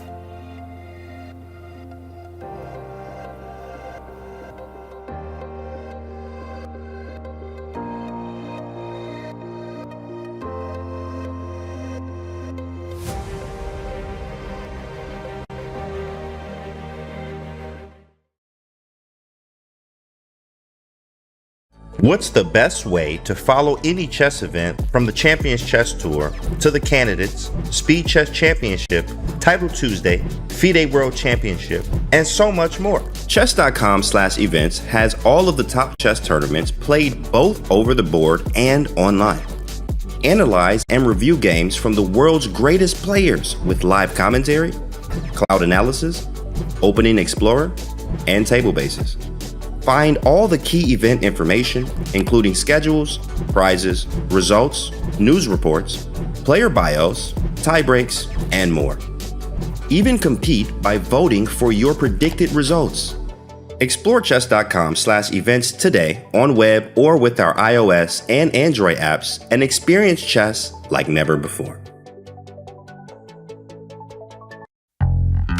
I've worked with the two players, perhaps with the best chess intuition ever, Magnus Carlsen and Vishy Anand. This course is generally about examples like this, common knowledge that's used on the highest level. Good intuition comes from knowing a lot of examples, from having seen examples, thought about them, and perhaps tried to implement the principles, but under different circumstances. Having thought about it, having tried to implement it in a way, and having debated it. So that's more or less what I try to do at this course. Basically puts the foundation for positional understanding, positional intuition you will see in many players.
Welcome back, everyone. We are being joined in our studio by the winners of the first ever Global Chess Festival Triathlon, Team Mighty Fox. Firstly, Shoka and Berkus, a huge congratulations. Thank you very much.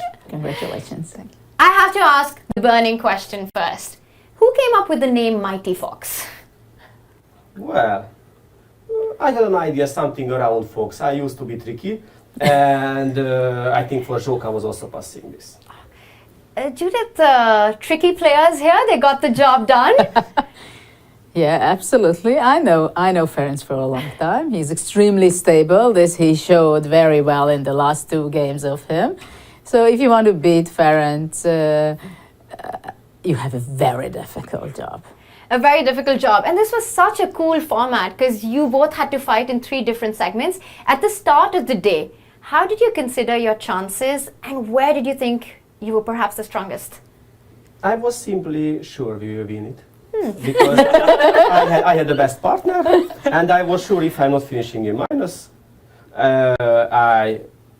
it's enough for us.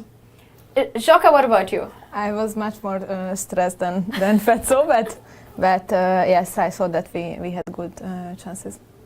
Why did you think that you have good chances? I mean, for example, David and Alicia, they seem to be the favorites. Yes, but we were practicing before the event, so. So how did you practice? We played games against each other. Online? Yes, online. So what is it, bullet? And bullet, yes. also 1 plus the 0. battle? Yes. Okay, what about the tandem part? I was sure we will win it because I always lost against Shoka in bullet and also in Puzzle Rush 2. And if I lose against someone always, that matters a lot.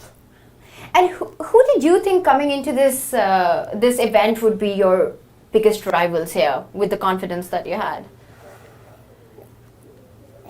Well, I was sure my partner is strong. I think there would be coming many of them and we would win it. I feel if we should show a little more, we could do 1 point more. And Berkus, we want to ask you what happened at the very end. It was the bullet portion and you made these 2 very professional draws. Something we don't get to see in bullet chess very often.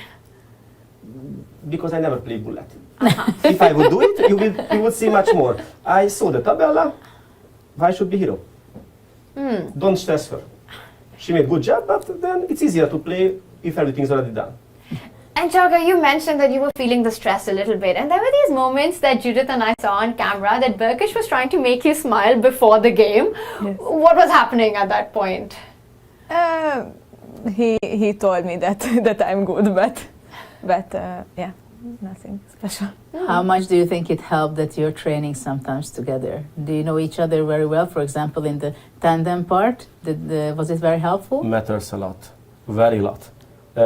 With wide games, if you are checking how we played in Reti in Tandem, it was counting double. That was very, very important. Both game was very good one. So do you think this is the secret, this advantage you had? Also, I believe if the difference between players are very big, it's not good in tandem. And puzzle battle, tandem and blitz. Shoka, which one did you enjoy the most? Probably bullet.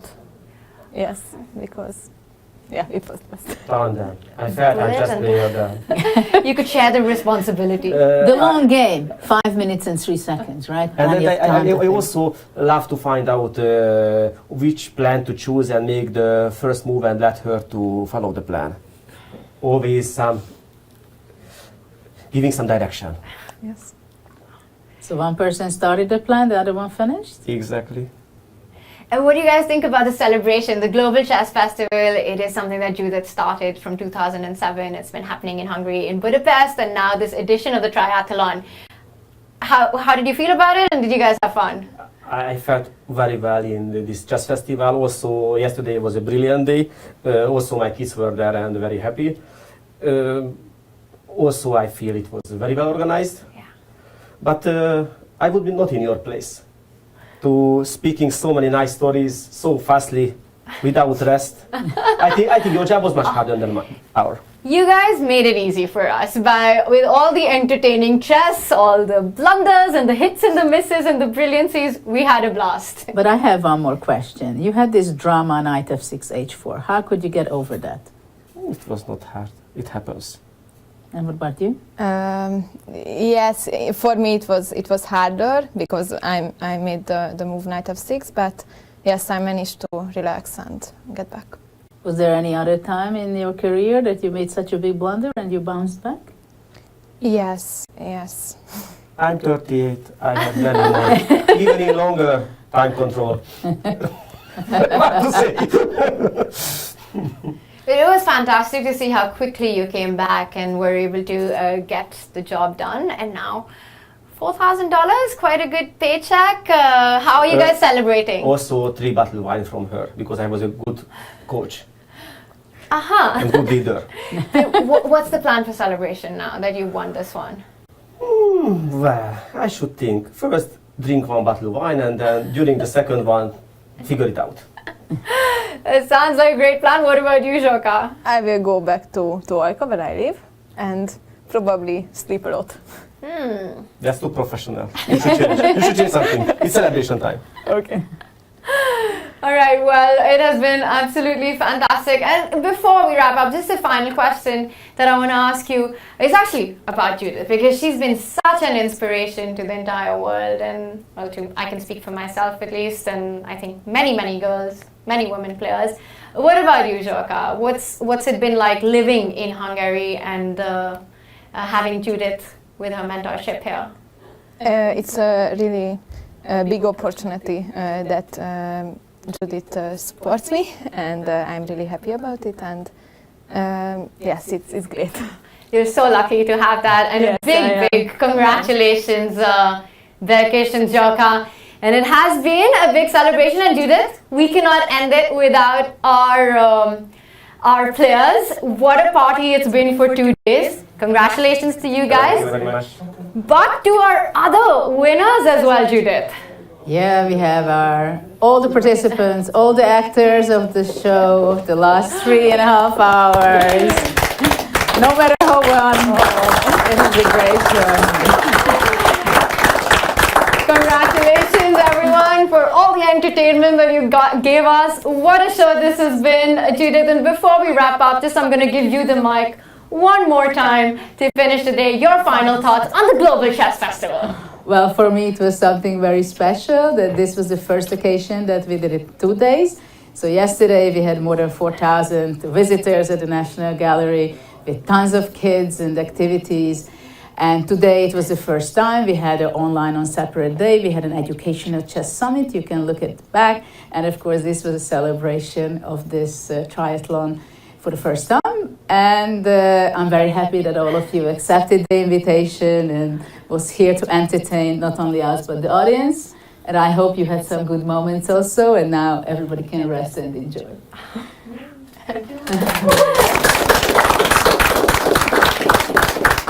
It's been a fantastic 2 days in Budapest, celebrating chess with Judit Polgar's Global Chess Festival, and what a triathlon we've had. Thank you to everyone who joined us in the fun, and we will be back next year with more from Global Chess Festival in Budapest. It is goodbye from us for now. See you later.